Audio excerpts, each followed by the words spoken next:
Turn the music off. Hello, everyone. Today we're going to do VOD review slash pre-coaching. But first, we're going to review this 2001 LP Challenger game. Dude, it's actually crazy how big the gap in between like servers are in terms of elo range. Like, for example, on the NA server, if you want to get Challenger, you have to be like 800 LP or something, right? On the Korean server, if you want to get like 800 LP is Grandmasters in Korea. I don't know why the elo inflation works that way, but yeah, it do be like that. But yeah, I just wanted to do some VOD reviewing because I've been climbing pretty hard, honestly, like off stream or not off stream, but like on Twitch streams, not YouTube streams, because I never climb on YouTube. So I just been VOD reviewing because like whenever I have time and I don't really want to play ranked. Coach, how do I lose weight as Bard? You gotta do cardio, bro. 20% is cardio, 80% is not eating junk food. That's honestly it. Okay, hello everyone. We're reviewing the jungle. I just wanted to see just jungle for now. Like, or it's like right now we're just doing like a random, you know, like just a completely giga rando rank 1 challenger player, but you know, like I'm going to do random viewer VOD reviews in a bit. I just wanted to like warm up real quick and make sure everything looks ready and stuff.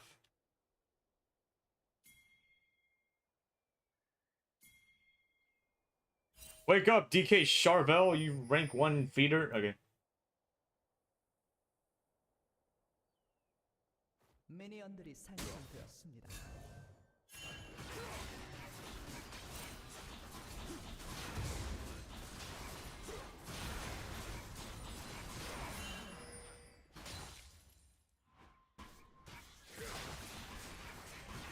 You can see that? Yeah, he does. Okay.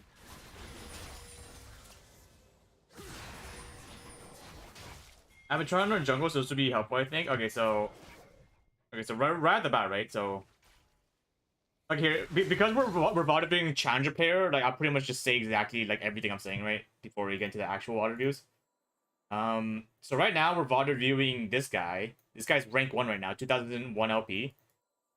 So what I noticed from this VOD being like high challenger players is this ward, right? Whenever they put a ward down, so right now it's warded here from the Poppy. For some reason, I don't know why, but like whenever somebody walks up for this kind of ward, and like they get vision of where the enemy jungler's starting, you can bet that there's going to be something happening around this side in like 3 minutes, right? Like at around like 240, right? Like 245-ish, around 2-3. You can bet someone's going to invade, right? Like that's just how macro works. So I wouldn't be surprised if Poppy, right? She's like, oh, I can see this guy doing the camps. I'm gonna 3 camp clear my side, get level 3, and then immediately fucking run to his blue to fight. Right? I wouldn't be surprised if that happens, because that's just Korean macro. Like everyone wants to fucking fight at level 3 in Zito, so it's just key.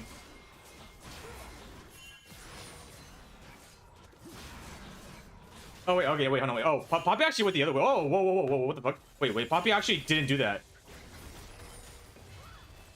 Okay, so do you see that though? Like, do you see how Poppy actually like she was planning on going there, but then she saw that mid was gankable, so she just changed her pathing. But yeah, it's like just like a really common pattern where they do 3 camp clear into immediately gank the other side. You know, they're pretty much because like by the time they come here, that they're actually gonna be 1 camp down where the enemy jungler is gonna have 4 camps versus 3, but they still go for the fight because they're not level 4 yet. So it's like they think that they had the numbers advantage in terms of like just like HP and whatnot, because at level 3, like he's gonna be a bit lower since he did 1 extra camp than she did. So Poppy's gonna go for return to top side. So right now, from Pantheon's point of view, like how much farm does everyone have? Poppy has 12 farm, right? So from Pantheon's point of view, if he was watching mid, he would see that Poppy had red buff. So because he has red buff and he has 12 CS, then Pantheon can either assume that he did 3 camps. So either this or Poppy did like a weird pathing where like she like did like this or something, right? But at the very least she did red buff, right? That's all he knows. He knows that Poppy did red buff plus 2 camps. You know? But because like the timing of when she went for the gank is like way too like compact, she probably didn't cross map. She kind of just like she probably just got these three camps. So Pantheon knows that right now it's like this is gone because he just took it. This is probably gone. So Pantheon's probably gonna just like immediately just gank bot. So if I was the enemy bot laner, I would immediately ward here or here, like right now, right before the 3:30 timer, because that's when Pantheon has the highest chance of ganking bot. Like that's what I would do, but like I don't know what challenger players think.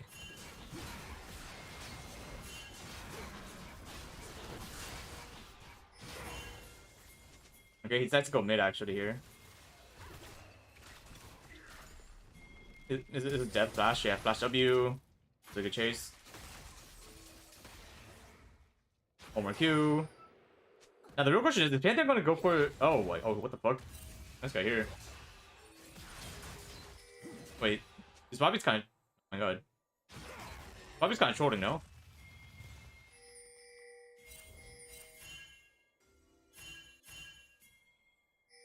Oh my god, what the? Yeah, no, I guess the question now is, would he go for this? Because like right now, like the standard play, right? The most standard play right now in the situation after top lane or like jungler die top, he should get this. He should immediately run for this, get it, and then run to the other side and get the other scuttle. You know, get both scuttles. But the Fiora might know that, so he might be like guarding away from it. But like, low key, I feel like it's still doable, right? Like I feel like it's still doable, but I guess not.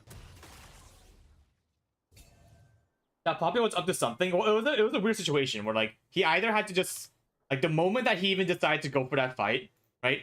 Because like Poppy was walking here to try to help the Talia, but Talia died, and then like Poppy like didn't get the stun to the wall, or yeah, it was like very iffy. But the like in any case, like she only got 4 camps, I'm pretty sure at this point in the game, while Panther got all 6 plus like a kill.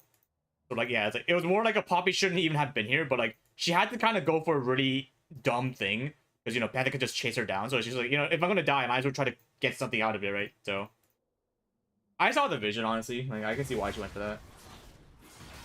Poppy screwed up. Yeah, it's like Poppy's positioning from the get-go. Like she shouldn't have been there in the first place, but it's whatever, right? It's like obviously we know in hindsight, but like at the time I can see what she was going for. Okay, now Pantheon should have like an Omega lead.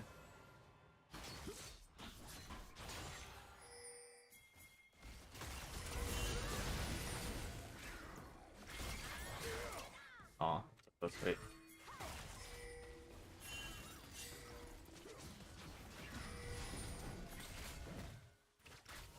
I'm surprised.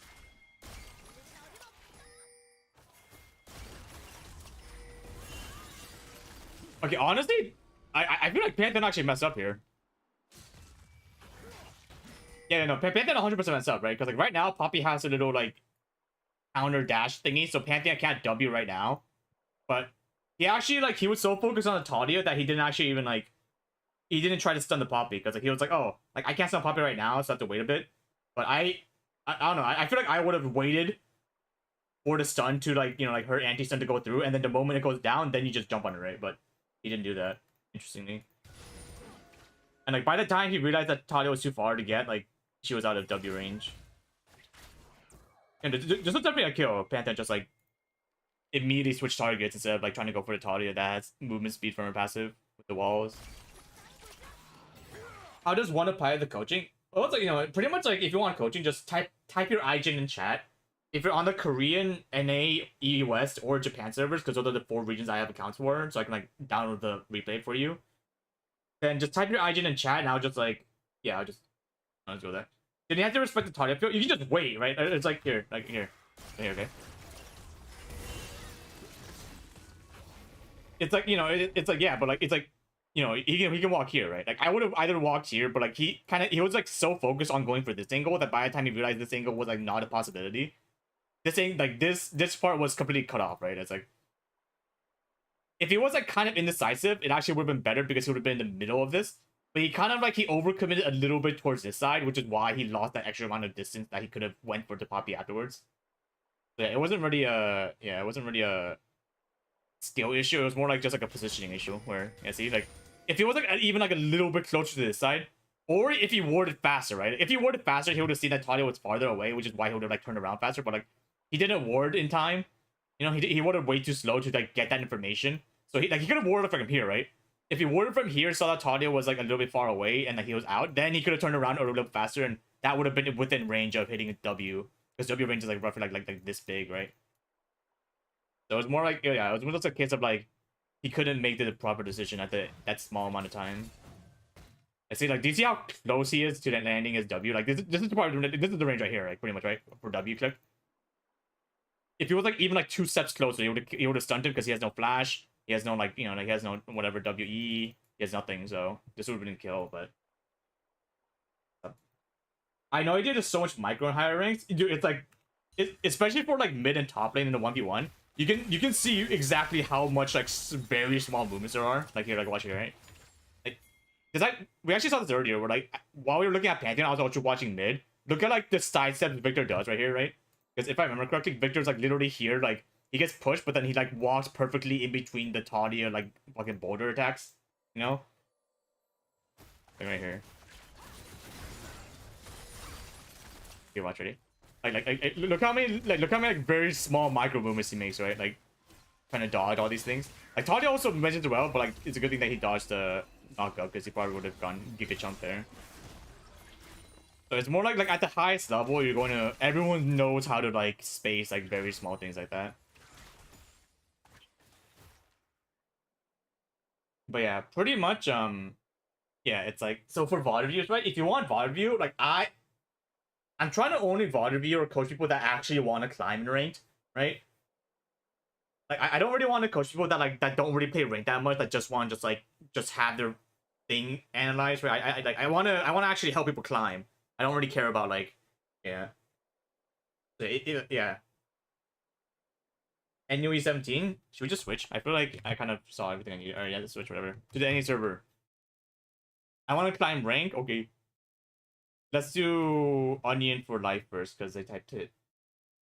Yeah. Wait, here, okay. Good warm-up coaching, Potty Puff. Now we can go to the actual coaching. Yes, sir. This is like a first come first serve basis. Like I don't have a queue. It's literally just whoever types first after I finish the current session. You know? So that means like we're gonna start with Onion for Life's one, because he like typed it first, his username. And then the moment that this coaching session ends, like I don't know when it's gonna be, it could be like 30 minutes, it could be like an hour. Then we're just, you know, whoever just types first, I see first, we're gonna go. I wanna climb, but school keeps me too busy, sadly. Yeah. It's still climbable, right? It's like even if you only play like 1 or 2 games a week, it's actually still doable. You just have to understand that, you know, you have to like discipline yourself into getting the maximum value from the time you're spending. Okay, you are gold 1, all right. Do you have like a specific game you want me to VOD review? Oh my god! Oh, whoa, hey! Yo!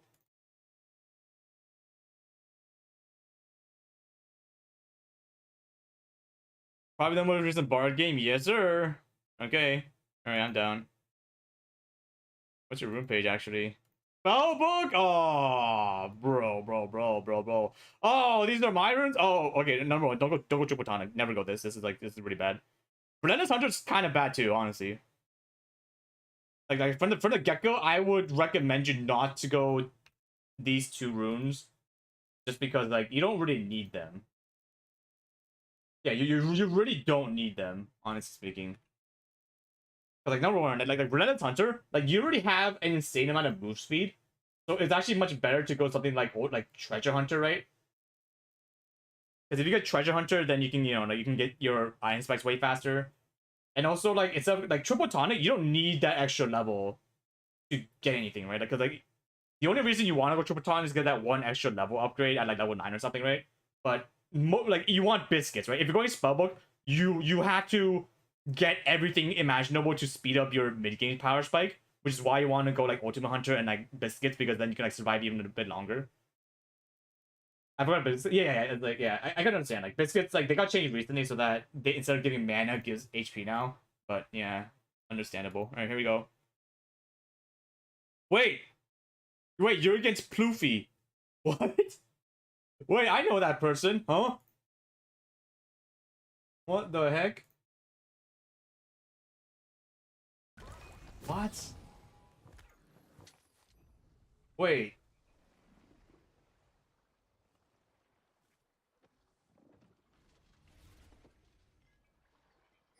Give me a sec, give me a sec. What was that? Oh no, AJ, thank you for the raid. Hello everyone, we're doing free League of Legends coaching. Wait, that's kind of crazy. It's like that. Proofy's another streamer. I can't believe you just randomly sniped someone. 30 seconds until minions spawn. Yeah, welcome everyone. Okay, so. Alright, so Onion for life.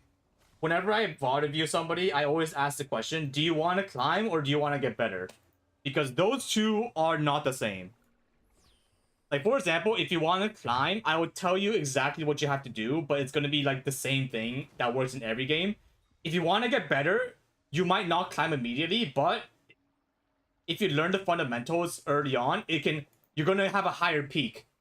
Right? So it's kind of like a matter of, do you want short-term LP growth or do you want long-term LP growth? Because I try not to tell somebody too many things in the first session because obviously like they're not going to retain all that information. You know?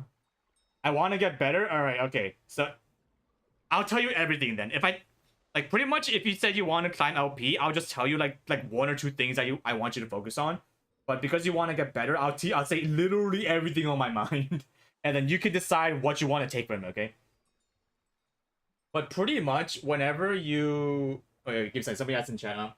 Hey, Polly came back to the game and was spamming, struggling to find success in my old pool. What do you suggest? I always suggest just trying out every champion for like a few dozen games, right? Because obviously if you play a new champion once, you're not going to play it well. You should play a champion until you understand, like, until all the spells become second nature to you, and then you should, like, try to figure out if it's the right champion. But always try to, yeah, always, like, experiment, right? Like, there's no point trying a champion, failing, and then never doing it again. You know, it's like, but it's also, like, a bad thing if you just perma camp or spam one champion and you don't get results from it. Because it just means that your playstyle might not match the champion you're playing. Okay, here we go. Okay, so I'll say everything, okay? I'll tell you literally everything about what I'm seeing. So, first of all, you got Spellbook, right? But yeah, so people that are watching now, people that also want to play Spellbook Bard. Hello, Rikusu. I always say Bard, right? Bard. Bard is like driving a car. Literally just in real life, right? Like, and Spellbook Bard, right? If you equate Bard to a car, Spellbook Bard is like... It's like being like an F1 driver, right? You know what I mean? Like being like a fucking NASCAR driver. I don't recommend doing Spellbook Bard if you don't know how to drive. You see what I mean? So like, just for the people in chat that want... Like, I always tell people, always learn Bard first before you learn Spellbook Bard. Because obviously, if you don't know how to pilot the champion itself, if you immediately jump to like a freaking NASCAR car, you're not going to be able to do it at the maximum capacity, right? This is a weird analogy. No, it's like that. That's pretty much what it is, right? It's like you don't want to get into a NASCAR car before you even know how to drive straight or turn corners or like do parking, right? Like you have to learn how to do the basic stuff first of what Bard does or how to play Bard before you make the jump into like, oh yeah, I want to try to learn how to drift or move at 5,000 miles per hour on the like racetrack, right? It's like stuff like that. I can't put a thumbnail. It's too good. So yeah, it's like, you know, it's like I do like how you're going Spellbook because, you know, obviously I am a very big fan of Spellbook, but I just want to tell you right now that you're for most elos, even until like Grandmasters, people don't know how to use Spellbook properly, right? We're like, they're not maximizing the potential of it, but you know, it's like you already chose Spellbook, so we're just gonna keep going. Here we go. Oh, whoa. Okay, so the one bad thing I don't like about replays is that you can't see the Bard chimes, right? But here, like we can see here, right? We can see here there's a chime here, there's a chime here. Okay, so okay, just basic Bard knowledge, right? At 25 seconds, there's gonna be 2 chimes that spawn randomly around the radius around Bard. Or I guess I don't know. Sorry, it's 15 now. I forgot to change it. So at 15 seconds, right? So pretty much the moment you leave the base, there's gonna be like a random amount of chimes that spawn around this side of the map. And at around 1:05 with the new timer, right? There's gonna be a third chime. So 3, and then like 15 seconds or something, right? Or it's like it's somewhere around these times, right? Like I forgot what the change was, but 1, 2. You want to see where your chimes spawn, and you actually want to intentionally leave one for when you can roam. Okay. So right now, this chime and these are really good roam chimes. So you can pick up one of them and just leave the other. Right? If I was you, I would leave this one. This is a perfect chime for when you want to go roam, because this is going to help accelerate your movement speed when you eventually go gank mid. And like because Bard has to be able to get to the fight first. If he comes second, then he's gonna be too late. So in this situation, always go for the one that's less convenient for you to get 3 minutes, maybe like 4 minutes into the game, right? So yeah, but like you picked up both. It's whatever. 30 seconds until minions spawn. Okay, so yeah. Also another thing: never walk into this bush late, right? It's okay if you run into this bush immediately from the game start and then you ward here. Like that's like a common ward spot for everyone. You should never do whatever you just did and just come all the way around, because by then there could be like a shit ton of people just here, right? Yeah, like this is probably warded already, honestly. Like for example, right? It's like if this was like my elo range, I 100% know that the enemy team walked here, they warded here, and they backed off. So that means if the enemy is like looking at the map, I would see that there's like 2 guys walking across, and I would spam ping my teammates to come kill these 2 guys for free. That's what I would do, right? But like obviously you're in like platinum gold race, so I wouldn't know. But oh, okay. So somehow that wait, is it warded? Yeah. Okay. Well, but okay. Well, there we go. Yeah. See. Yeah, see, exactly, right? It's like that's just common macro, where it's just how the game works, where people walk up here, they ward here, and then if they see 2 people walking across, I would tell my teammates to just fucking gank. Like, that's just what, yeah, it's just common sense to me, honestly. And that is exactly what happened. So I'm glad that the enemy did do exactly that, so that you can see how like predictable it was, I guess, in a way. Nice stun though, but yeah, it's like. It is really bad that Senna had to flash here.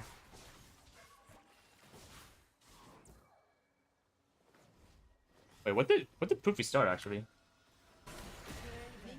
Okay, honestly, you guys were 100% dead if Lulu started Q. I just want you to know that, okay?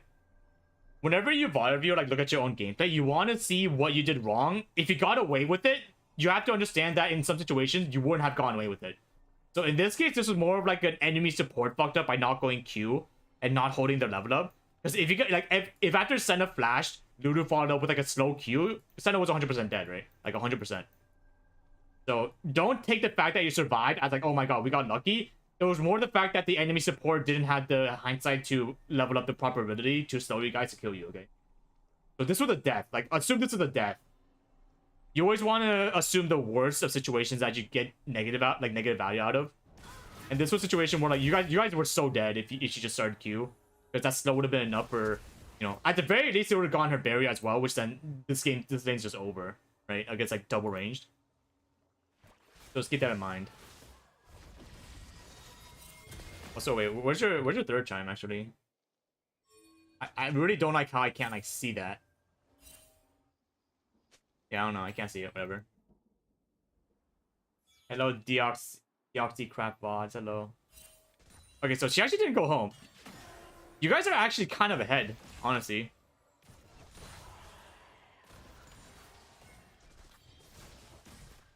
Let's see how you do this. Fine, pushing in. Take it level 2, yeah. Back up.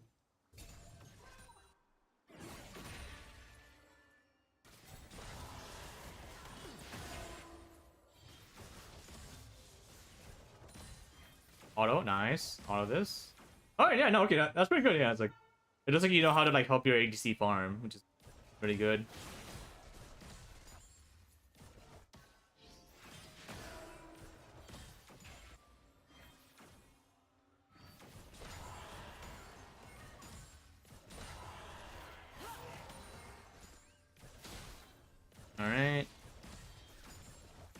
Okay, so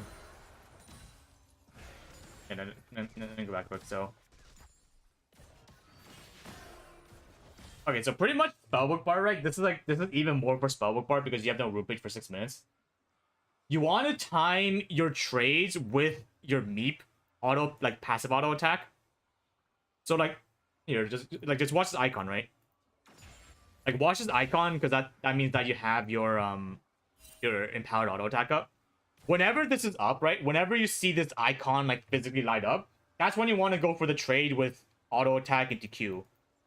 Because that is objectively when you have the most damage. But that also means if you auto attack like a minion, then you won't have that small amount of damage spike. Okay, it's like a very smart bard thing, so.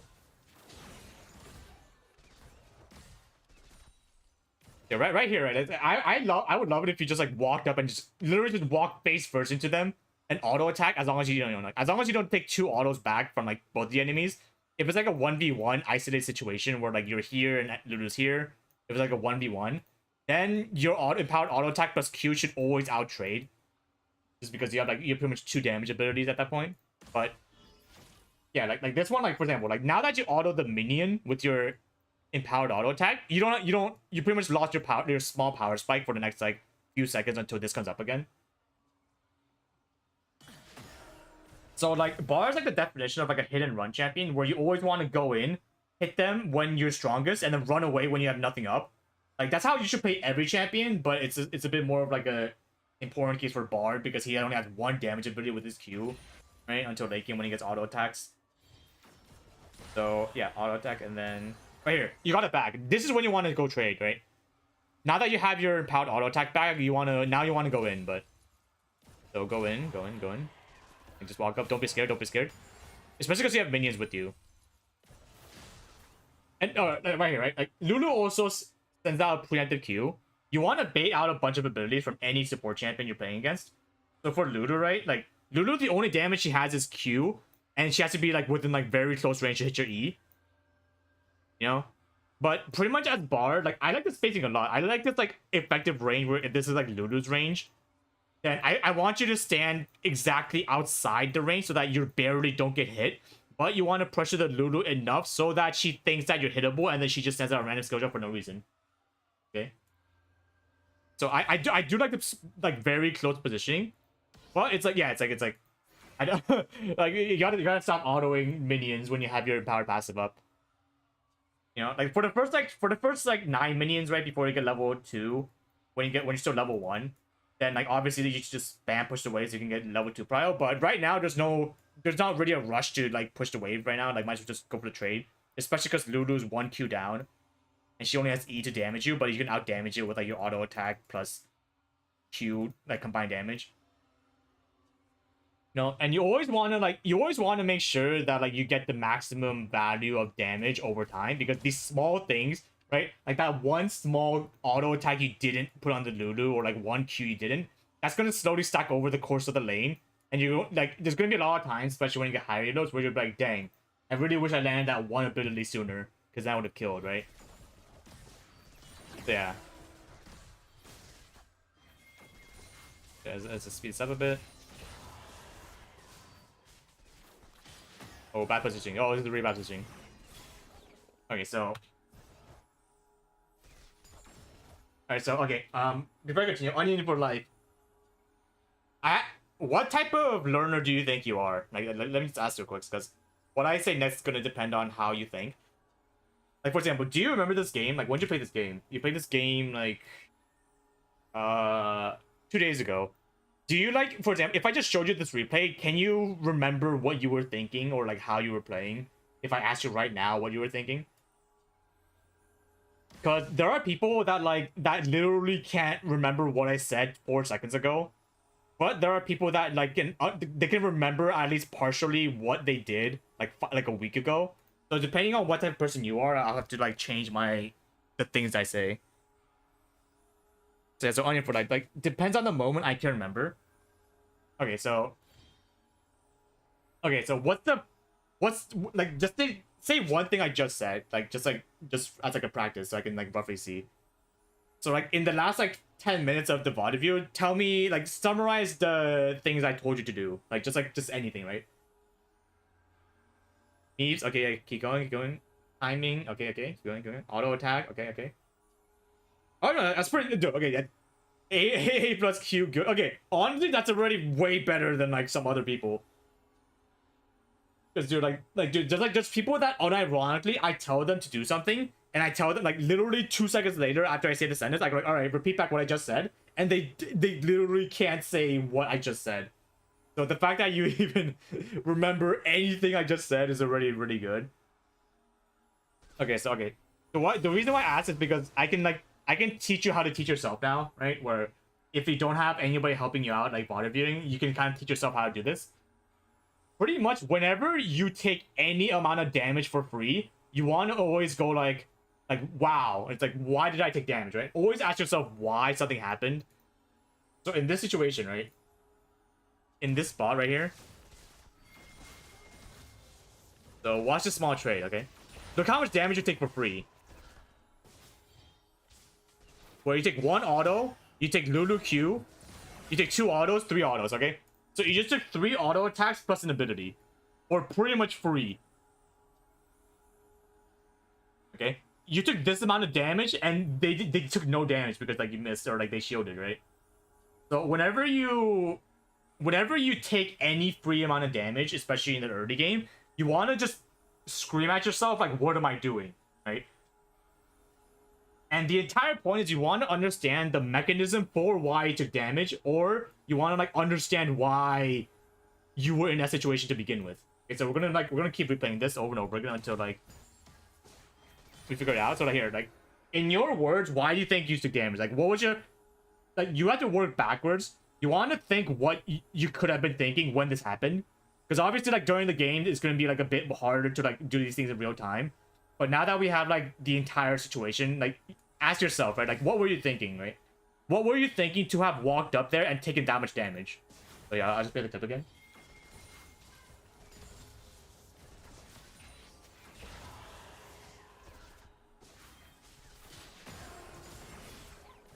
All right, so one more time.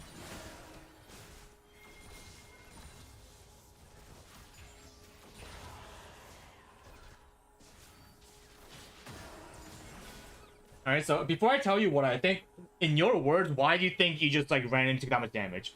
Because the most okay, let me know the sound. It's like just freaking weird sound. You want to put into your own words why you took that much damage and what you were thinking. Because understanding the mechanism for why you walked up in the first place, it will help you better understand what you have to do better next time. You know what I mean?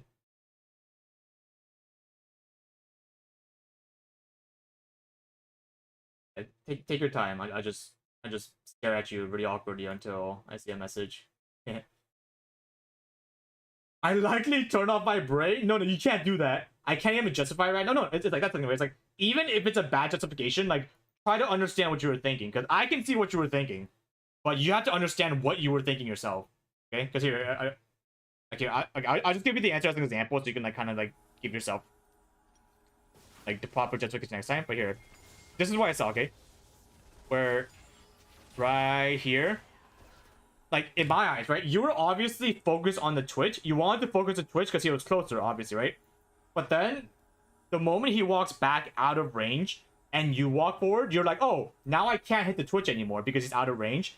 So you divert your attention to the Lulu after doing that. But then, because you switch targets like that, where, like, you focus on one guy and switch to the other guy, it kind of develops this, like, temporary blindness where you don't really expect Twitch to turn back the moment you decide not to hit him.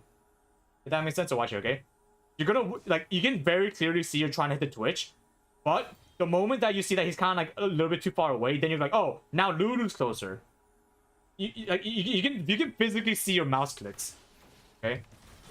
Like, I want you to focus on your own mouse clicks here, right? Where, just, like, watch the direction Bart walking. Like, you can see, like just from the way that you're walking in an exact line towards Twitch, means that's what you were thinking. You're trying to hit the Twitch first. But then after a bit, after you see that Twitch is, like, walking, like, just a bit out of range, you immediately switch to the next closest target, which is Lulu. From the way that you're, like, you were going this way, but then you're mouse clicking towards the other target now because he's closer.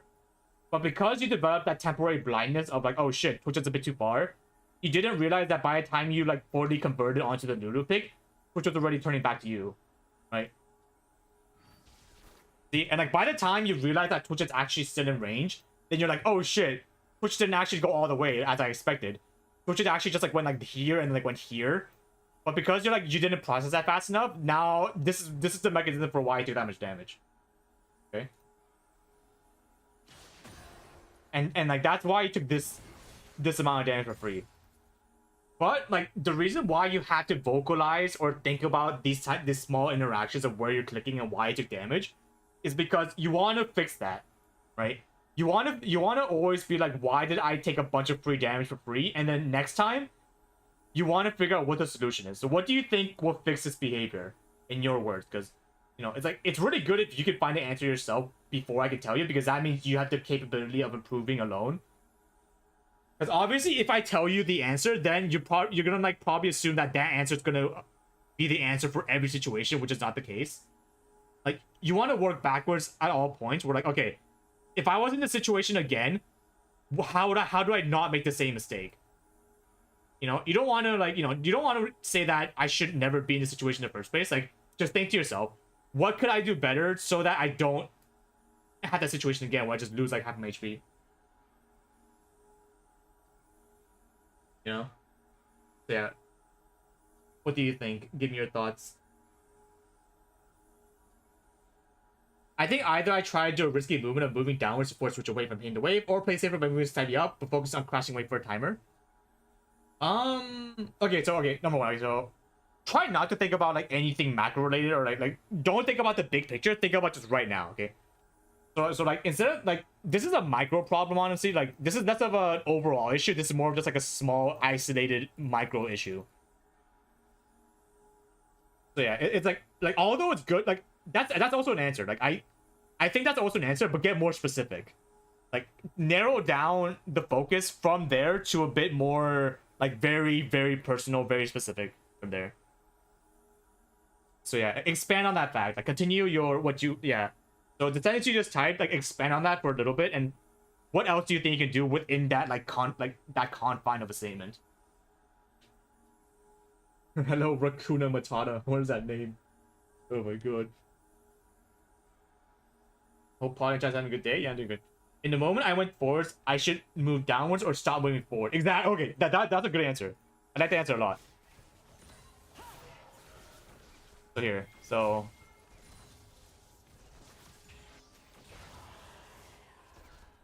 yeah, so it's not. So I'm not saying this movement is bad, right? Like I'm not saying this is like inherently a bad thing, but it's more like, what?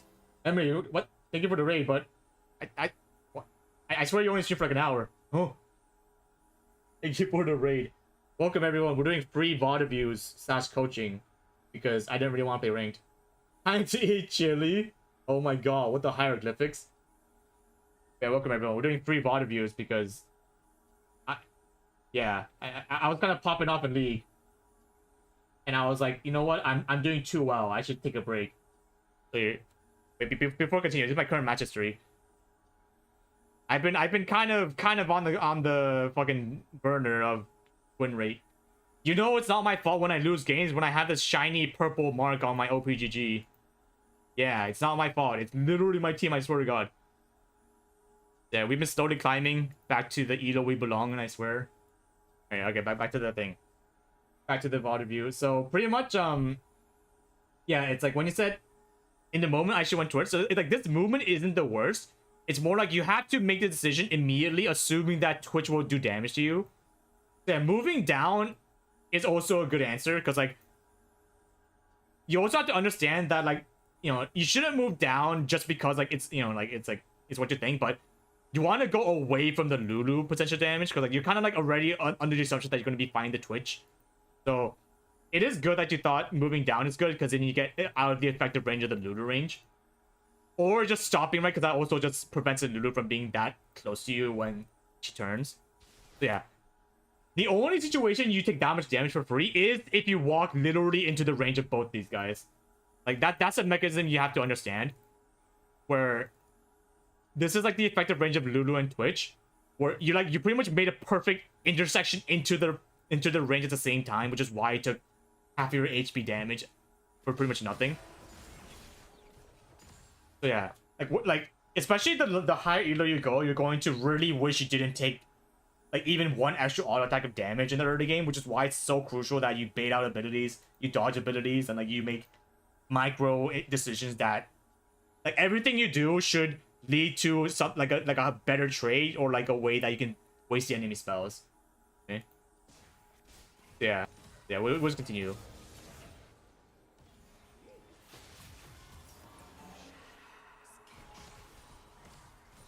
Okay, also, okay. I'll be honest, you're playing Bard, right? Especially when you're playing Spellbook Bard, you have, this is your new friend, okay? I actually don't like it when Bards stay in the bushes in bot lane, right, in the early game. Because Bard's entire point is that you can roam very well. So if you just hover around this area for like the entire early game, like number one, right? Number one, if the enemy jungler comes gank, you can just easily portal out and like now the jungler can't do anything. And number two, like for example, if you walk out of vision for like 3 seconds and then just come back and you just keep doing that over and over again, at some point you're going to be gone, right? Like at some point the enemy is going to stop spam pinging that you're gone because they're like, oh no, Bart's is probably just doing the same thing where he leaves for 3 seconds and comes back for like chimes or whatever. But when there's going to be one time when it actually matters, where by the time that they realize you've been gone for more than 3 seconds, you're like here. And by then it's too late to like stop the mid game or like win roam, right? So I really want you to like focus on like obviously you're on gold, so it's gonna be a bit like hard to like manage. But do you see like if you just check the vision right from the enemy's point of view? Oh wait, okay, so right now actually, right, like right now, especially when it's protected, like the enemy only has this much vision if it's not warded here. If it's warded here, then they get like this vision. You have small pockets where you can just camp and just sit and do nothing. But like even if the enemy doesn't know where you are, they're going to be tricked into thinking you could roam. And there's nothing more annoying than assuming that Bard's here when like, you know, like you just don't know. You have no idea where the Bard is. So you might second guess yourself and like, oh, should I ping that he's gone? Like even though he might still be here. Right? Especially for like a very roam heavy champion like Bard. So I want you to like kind of like treat this as your next safe zone instead of here. Because if you're here, then there's gonna be like you're gonna be limited in where you can go. You know? You can only go upwards instead of going downwards because like this is like a wall. But if you're here, now you can just come back to lane, you can like portal or something if anything ever happens where like they just engage on your ADC. You can just fucking leave at level 2 like I do. You can also just stand here and like look out for any jungler ganks that come out, and you know because you have portal, you'll be out faster. Like you want to be flexible, especially with Bard, because like Bard is like the one champion that can just like Bard's like a new. Oh, whoa, hey, don't ward there, fuck. Oh shit. Yo, don't no, okay, so I see so many people making this kind of ward. Don't never make a ward hug the wall. Never. It's like if I see a ward touching a wall at any point, that no, don't do that. Oh my god, this is a bad habit. Forget Emily does this a lot. I swear to God. Muramina does this so often. I swear, whenever I see it, I want to cry. She always puts it against the freaking wall. Like don't. This is like fundamentally a terrible ward. Like I'm not saying that there's situations where you shouldn't do this. Like obviously there are times when you should do this, but in like 90% of situations, you want to put it more central so they can get like that little bit more vision, right? Because even if you put it here or like here, it's still gonna show the same vision as putting it here. So like might as well. But the plus side is you get more vision here. Do you think that if I have to be careful about jungle in this case, I should avoid warding at all or ward close to the wall? No, just okay, number one, right? Like if you're that scared of the jungler being already here, like just use your W, like your Bard, right? Like if this is your ward range, right? This is like your active ward range of where you can ward at Bard. Your W range is actually like a bit farther. Like you can actually W from this far away, and because it's temporary vision. Like sometimes I purposely use W to get vision first, just to make sure that there's nobody in that immediate bush, and then I walk up for a deeper ward. Like I would ward here, you know. So yeah, like I do this a lot where before, like if I think that there's somebody here or like I kind of don't, I'm not really sure, I always W the bush. Like I put my fucking Coco in there because it gives like a very temporary like second of vision. So if you're scared about that, just W it first and then walk up a bit. You know? There's not gonna be many times when you get punished for like Wing first. Because like if you're already in the range and if somebody's already here, you're gonna get engaged on no matter what you do. Right? But it doesn't matter if you were here or here if the enemy's already here, you know what I mean? Like you're already gonna get fucking attacked on, so don't worry about that. But yeah, always it's like this should not be your habit. If there's like a I call this like the 90% rule where when in doubt, if you think that in 90% of situations it's better to ward in the center, just ward there. Like this should be your default. And then in the 10% of situations where you might think this is better, then that's a 10%. But this should never be your default ward positioning. Like this is fundamentally a bad thing. Always ward the middle, okay? Like for now, like train yourself to ward in the middle and then you can expand on there. But this should never be your first thing to do. Like just fundamentally, that's not a good thing, you know? So yeah, it's just like a small thing. Like fix that. It's like this is not up for debate. You should always put it more central for now, and then expand on different positions after that. Yeah. How do you draw on your screen? It's called Epic Pen. The Epic Pen tool. Okay, so in this situation, right? Okay. Okay, so okay, also okay, so Bard, right? The one really weird thing about Bard is that like you have to know how your teammates are pathing as well. Right? So in this situation, like number one, this happens a lot for especially for Bard mains where after they ward, they just dip. But that's usually 90% of the time when the enemy is gonna engage. Like it's just like it's like a fucking case of Murphy's Law where the moment you leave your lane, your ADC is gonna get caught. You know? Like it's just what happens. You just have to just keep that in mind. So, you know, your first mistake was not even paying attention to the fact that your ADC could die while you were in range, because you could have portaled or like helped out, like just slowed them right and she would have been fine. Your second mistake was not giving an escape path for your Senna. Okay. So in this situation, like I would portal here soon so that if Senna wanted to leave, she can. If she wants to stay, she can, but you want to give her that option to escape if possible. Okay? Because the faster you put an escape plan, the faster your teammates are going to react to the fact that they have an escape plan and maybe be able to get out. But in this situation, right, it's like Senna probably thinks she's dead from the burn or something, so she just like turns around.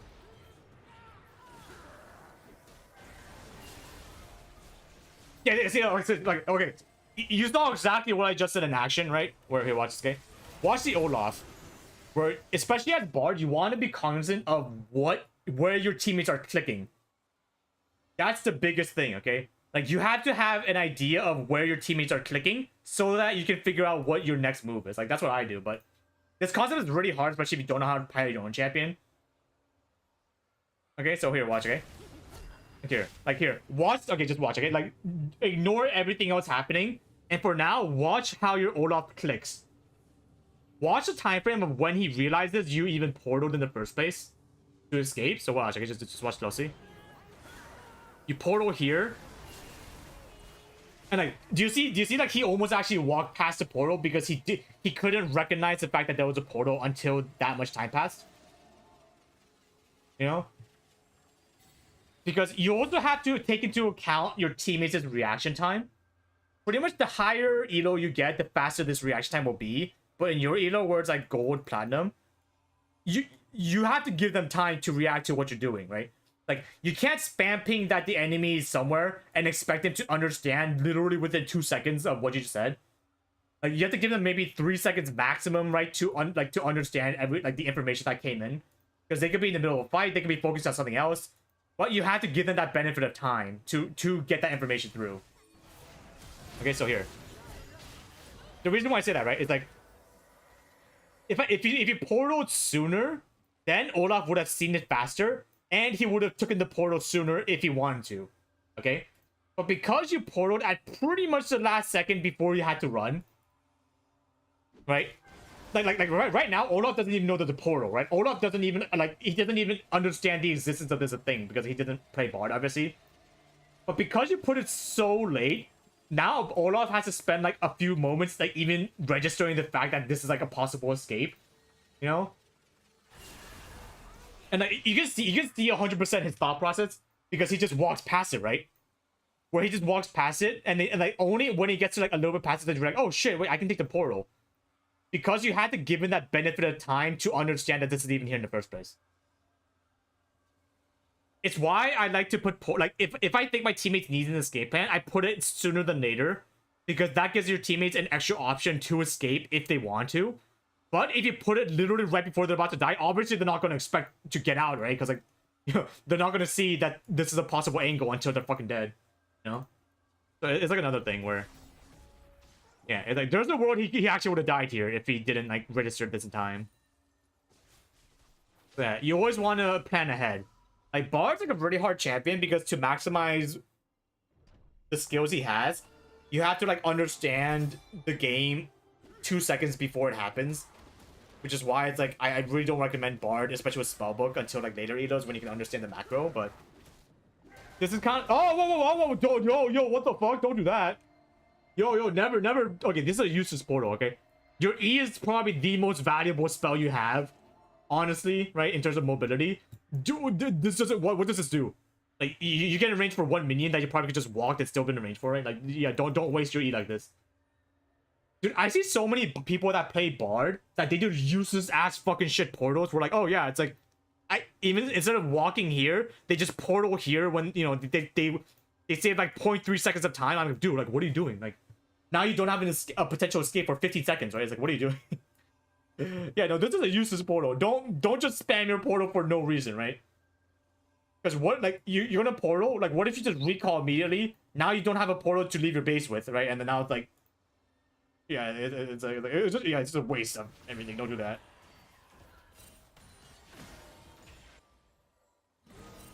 Yeah, because like, dude, like for example, right? For example, what if someone here, right? Is not a possibility that Kha'Zix wrapped around and is just here.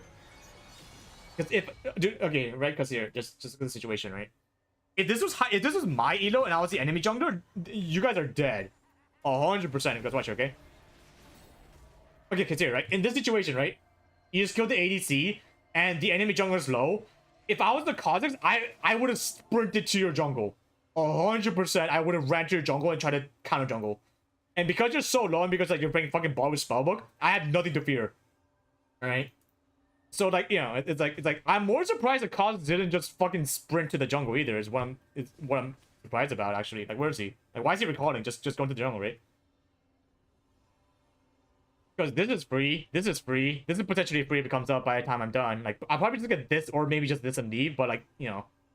So the fact that you use your only escape when there was still a possibility of danger happening is really bad, right? Because it's like, right, like dude, what if, right? Like, what if Kha'Zix went this way or something, right? And he just jumped on the Olaf. Or what if, like, while you were here recalling, he was just camping here like a rat. Now you have no escape except for Flash, but you don't really want to burn Flash for no reason, right? It's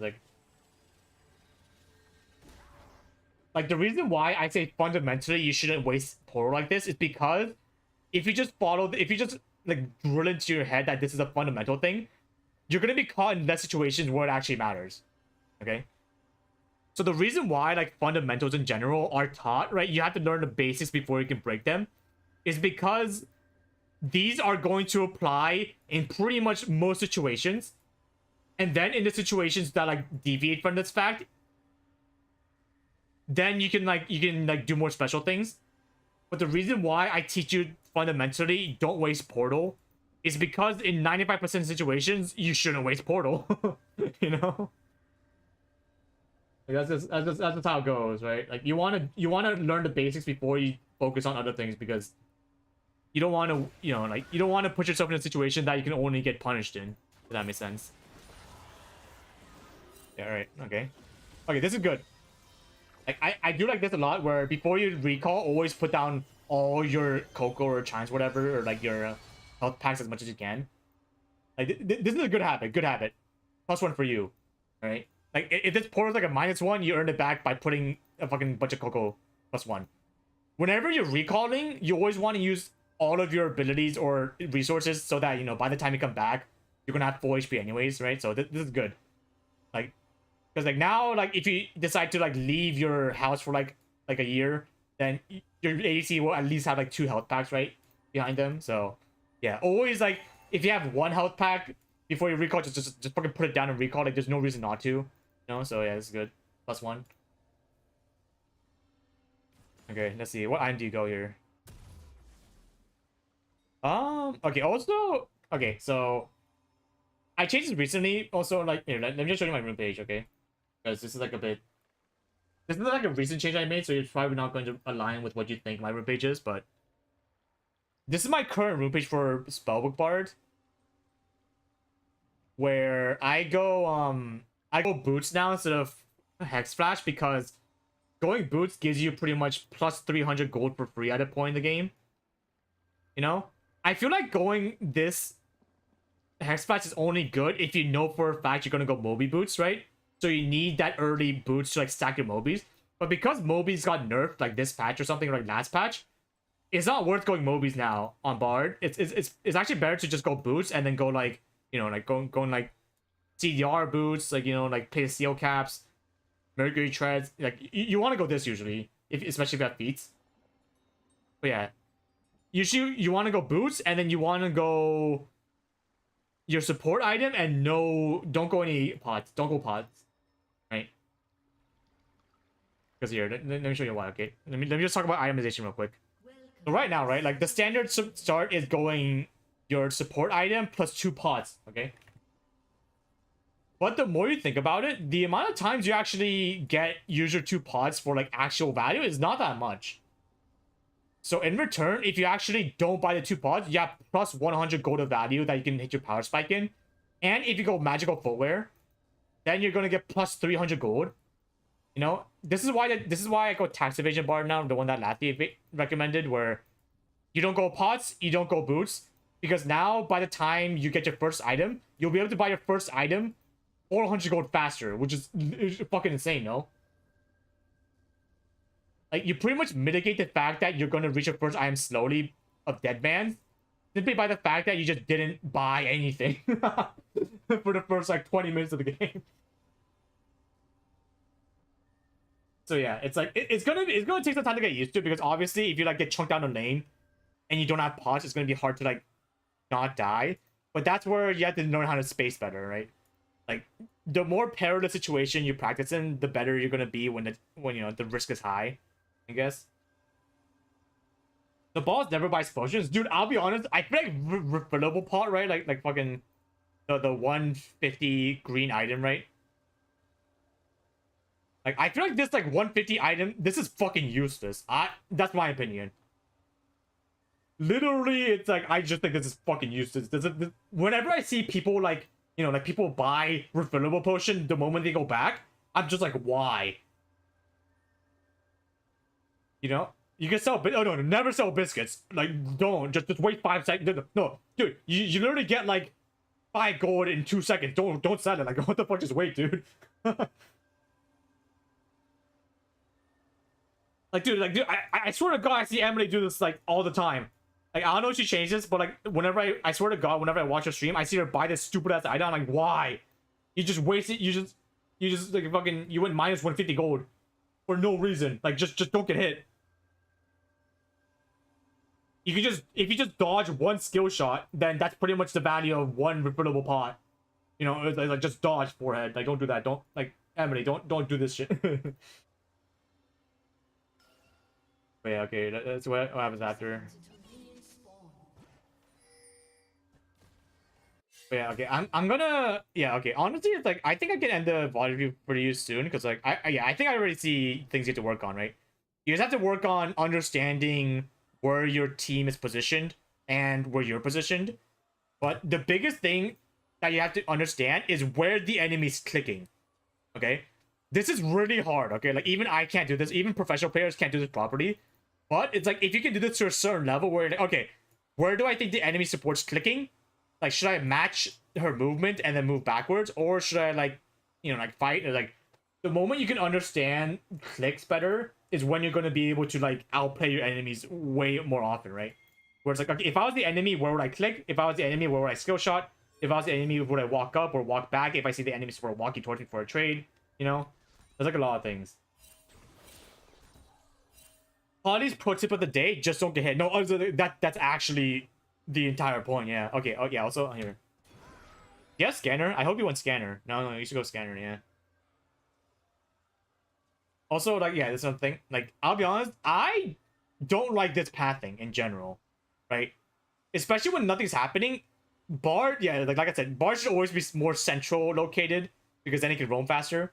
But I don't really like this idea of just walking back to lane, right? Because here look at the enemy's point of view, okay? From the enemy's point of view, they have no idea where you are right now. But then the moment you show up to lane, now the enemy doesn't have to guess, right? Bard, especially because he roams a lot, it's all about an information game where you want to know how to take away information from the enemy so that you can maximize how much value you have by just not being there. Like, it's kind of like Fiddlesticks, right? Like, have you ever played against a good Fiddlesticks where you're just scared of walking up in any situation? Like, I'm sure everyone has felt this, right? Like, when you're against a Fiddlesticks at level 6, you're gonna be super scared of every possible angle that Fiddlesticks can, like, over the wall from, right? Where you want to take that idea and apply it to every champion you play, where the less information you have or you give as Bard, or just any support in general, the more the enemy is going to be guessing of if they should engage, if they should run away, if they should ping that you're going to roam. Like, it just gives way too much to think about, right? But the moment you just, like, show yourself in lane like this, you know, like, you could be here, right? You could just, like, be here, you can walk in, walk out of vision, like, over and over again, and the enemy will be so confused, like, oh shit, like, is he here, is he gone, that they're going to be so scared of doing anything, like, if you, like, know how to condition them, you know? So yeah. So I guess summary, right? Let's wrap this up real quick. For you, I would I want you to understand the mechanism of trades. Okay? So if you want to teach yourself, like, obviously I'm not going to be here every single time to, like, tell you what you're doing wrong. Ask yourself, why did I get hit? Why did I get hit? Why did I die? Like, these are very simple questions, but I swear to God, people have no idea how to actually answer them properly. You know, and be as specific as possible. As specific, right? The more specific you are, the more you're going to realize how to avoid it. If you do very broad things like, oh, I got hit because I walked up. It's like, no shit, you got hit because you walked up. But you have to understand why you decided to walk up there. Why the enemy decided to fight you when you walked up, right? Like, you want to go as far deep into this rabbit hole of why.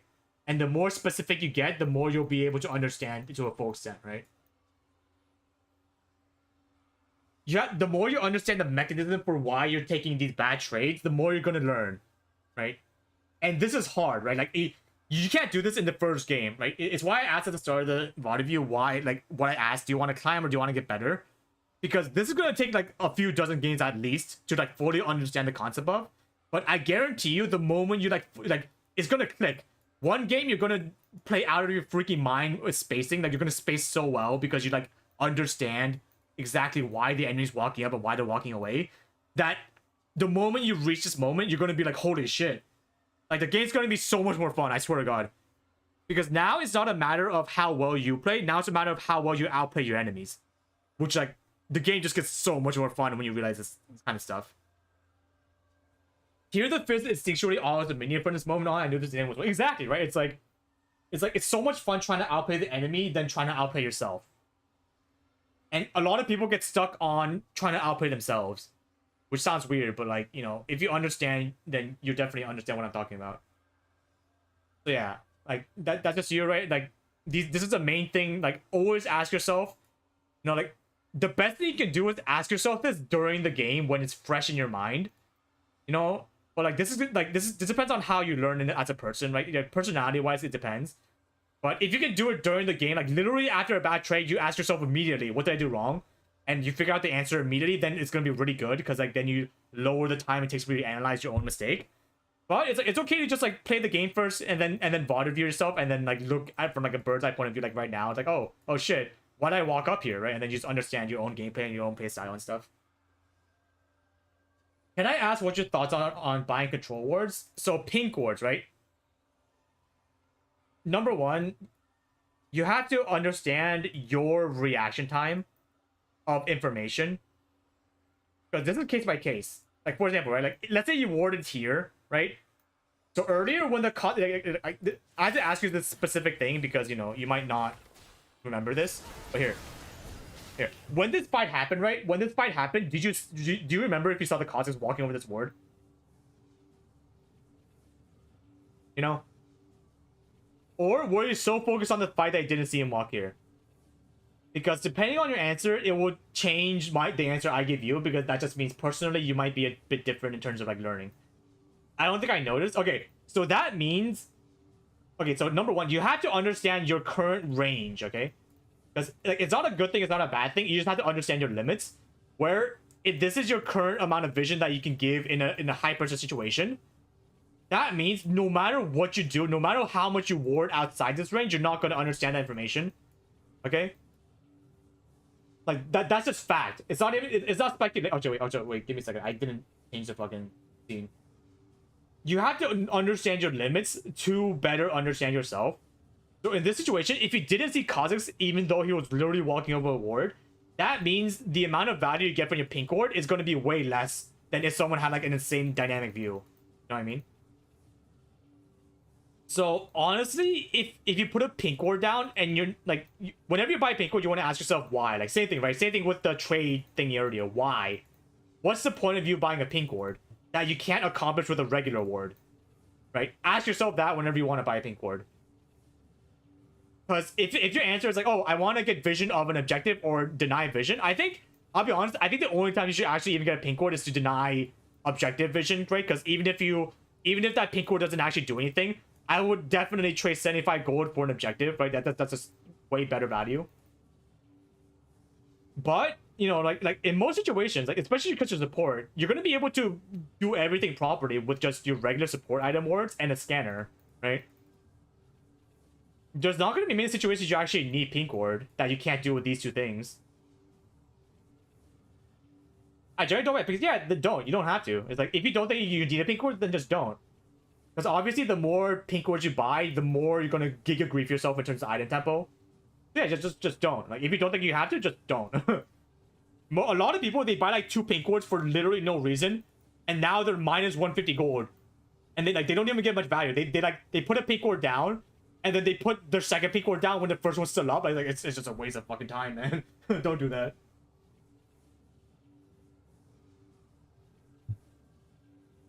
Yeah, don't worry about it, right? You don't have to. I want to correlate with what I thought. Yeah, it's like, you know, it's like, especially with wards, you want to have a reason for each ward. If you objectively can't find a single reason, just, yeah, then it's fine. That's an answer, right? That's a proper answer. Like just being like, this is fucking useless, it's also a good answer sometimes. But yeah, it's like, but, you know, like, for Bard, you need this mental acuity, though, or you need this perspective view, right? Because here, like, let me show you an example, okay? Like, let me show you just like a case example of what I'm like, of why you need that dynamic view. Where is this? Was it this one? It was like yesterday's stream. It was literally yesterday's stream, but here, okay? Here. So, this is an example, okay? Just like a very specific example of what I'm talking about. So here. I see a fight starting up, right? I see a fight starting up in the jungle, but look at my movement of my camera, okay? Because whenever I'm in a team fight as Bard, I actually don't focus on the fight, which kind of, it sounds weird, right? Like, shouldn't you be focusing on the fight if you're in the fight? But as Bard, especially when you have ultimate, you want to look everywhere outside the fight, which sounds really weird, right? It's like a magic trick. You know how like in magic trick, it's all about misdirection, where if the main magic is happening here, or like the magician is pointing, oh yeah, here, look here, you can probably bet that the actual magic's happening outside this view. Like, it's probably happening here or some shit, right? So playing Bard is literally just like misdirection. Like, you want to, like, while everybody's so focused on the main fight, you want to look outside the box and focus everywhere else. So here, watch this clip, okay? Even though, like, I feel like a lot of people, they'll just focus on this area, right? Especially for you, I feel like you would 100% focus just right here, because this is where the main fight's happening. This is like this is pretty much exactly here, right? Where this is your current view, right? This is your view as Bard, right? If we compare it with this view. Oh, sorry. Wrong one. But then look at my map movement, okay? When I'm playing this clip. Like, do you see how often I'm looking at this fight happening, right? So like, I'm not even paying attention to this fight, right? The moment I press Q, I look somewhere else. I literally look at a different part of the map because Bard excels at being in multiple like areas of the map at once. So here, I'll just play the clip first, and like you can just see just how much my prio is like going back and forth because you need that perspective view to like maximize what you're doing as a champion.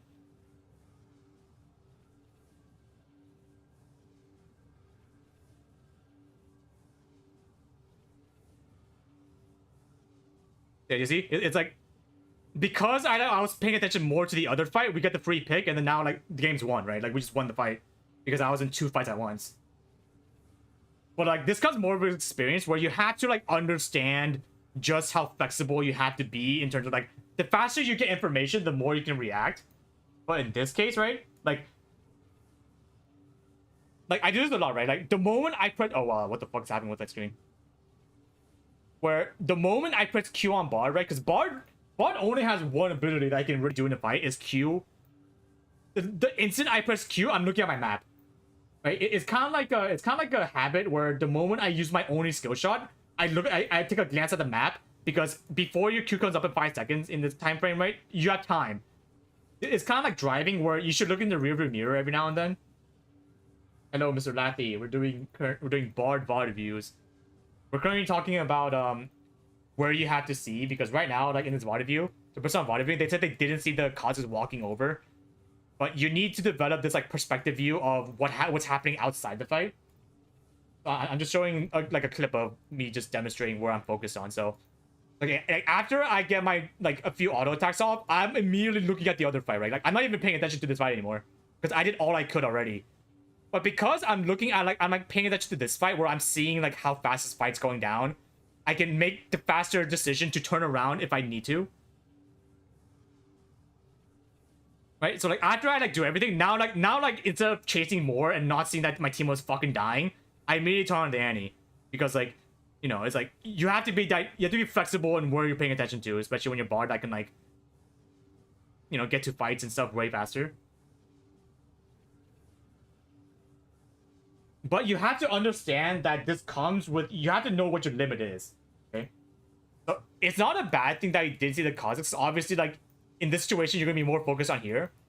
But if you want to play Bard or like even like a support that like, you know, moves around a lot at a better level, you have to be able to expand this range, which means whenever a fight like this happens, you have to focus, you have to actively look away from the fight, right? Like obviously, for example, like if you see all 5 enemies right here, like if literally all 5 enemies were just sitting in the same area, then yeah, obviously you don't have to look anywhere else, right? Because they're all here. But in most situations, in most fights, it's gonna be very chaotic where it's gonna be like 2 people here, like 1 person here, there could be 1 person here. But the faster you understand where everybody is in the fight, the faster you can be like, oh shit, I should ultimate here so that I can isolate this like 5v2 before these guys can come and help, right? But Bard's all about knowing how to position yourself and knowing what factors can go into getting a kill or getting an escape out, right? But yeah, that just comes with like a lot of like, okay, like you have to discipline yourself into when you fight, look somewhere else. When you fight, look at the map. You know, like when you're driving a freaking car, you know, like before you turn lanes to the left or the right, you should check your wind view mirrors or your rear view mirrors, right? It's like yeah, like it's why I keep saying Bard is like driving a car, because the more you're attuned with your environment, the more you realize that there could potentially be a car to your left in the blind spot of your car, the less accidents you're gonna run into. You know what I mean? It's the reason why I like equate driving Bard, like driving a car, and playing Spellbook Bard is like being like a fucking F1 driver. But yeah, do you see why like I'm stressing so hard that you should learn Bard first before doing Spellbook? Because dude, like dude, we're not even 6 minutes in. We haven't said a single word about Spellbook. Like, do you see how many things we just talked about before Spellbook even came into play? It's why I really recommend you to go Electrocute, right? Go Electrocute first on Bard. So that you can learn Bard itself. And then the moment you like master this, the moment you master the champion and everything around you, then you can focus on other things like Spellbook. But yeah, we didn't even get past 6 minutes. Like we literally just stopped the VOD review before even 5 minutes because there's way more things that are important to learn as a bard instead of just your rune page, you know. So yeah, I hope you got a different perspective. You know, like this is just life, right? Like it's not even just playing bard or league. The more you understand what's going around you, like if you fully understand the mechanism for things in your life, then you can like the better you understand that, the more you're gonna understand how to like get around it, how to understand like how to solve problems better. But if you just like if you play bad and go like, oh, I played bad without knowing why you played bad, then you're never gonna improve. You know, it's kind of that. So yeah, I hope that helped. Bard is literally just life. Just understand everything properly, and you'll be at a good start. All right, next VOD review. I spent like an hour on that one. Jeez, I want to try to be a bit faster, but yeah.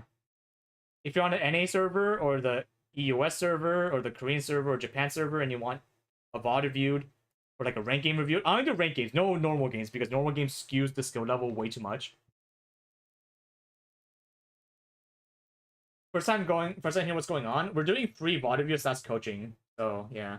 Just type your IGN. It's first come, first serve. Literally whoever's IGN I see first in the chat, I'm just gonna just put it in. Yeah, like like only people that actually want to climb, okay? I don't want to VOD review somebody that like okay, wait, oh, hold on, wait. Okay, sorry, wait. Let me do a YouTube viewer because I did Twitch just now.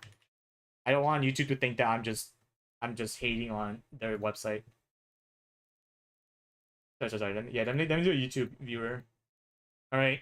Howard Alt Eisen. Which game do you want me to VOD review, or do you have no preference? Oh, Tom Kench. Are you a top laner? Oh fuck.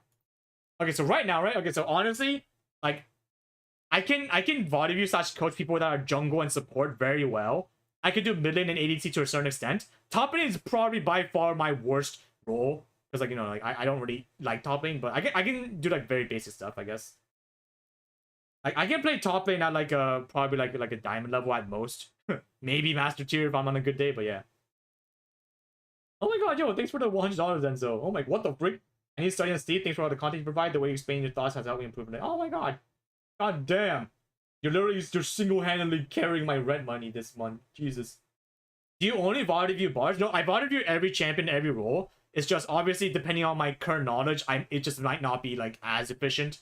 But yeah, it's like I can still talk about things like macro and like trades and stuff because I am very focused on that. The Tonkin is really rough. I came to there. Okay, so do you want me to? Oh wait, no, this is a. I thought you were top because like it showed top, but I guess this is screwed. Okay, do you want me to just look at a Tom Kench game or? Oh, a Vel'Koz game? Oh shit. Yeah, just let me know which game you want me to VOD review. Okay, I hope you have a good sleep, Enzo. Thank you very much. Waves in top is crazy. Well, it's like it's situational, right? Like sometimes you want to let it slow push, sometimes you want to freeze, sometimes you want to just hard crash. Like I know that much, but obviously I won't know like the very specific champion matchups because I obviously haven't played top lane that much. Any game, to be honest.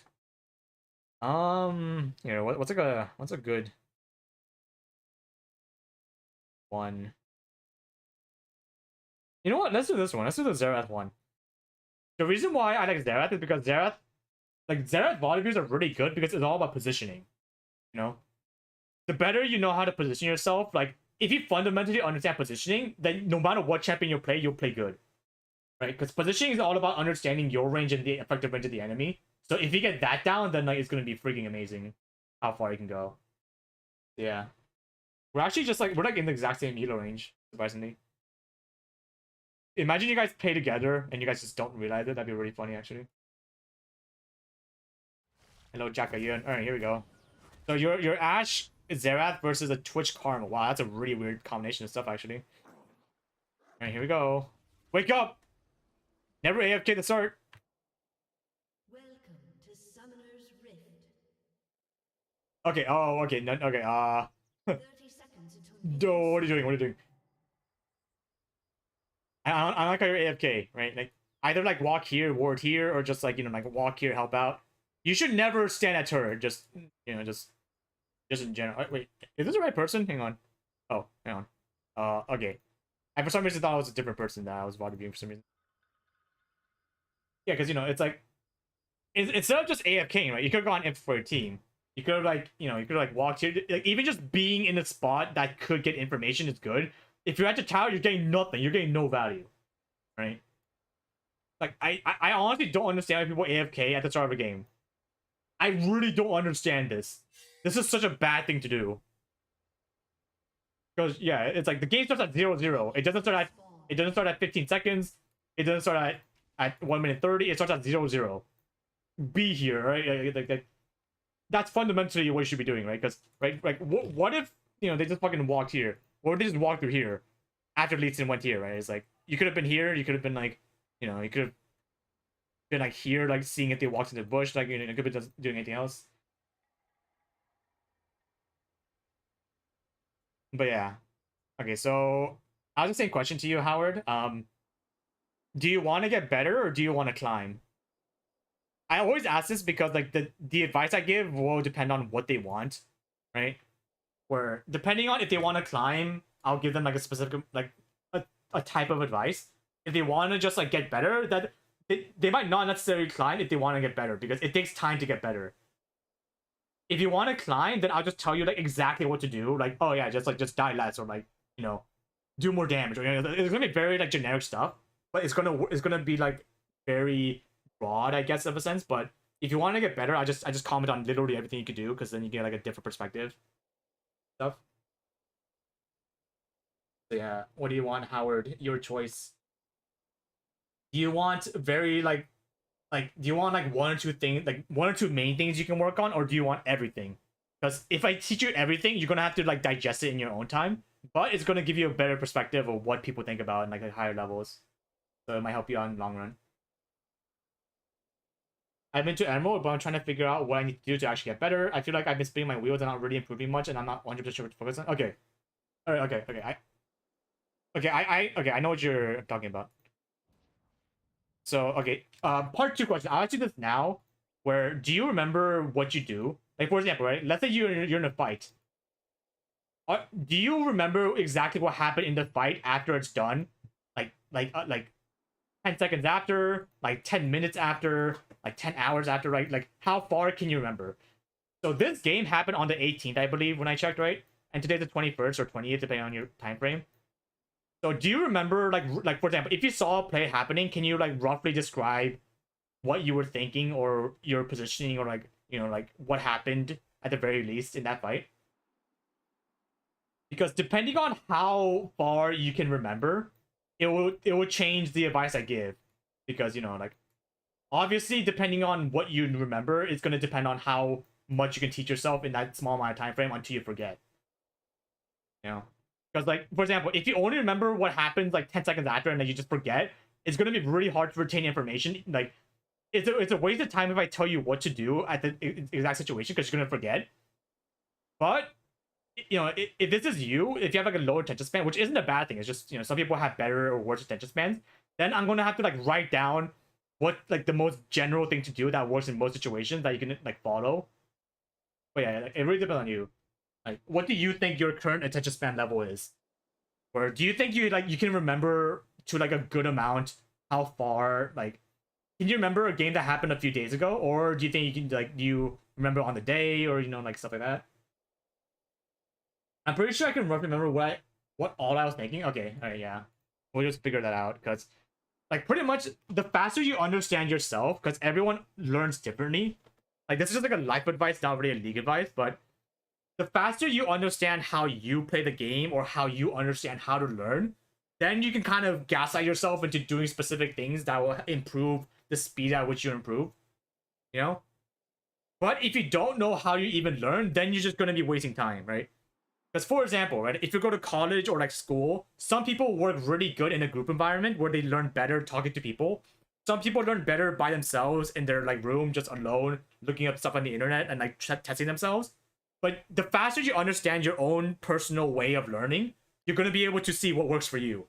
Because obviously, if somebody tells you what to do and it doesn't work for you, you might accidentally assume that, oh shit, like I'm just bad learning, or like this like this advice is wrong. But it might not be wrong. It just might be the way you're teaching yourself might be like the method of how you're teaching yourself might be just incorrect for your own personal style. So like yeah, it's like I'm gonna try to figure out your personal like situation. Like number one, like what are you doing? Your ADC is getting attacked while you're just standing at turret. Not only do you have to learn how to learn, then you learn how you learn to learn final. Yeah, pretty much you have to learn what, like how you learn instead of learning like what. It's not about what you learn, it's about how you learn. Yeah, let's see how you do this. Dude. Oh, whoa, whoa, whoa, whoa, whoa! Don't, oh, okay. I don't like this ward, honestly. So okay, so here, then, from the very get go, this is like not good. Okay, so here. Okay, so right now, right, we just saw Twitch walk up. Like we physically saw Twitch right here, right? And we saw Karma. We see Karma. So warding here gets nothing right now, at least. You know. Like I would like the reason why a lot of people ward this bush is because like for example, right? Like if they walk, if this is ward and they walk here, if they try to auto attack you or something, these minions will help you like attack. Like this is kind of like this is a really bad spot to be in as an enemy support or the AC. Especially when like your minion wave is walking up. But this ward is like it's very short-sighted, right? Like this ward doesn't actually accomplish that much. Is the biggest problem, you know? And especially because like we like pretty much confirmed that Twitch isn't here, Karma's not here. This doesn't get vision. Okay? Like I'm not saying this ward is bad later in the game. Like for example, right? Let's say these guys all in and then they retreat to the bush. Then putting the ward down to get brief vision to attack is a good thing. But it doesn't make sense at this time. Okay? So this is one thing that it's like really hard to grasp, especially at the start, is that warding, especially, right? You can have a really good ward, but the timing might be really bad. You know? So in this situation, this is like, I'm not saying this is a bad ward in other situations, but in this context where we saw the Twitch, where we saw the Karma, this is a bad ward situationally. You know what I mean? So whenever you put down a ward, like the entire idea of putting wards down is you want to ask yourself, why am I putting this down? Like, why am I warding? What information am I trying to get from putting this ward down? If you don't have it, if you don't have like a very direct, objective reason for why you're doing wards in like spots where you're putting them down, you're on autopilot. Okay. If you have no idea, you're just putting them down like like for shits and giggles, then you're not learning. You're on autopilot mode. Even if you don't think it, you know, you always want to be thinking like, okay, I want a ward here, you know, for X, Y, Z reason. I was worried about the Karma popping in and out of the forward bush to spam Q poke. Yeah, but you know, it's like that would make sense in a different situation, right? See, it's like Karma just queued. Isn't Karma queued like fucking like 10 seconds or some shit at level 1? Yeah, it's like 8 seconds 30. Like she just queued, right? She just queued before, which means in this context, there was no danger of her queuing because she doesn't have Q. You know what I mean? And here, like you can say that, oh yeah, but she can like obviously like can't she just walk up now and then Q? But like that's the thing, right? Like okay, so whenever I get into a game as support, I always do like fucking like mental boxing, right? I do like shadow boxing where I go like, okay. Like, we have Ashe versus Xerath. Okay? Like, you want to do a mental simulation of how you think the lane's gonna go down. Like, this is why I say the game starts at 0-0. Like, dude, the game starts at, like, before even the game starts. Like, during Champion Select, the moment you see your enemy matchups, I always have, like, an active mind of, okay, how is this lane gonna go? Like, what win cons do we have? And what situations can we lose? Right? And one situation that is obvious is that Karma has a very linear ability, right? Which means that if she Qs in an angle, if there's anything blocking it like minions, then you're not gonna get hit, right? This is just simple Karma knowledge. So that means if there's a minion wave in between point A and point B, point A being the Karma and point B being you guys, if there's like any obstacle between these 2 points, she's pretty much no damage, right? So with that logic, like that's why I said this ward is bad, because you know if this is the ward, right? Like I know you're thinking like, wait, can't she just like walk here and then like now she can just Q? But like that doesn't make sense now, right? Because for her to do that exact play, now that means she has to walk here and she has to somehow go through these minions, right? The only way she hits you in this situation is if like you guys were literally just right in front of her and not attacking back for no reason. But that's not gonna happen, right? Like you can just position away from her. You can like right now, right? This is like probably the exact position I want you guys to be, where now you guys are away from the Karma, so now she can't do fucking anything besides walking up all the way through the minion wave. And if she's dumb and she decides to go for that anyways, she's gonna be hit by the minions, right? So now instead of like a 2v2 potentially, it's gonna be like 2v2 plus your 3 caster minions attacking back.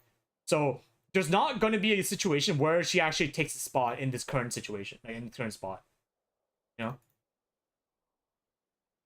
So yeah, it's like this kind of comes down to just like how well you know the enemy champions, right? Because obviously if you have no idea what Karma does, you're not gonna be able to react like positioning stuff like this. But especially in the bot lane 2v2, you can counter a champion just by your positioning, right?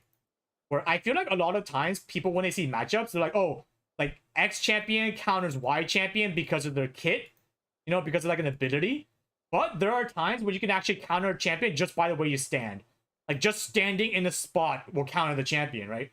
Like for example, like Graves, right? Like anyone that played against a Graves in like a higher enough setting will know that the best way to counter Graves is just stand behind your minions, you know? Because Graves has like such a small auto attack range, especially if there's a target in front, that if you just keep running around the minions, he literally can't do a single auto attack to you, right? So in that case, you counter Graves not because of any of your skills, but because you just position differently. So for example, against like champions like Karma, against like Ezreal, right, that has like very linear skill shots, just positioning differently with your minions can actually just completely counter her. Yeah, let's continue the actual VOD thing. Yeah, see, like look at that, see? Like, did you see how far she had to walk up to even be in range? And even then, she got fucked by the minion. Like, do you see this? Like, Karma just countered herself because fucking she queued a minion. Yeah, like, do you see why, like, this, like, inherently her walking here, it just doesn't make any sense? You know what I mean? Because, like, yeah, it's like this. Okay, also here, let me just okay, so number one, right? It hasn't even been 2 minutes, right? It hasn't even been 2 minutes, and I already see like 5 different things wrong with this laning phase. Like number one, okay, number one.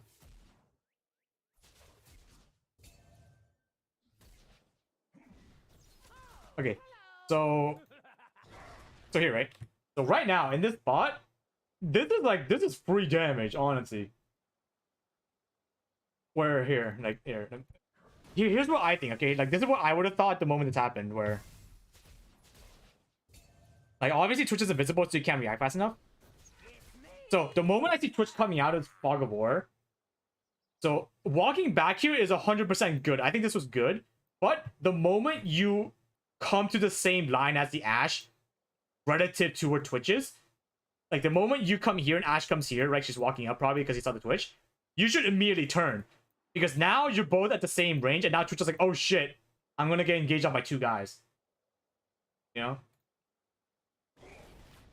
And because Karma's doing like fuck all whatever behind the minions, like you can get so much potential damage here. And worst case scenario, right? Even if she lands a Q, if you just walk away, you're not both gonna get hit by it. Like only your Ashe is gonna get hit by it. But you can get so much damage, right? Like that's whatever. Like it's all like, dude, bot lane 2v2, like even every lane, but 2v2 especially, it's a matter of just math, right? Like for example, like let's say your auto attack gives you +1 value, and then you're like, landing a skill, like a strong skill shot gives you 1 or +2, like +1 or +2, either one. So for example, if you landed just middle of your W, it'd be a +2, but because you landed on the side, that's an extra +1. We're like this is just conceptual, okay? But the side that gets like +20, for example, gets a kill. Like this is like the most you can't see it because of the cam, but this is like the most simplest way to understand trades, where whichever side manages to get +20 over the course of a lane, they're gonna get the first kill, right? This is just how it works. Okay. The reason why I bring this up is because in this situation, if you like, which is only one guy right now, right? Because Karma's like a bit separated. If you auto attack once with the support and the ADC, now you're +2 in value. And because Twitch hit you once, now you're +1.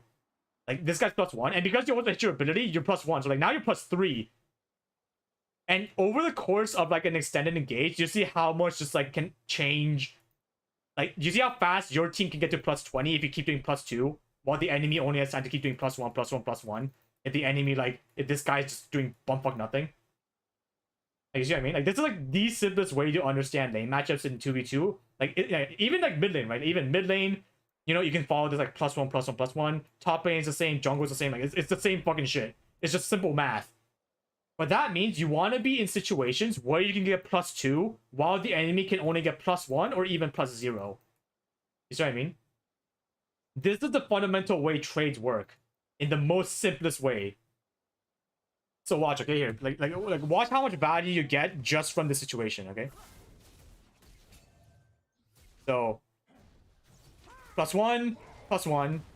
Okay, do you see that? So right now we just kind of I just counted Twitch's skill shots. He did +2 because he did 2 auto attacks. And look how much you guys did, okay?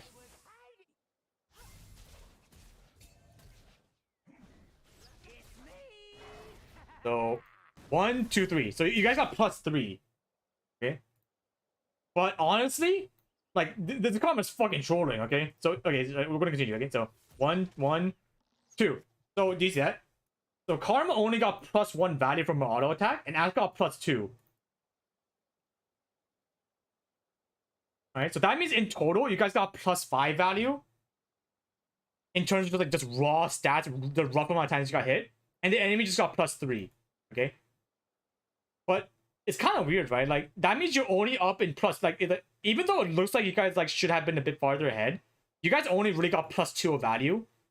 But do you see how like over the course of like multiple trades, like let's say this happens like times like 20 times or 10 times, right? If you keep taking advantage of these small trades 10 times over and over again, you're eventually going to get +20. Well, these guys only get like, you know, like you're going to get +20, whatever, or like, you know, like whatever. Sorry, wait, +5. So you're going to get, no, sorry, this is 4 times. So +20, these are going to get +12. So you're naturally going to win. You should be a shred. Yeah, roughly. Like, obviously, it's going to be different if the enemy has like a shield, right? Like, shields kind of change it up a bit. Because, here, let me talk about the value of shields. So, shields, right, depending on the shield, they can deflect 1 value, if that makes sense, if you do it properly. So let's say Karma shielded an auto attack from Ashe.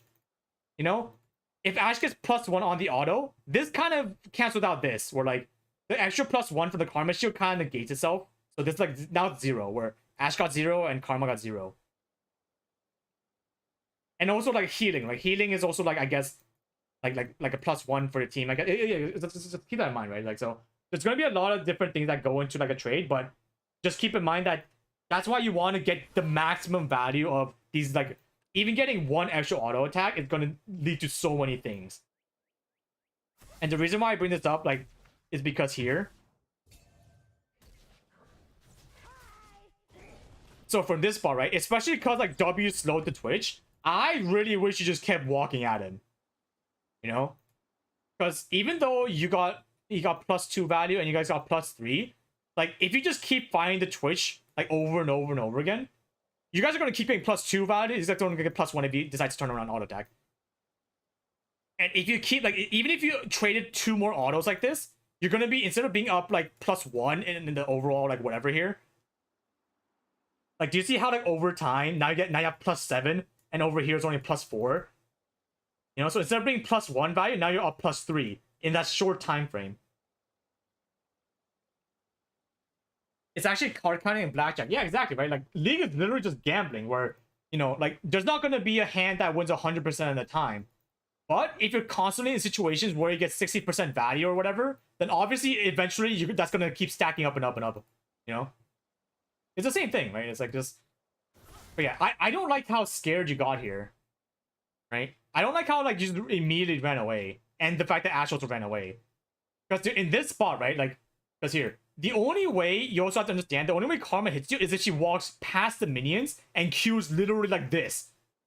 And do you see how much Karma's griefing if she actually decides to stand here when you have when you have these amount of fucking minions just in this range, right? And also, like, dude, Karma can't actually help if you both walk here. Because if you walk here, then Karma is also going to be entirely blocked off until she, like, literally walks melee range. You know? Yeah, so it's like, yeah, it's like, dude, I guarantee you, in like a very high elo lobby, this Twitch is gonna have to blow, like, fucking blow flash or some shit. You know?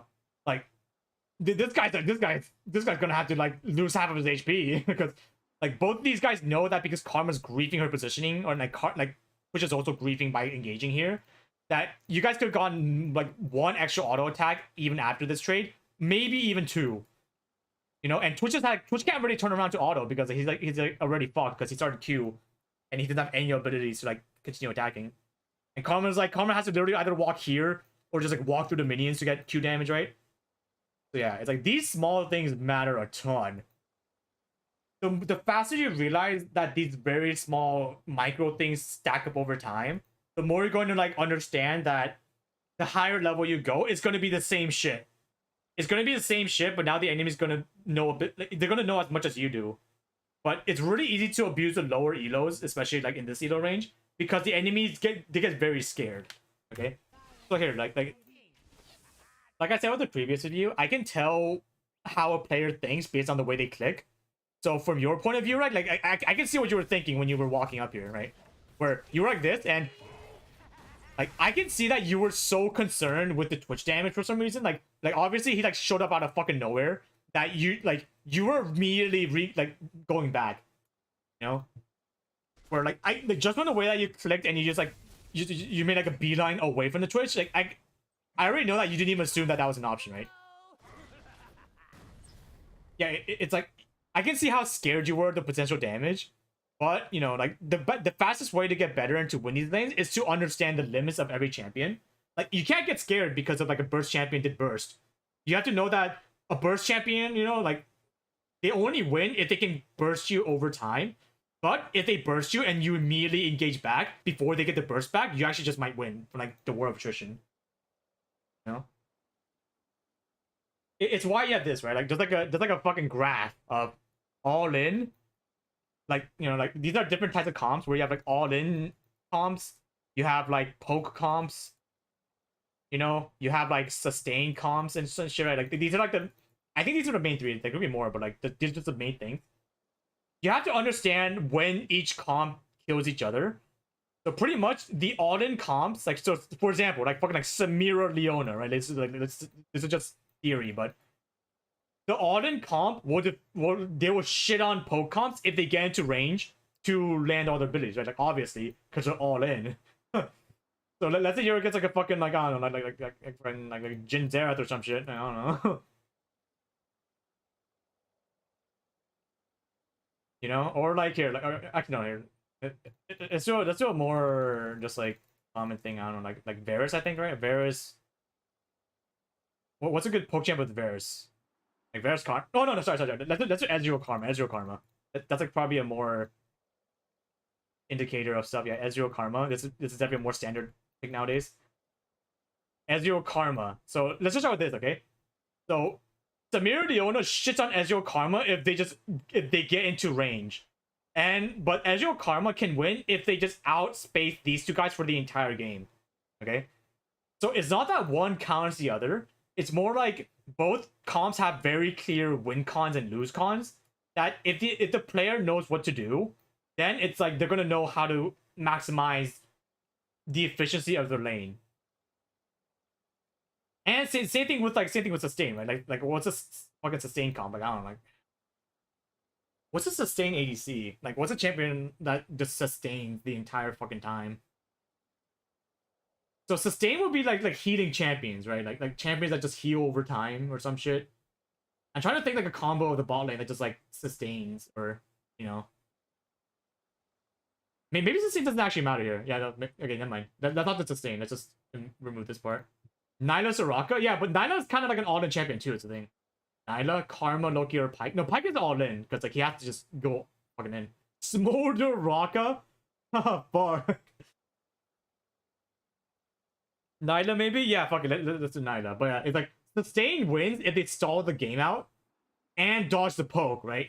Obviously, they, you know, like, here, okay, fine. That's sustain. This is a good thought exercise because it makes you guys think about these things instead of me just giving the answer. Lucian Nami is more of a poke Or it's okay, so Lucian Nami is kind of like a burst poke where like they time their summoner spells or like they time their skills to go in. But it's they have what I would say Lucian Nami is kind of like somewhere in between here where they're not really all in, but they want to time their burst over time. So yeah, Lucian Nami is somewhere like in between here ish, if anything. I wouldn't really say Lucian Nami sustain. I guess, you know, yeah. Seraphine Senna, what the fuck? Why would anyone go Seraphine Senna? Fuck it, let's do it. Seraphine Senna. Where sustain will work, you know, sustain wins if they can stall the game out long enough, like they don't die. And poke will win if they can poke, obviously, before they can fucking heal, you know?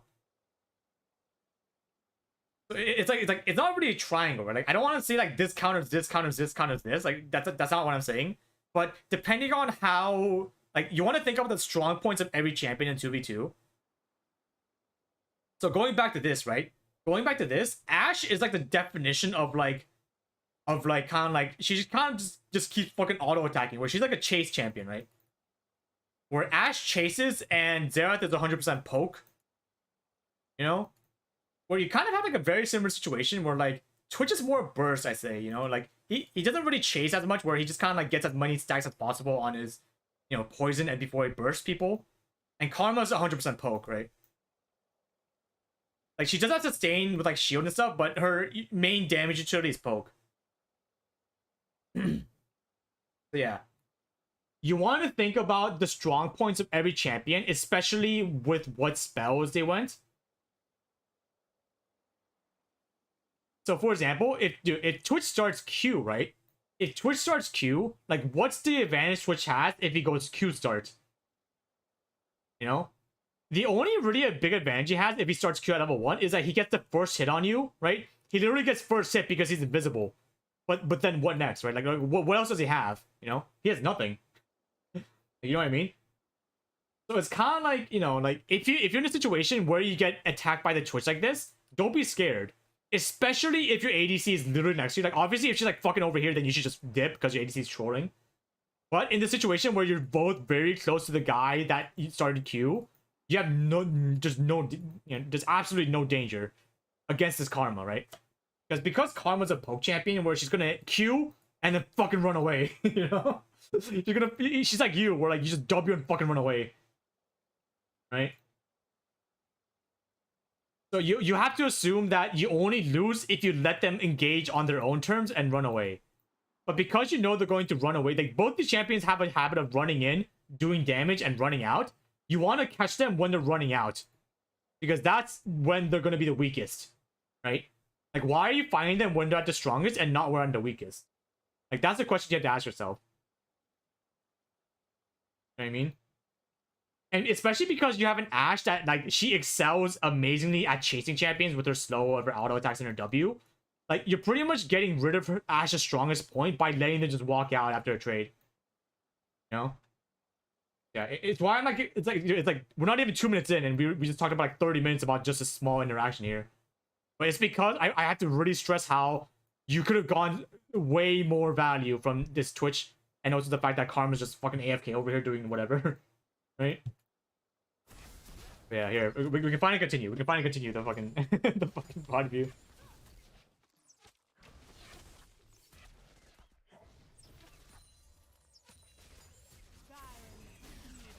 Right here.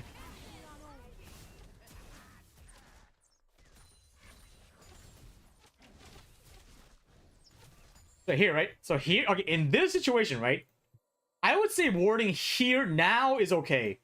Honestly. You know what I mean? Warding literally right now is the proper time.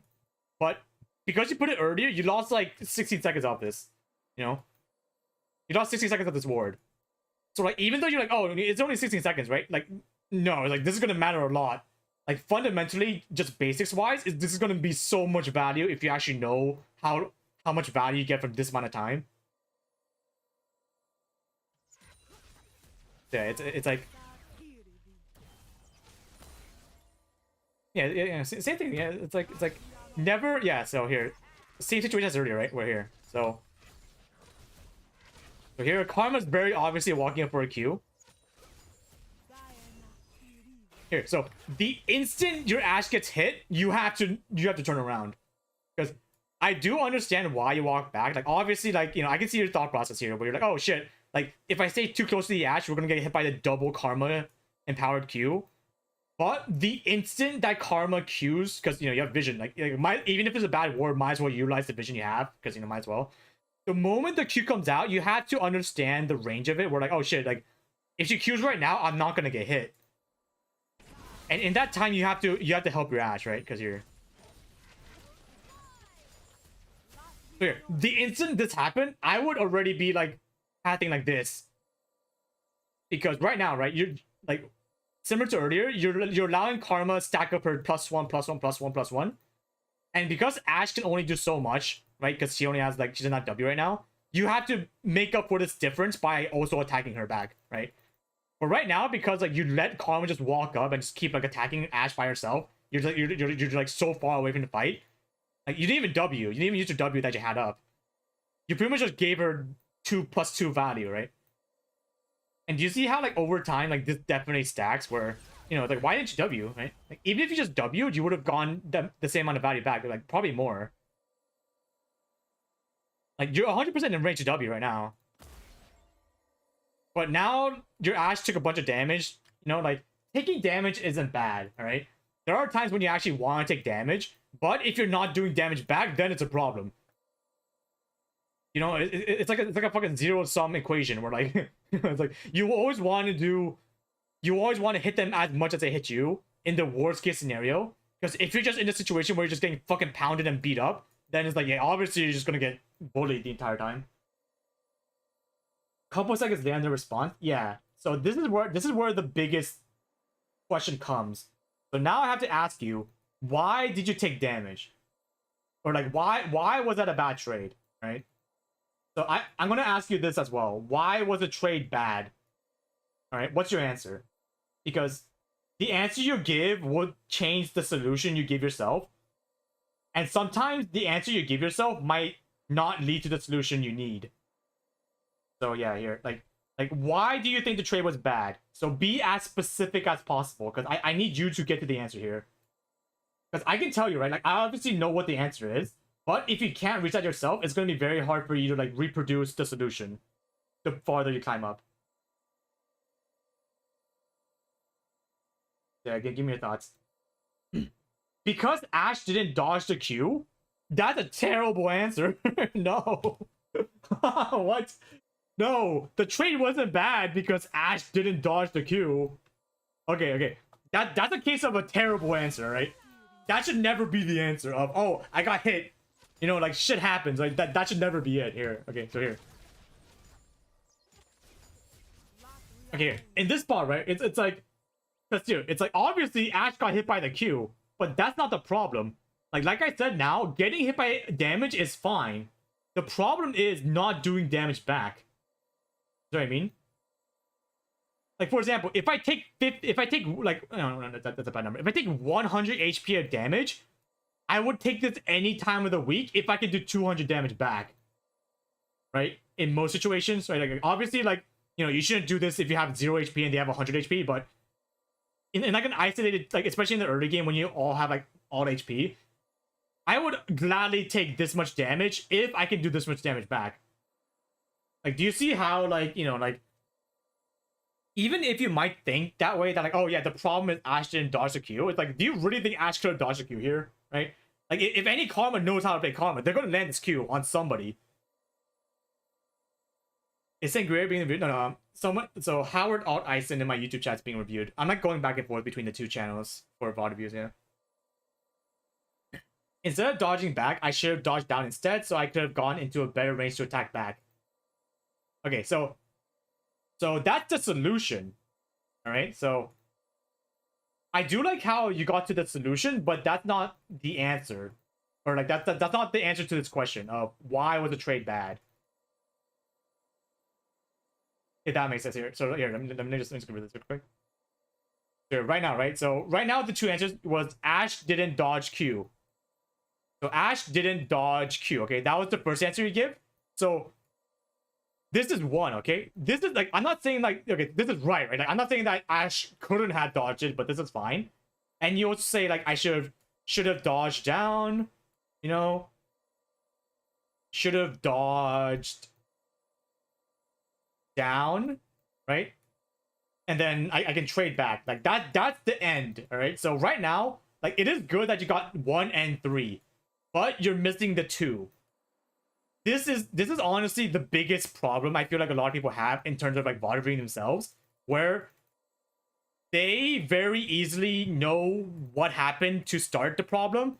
They know what happened to end the problem, but they don't know this middle part. And if you understand this middle part, that's where you improve, right? Because if you understand the mechanism for why you went from point A to point B, right, then you're going to figure out what the actual problem is. So you're like try one more time. It's not that you said wrong things. It's more like I need you to like try to think a bit more, right? So what do you think it fit in this middle of why the trade was bad? Like what's the mechanism behind the problem here of why the trade was bad? Like, I'll tell you the answer right after your response, but I just really want you to try to get to this yourself.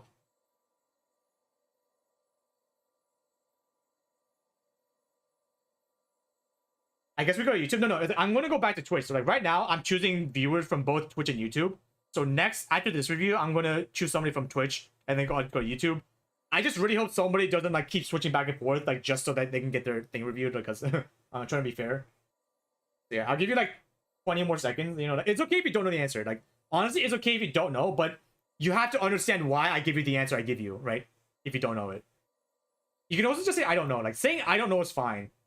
I would much rather say you say I honestly don't know, because then I can like, you know, I can word my way a bit more concisely.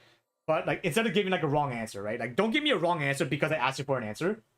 If you honest to God can't think of like the proper answer, like just, you know, like just tell me. Because like I'm trying to get information on you as well, where I need the information so I can like cater the coaching towards your, you know, like your situation.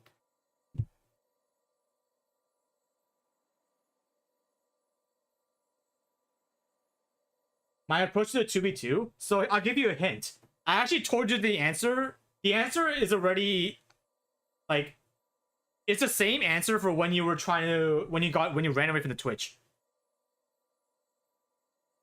So yeah, it's like the same mechanism for why you walked back here is actually the same mechanism for why you walked away from the Twitch here. Like 10 seconds ago.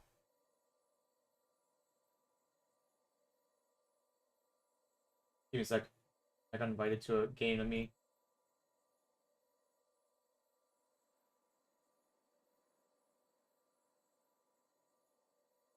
In like my sense of, I think they're stronger than we are, so we should be playing back.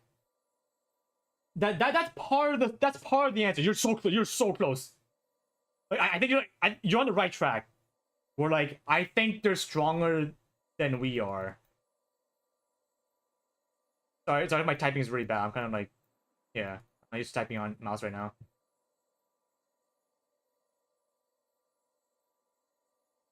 Okay, yeah, I'll just give you the answer because I feel like I have to just tell you the answer before you confuse yourself more. We're like, so this is right, but it's only half the answer. Where, you know, like running away because you think they're stronger in this part that's correct in the sense that like obviously Karma Q is going to do a shit ton of damage, but that's the first half. Where the moment you see Karma Q coming out, you have to immediately go to step 2 of this part 2 of fight back, right? So I guess we can turn this into like a run into fight angle, where the reason why this trade was bad is because you only did this, right? You were so focused on running away that you didn't try to fight back. Like this is kind of like, but like, you know, like this is only part of the answer. Where if the problem is that you didn't fight in the first place after you ran away, you have to understand why you ran away in the first place. Like that's the thing you have to think about. You know? So here, let me just expand on this fact. So running away from the Karma Q at this time, that is fine, right? That is good. I like that you're like thinking about how much damage they can do, but it happened, right? Like it's happening where Ash is in the situation where she's gonna take damage. But that means the moment that this fact happens, you have to be in position to fight back. You know? You have to take advantage of the fact that she walked up. Because even, you know, like it's like earlier where like instead of like pushing the damage back, you just ran away and now you're minus in value. But the mechanism why I wanted you to get to these answers, because you know, the running away isn't the problem, but you are so focused on just the running away that you didn't even consider the after, like after you run away, what you do, right? Where like you're so focused on the flight or flight response, like I feel like your nerves as well, like you're so scared of like Twitch coming out of the bush, Karma doing Q damage, that there's no next, right? And this is where the solution comes in of what I want you to focus on is I want you to focus on what comes after. Like, I think this is the biggest problem. Like, just from the first, like, 2 minutes of what happened, is you have to understand what to do after if situation A happens, if situation B happens, if situation C happens. You know what I mean? Like, this is the biggest thing that I feel like people have to work on, especially in League, where you have to, like, understand where your weaknesses are. And that comes from understanding why you took bad trades, why you died. But you know, like you have to understand that the answer you give yourself, if the answer you give yourself only works in that specific situation, then it's gonna be really hard to find the answer for another situation that's completely different. But if it's more like if the answer you give yourself is more conceptual, of like, oh yeah, I didn't have plan B in mind, then next time, if something else happens, this answer might still work in that situation. Like, this is why fundamentals are so important, right? This is why, like, just like the idea of learning the basics is so important, because if you know how to do these basic conceptual things, this is going to apply in like more situations than if you gave yourself like an answer to just one question.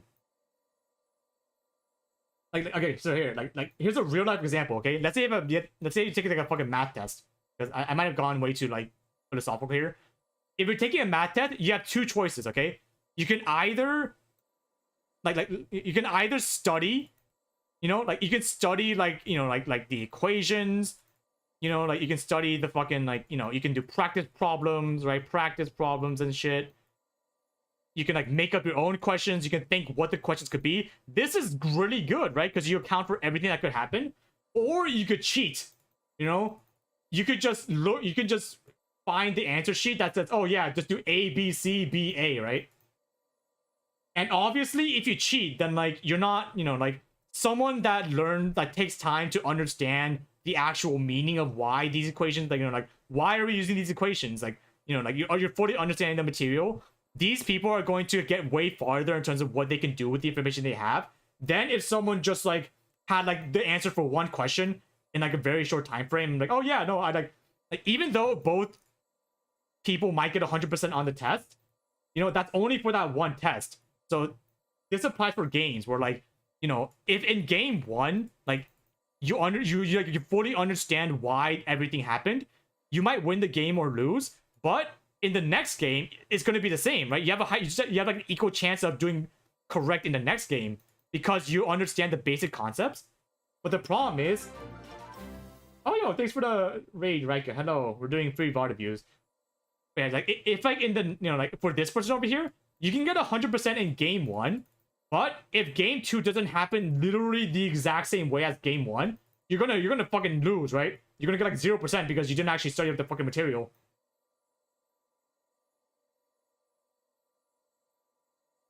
I need to start programming a second layer response to things because I'm focusing too hard on the first layer answer. Yeah, exactly. Like, you have to understand the mechanism for, like, why did you run away, right? Where it's like you ran away because you were scared of the Q damage, right? But let's say they Q'd already, right? Like, let's say they did their damage, which is what happened here. What comes after? You see what I mean? The main problem I'm seeing with literally just the first 2 minutes of the game, right? Like we saw number one, which was like you ran away from the Twitch, you ran away from the Karma. Like, these were only two cases, but I already saw what the problem is, right? Where you have your plan A, like you're here, right? Your plan A is, oh shit, I should run from the poke. But after this passes, after the Q already came out, they have no more damage. You don't have a plan B. You see what I mean? Where I do really like how you have like, you're thinking about, oh shit, I should run away from the poke. But after this happened, like, what do you do after, right? Like like, because you're running away, you're not even considering that maybe I should try to fight back after plan A happens. Like, now you're in a situation where there's gonna be no world where you ever have a plan B, because now you're defaulted on plan A in every possible situations. You know what I mean? Where now you're on plan A, then now you're gonna wait for Karma Q to come back, and then now after 10 seconds, you're gonna be in plan A again, right? So you're gonna constantly be in this position of I'm gonna get hit, I'm gonna get hit, I'm gonna get hit, right? It's like you see what the problem is here? Where now you're in a situation where you can only get hit over and over and over again because you're not taking the initiative for what you have to, like, you don't have a plan B. You know?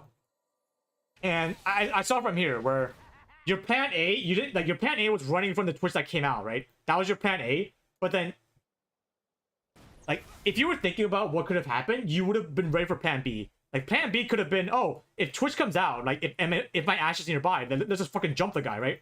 That's plan B. And the plan C could have been, oh shit, if it's not flashing out and Carl misses Q, then I can go for, like, I can keep chasing and making bows flash. And if he flashes out, then I can, like, dive him or something, right? Like you always want to instinctively know what the next plan is, but that only comes if you know what the first plan is. It's like, if you're thinking to yourself what this is, okay? But right now, it's like, I can tell that you don't really have a plan. Like, even though I say you have plan A, you're not really thinking about plan A, right? I can tell. Like, you're kind of on autopilot, where you don't go into a game thinking about these things. You just kind of go into a game, and then you kind of just let the game happen, is what I'm seeing right now from just a way, like, you know, like, you're standing at tower doing nothing, which means you weren't thinking about what you could be doing, you know? Like, you're just running away even though you're actually in, like, a perfect position to fight back, which means you're not thinking about what could happen after Twitch comes out. You know, you're not ready to fight the Karma after she Qs her only damage ability because you're not thinking about what you could do after. You know what I mean? Yeah, it's like, yeah. So, the solution is going to be different based on how well you can focus. But this all comes down to your concentration level. When you queue up for a game, like, especially when you're trying to learn these things, you don't want to spam games, okay?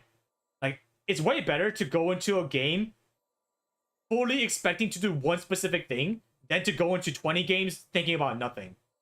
Because if you go into 20 games and not improve, then you're just wasting time if your goal is to, like, get better. Like, I would say just play one really good game where you're focusing the entire time on what to do next, and then VOD review, right? It's okay to die. Like, making mistakes is fine. But you're never going to make mistakes if you're not thinking about what you're doing right and what you're doing wrong. Because if you don't even know that you're making a mistake, you're not going to learn, because obviously you don't learn from things that you don't deem as a problem or not. Yeah, here.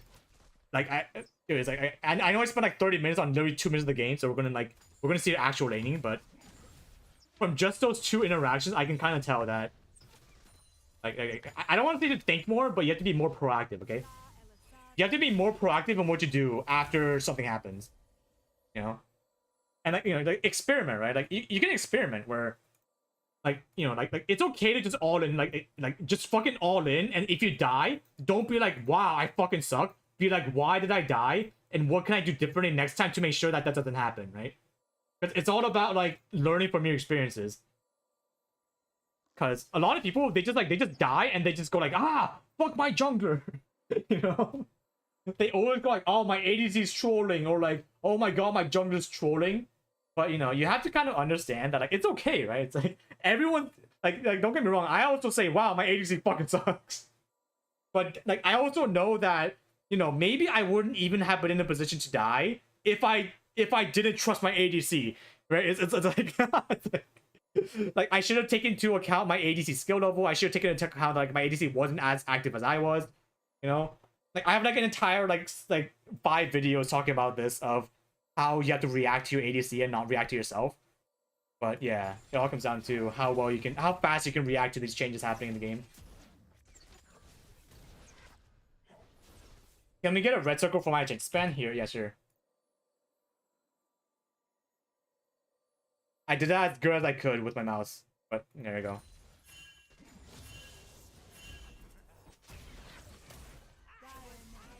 Okay, so here, the same thing, right? Same thing. So So here, so Karma goes W, right? So here, like right now, actually in this spot, like before Twitch can show up, this is actually 2v1. Like there's gonna be a lot of times where you have an isolated 2v1 situation where like even though it looks like it's 2v2, based on the distance of where both players are, you can actually like get one free auto attack or ability before the enemy can come help. You know? So like even to like 1 second gap, or like this is more like 0.5 seconds, like you can do one auto attack damage before getting hit by this guy. You know? I thought it would be a VOD review, but it's a course on how to VOD review. Yeah, it's like, dude, it's like, okay, number one, guys. Like, I don't really like VOD reviews in the sense that, like, I don't want to tell somebody what to do. Or like, I don't want to give them the answer, because then the next time they have the same problem, if it's like an entirely different context, they're not going to know what the answer is, because I didn't teach them how to get to that answer, right? Like, it's kind of like, you know, it's like, you shouldn't teach somebody what the answer is if they can Google it. You should teach them how to Google something so they don't have to ask you again. You know what I mean?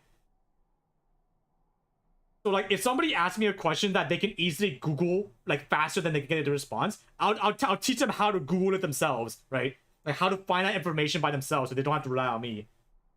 Teach a man how to, yeah, that's probably a better analogy right there. Like, don't teach a man, you know, like, don't give a man a fish. You teach the man how to fish so they can, you know, they can figure it out themselves in their own time. So here, right? So here, so in this spot, right? Right now, Ash is rooted by the W. And what spot do you have right now, actually? You have W up? Yeah. So yeah, I actually really like how you're like kind of like being close to the Karma. This is really good. Because right now, right, Karma just W the Ash, which means more often than not, she's probably gonna Q on the guy that can't move, right? Because like, who wouldn't use an ability on the champion that's CC'd? So I do, yeah, this is good, this is good. Like, you're taking advantage of the fact that her entire focus and damage is on your ADC, but you're trading damage back. So I like that a lot.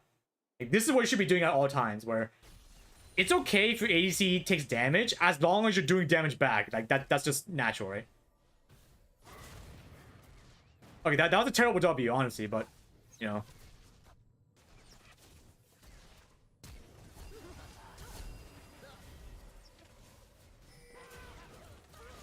Okay, I'll be honest. Okay, that was... The enemy just fucking trolled there. I'm gonna be real honest. That wasn't anything you guys did good. The enemy fucking trolled.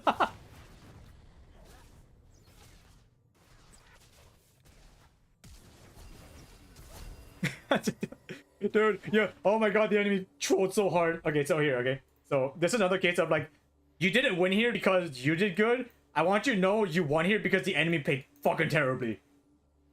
Right? And this is a really big distinction you have to make. Where if you win a game, you want to ask yourself, did we win because you played well? Or did you win because the enemies played bad? And like, some people, they honestly don't understand what the difference is. But there's a really big distinction between this, right? Because if you play well, that means that you actively did the right call. If the enemy played bad, that means the enemy made they made a terrible call. And this is a case that the enemy just fucking did terribly, right? Because number one, like, Ashe has a barrier up, you have heal up. So Twitch didn't know that for some reason. I don't know why. So yeah, you guys got bailed out, honestly. You guys got super hard bailed out here. Like also, dude, dude, another thing, if Ashe actually just walked away, he might have survived. Maybe, like, it's, you know, he probably died anyways, but whatever. Okay, here, let me skip a bit. So I feel like, yeah, let me skip a bit too. Okay, so this is the lane thing, like, on, okay, here, this is, okay, so here, like, this is, like, you're not gonna know this, okay? I'm just gonna say it now for, like, the rest of the viewers, but for you, I don't really want you to focus on this because it's gonna be really hard to grasp this, because, like, you're in gold. But you have to stop this minion wave from crashing, all right? Like, you have to, like, stand here so that this wave doesn't just, like, immediately run to tower. Just watch, okay? Like, watch what happens.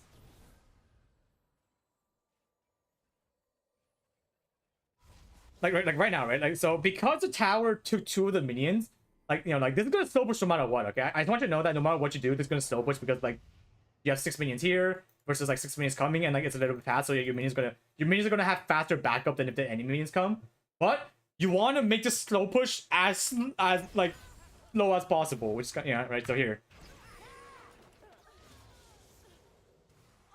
So you're honestly right. Okay, so if I was in your position, right? Like, if I knew that this wave was crashing, you know what I would have done? I would have, because both enemy bot lanes are dead, I would have fucking sprinted to here, right? And this is going to be really hard to understand if you don't know, like, macro or, like, wave control. But the reason why I want to run here is so that I can stop the enemy wave from coming here. Okay, so here, like, let me show you what happens, okay? Let me show you what happens if you just let the wave just by itself.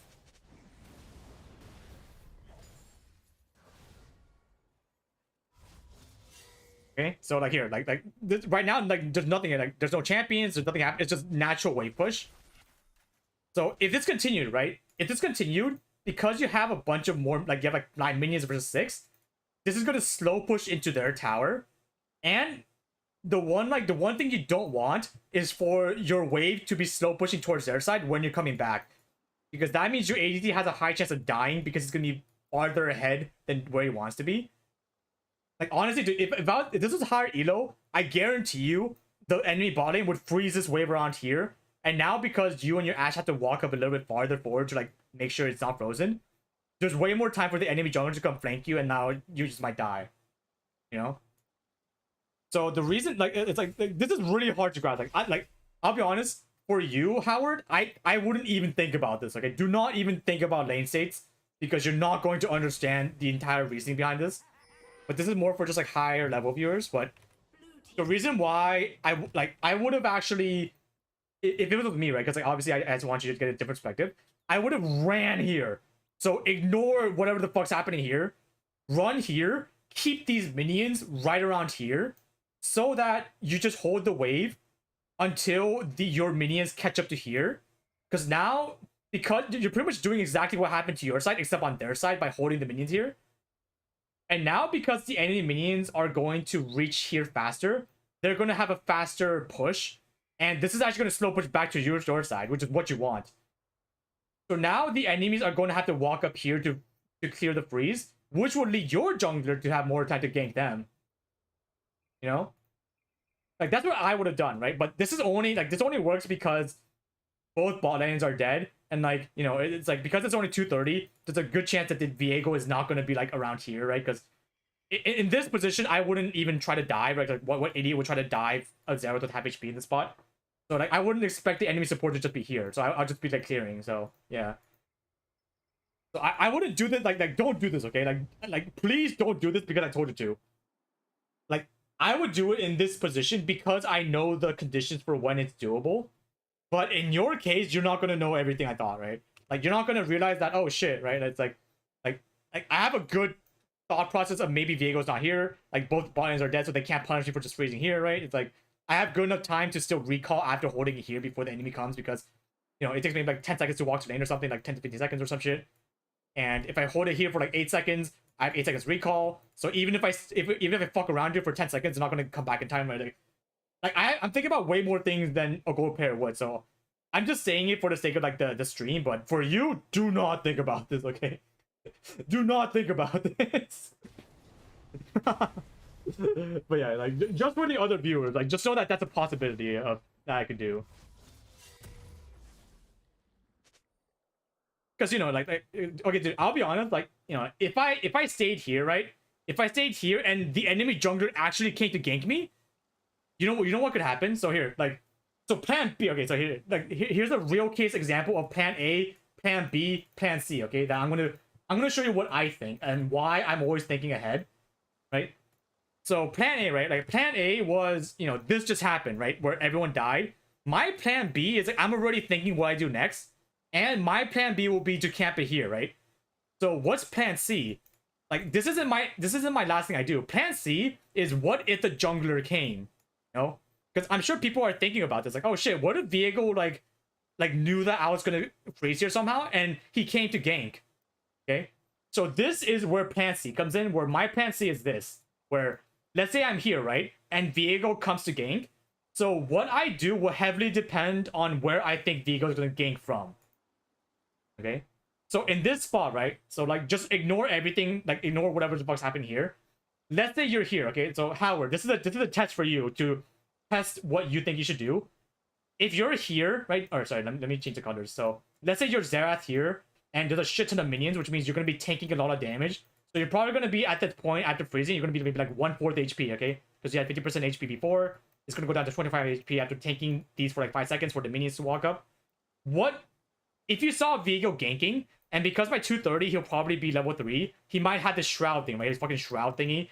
So he's probably gonna start shroud around here, which means this wall is going to be shrouded, which means this is what's gonna happen. So what do you do? So in any case, you're either going to see Viego physically walking towards you, or you're going to see that his shroud has been activated, which means you know he's going to gank you. I'm going to end up flashing into tower to suicide. That's okay. So that's good. Like that's part of the solution. I like the fact that you even thought about that's really good. So that's one, right? So the reason why I drew this outline is because depending on where I think it's going to gank from, is going to change how I walk. Okay? And for example, right? Like if I think he's going to walk this way, right? So if I position here, there's probably a good chance he's going to walk this way to cut off my flank angle, right? So if I see, like, if I physically see his body here, I'll run this way. If I don't see his body, like, if I see his body here, I'll run this way. So depending on how much information I get in this position, it changes where I run to. That's the biggest thing, okay? That's like the biggest thing you have to keep in mind. So like I actually have plan C, plan D already in mind. Where depending on how much information I get based on how I freeze this wave, I'm either going to go up or down, depending on where I think Viego's going to come from. So, for example, if I only see the shroud, right? If I only see the shroud and no other information, so like he starts shroud here, you have to guess. You either have to guess that he's going to come from here or from here. And if that happens where you only see his shroud hugging the wall, then you know what I would do? I would purposely walk this way first so that he chooses to go here. And then right after a split second, I would run to the tower, which will either force him to like waste time going this way and loop back around to try to kill me, or he will have to travel. He will be forced to walk here and then walk towards me to execute me. But the one thing, right, the number one thing you have to keep in mind is that in both situations, I probably won't flash. Okay? Because the only way he actually catches me, if he ganks from here and I'm standing here, if I run to the tower to execute, the only way he catches me is if he flashes. And if I run this way, the only way he catches me is if he flashes. I would only say flash is good if you go for the option where he walks this way and you walk this way. Because the only way he can actually catch you is if he flash E's at you. Or like, you know, like his fucking hand grapple, whatever the fuck that is. You know? But do you see how like in that small time frame, like the moment that this tower dive happened and my Ashe died, do you see how many steps I'm thinking ahead? Where like I'm even thinking of what would happen, like I should freeze a wave. I'm thinking what happens if the jungler comes gank. I'm thinking how he would gank, what angles I have to escape, and what summoner spells I should use in what situation. So for example, if I walk this way and he flashes at me, just let him kill you, right? Like let him kill you, like let him get the kill, but now he's flashed down, which means he won't be able to kill you the next time he comes around. Right? And because like there's no objectives, okay, he's only gonna get one kill. Like I would much rather him get one kill while wasting his flash than me losing a flash and still dying. Because there's still a world where I flash and he still flashes and get within damage range to kill me, right? The only time I would say you should use flash if you're 100% sure you're out. So if you're running away and he's like right behind you here, and he's charging up his E to flash EU, then I would say flashing out is right. Because now he gets no kill. Right? Now he gets no kill. And he also wastes his flash. So now he's just wasted time. You know? So it's like for your level, right? For gold level, you only have to think about plan B, right? Like right now, you're stuck on plan A. Right? For your homework assignment, I want you to just think about plan B. Because right now, like because I played this game for so long, I have so many like I go to like plan, like I go to like fucking like plan F sometimes, right? Like I have so many more backup plays because I have like that intuition from just years of experience. But you have to be able to like learn. You need experience first of all, but you need experience while with this mindset, right? Because if you don't have this mindset, then your experience is fucking worthless because you might be thinking about the wrong things. So you want to keep in mind what your next move is. Like, think about what your next move is, and then try that move. And then if it doesn't work out, think to yourself, was that a bad move or was it just unlucky? Because there are times when your decision was 100% correct, but you just got unlucky, or like the enemy just happened to play fucking amazingly that they just like outplayed you, and that's fine. You don't want to die because you made a mistake. It's okay to die if you made the right play and you just died anyways, because that happens a lot. Where objectively speaking, you might have made the right play. It's just the enemy just skill dipped you, or they just like there's like a freak action of events that happened that led you to dying in that spot. Okay, let me continue. Sorry, I got very like philosophical here and like very convoluted, but I had to like explain these like very specifically so that people like understand where I'm coming from. So let me continue. Sorry, no, same shit. What does it accomplish, right? What does this do? Like, what does this accomplish? Right? Like, okay, another thing, right? It doesn't, like, literally, just... I feel like a lot of things that you can improve on starts with the word why. A lot of things you can improve on in League, and even in life, starts with the question why. Why did I die? Why was that a bad trade? Why did you put a ward down in this spot at this time? You want to answer yourself, and then think about it, right? So in this spot, right, why did you ward here, right? Like, the fact that you warded here in the exact same manner as earlier, like, I know what you're thinking, right? Like from the first 2 minutes of the gameplay you did, I know why you put this ward here, because you answered it yourself. You answered, oh, I was scared of Karma being here and poking with the W, or with the Q, right?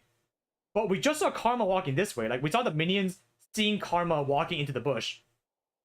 And also because Ashe isn't here, like, this doesn't do anything, right?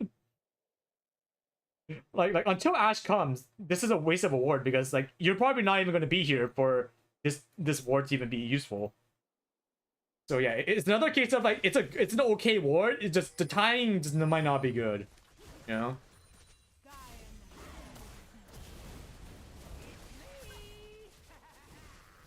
Okay, here again. Okay, here again. So here, so okay, like this is probably the last question, because like I feel like I feel like you already know what you have to work on, right? Because it's the same thing. So why did you walk up here? You know, why did you walk up here? And what could you have done better, right? So yeah, let me ask you right now. So I'm gonna play the clip in regular time, and I just want you and like the people in the chat just think, what was the thought process of you walking up, and why, like, what do you think you could have done better?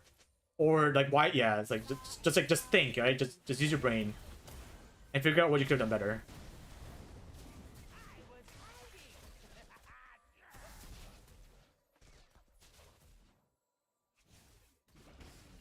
So yeah. So what do you think could have been better? Not miss E. Okay, so Michael Fantasia from Twitch chat said don't miss E. All right, so here, so don't miss E. All right. So things like this, right? It's like this is correct. It's just it could be worded way more constructively. You know what I mean? So like I'm glad that you said this, but it's not really the fact that, you know, like obviously you shouldn't miss E, but it's more like what can you do to land your E? Okay, this is a way more constructive question than don't miss E, because obviously it's like, yeah, forehead, just don't miss your skill shots, but it's more like how do you put yourself in a situation where you can land your skill shot of the E? You know what I mean? Like that's the question you should be asking. I walked to try and get into EXP range and moved up further to dodge the Q.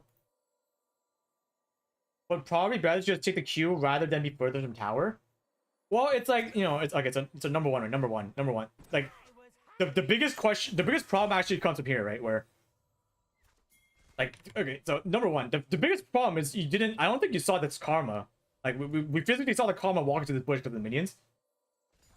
So honestly, I feel like the biggest problem is you didn't respect the karma. Or if you did and you actually wanted to fight, then you didn't know how to space properly. You know? So I feel like problem one, right? Like the biggest issue is that you didn't see karma, or like you didn't if you saw her and you still walked up, that's a bigger problem than not knowing she's there. You know? But here, so here.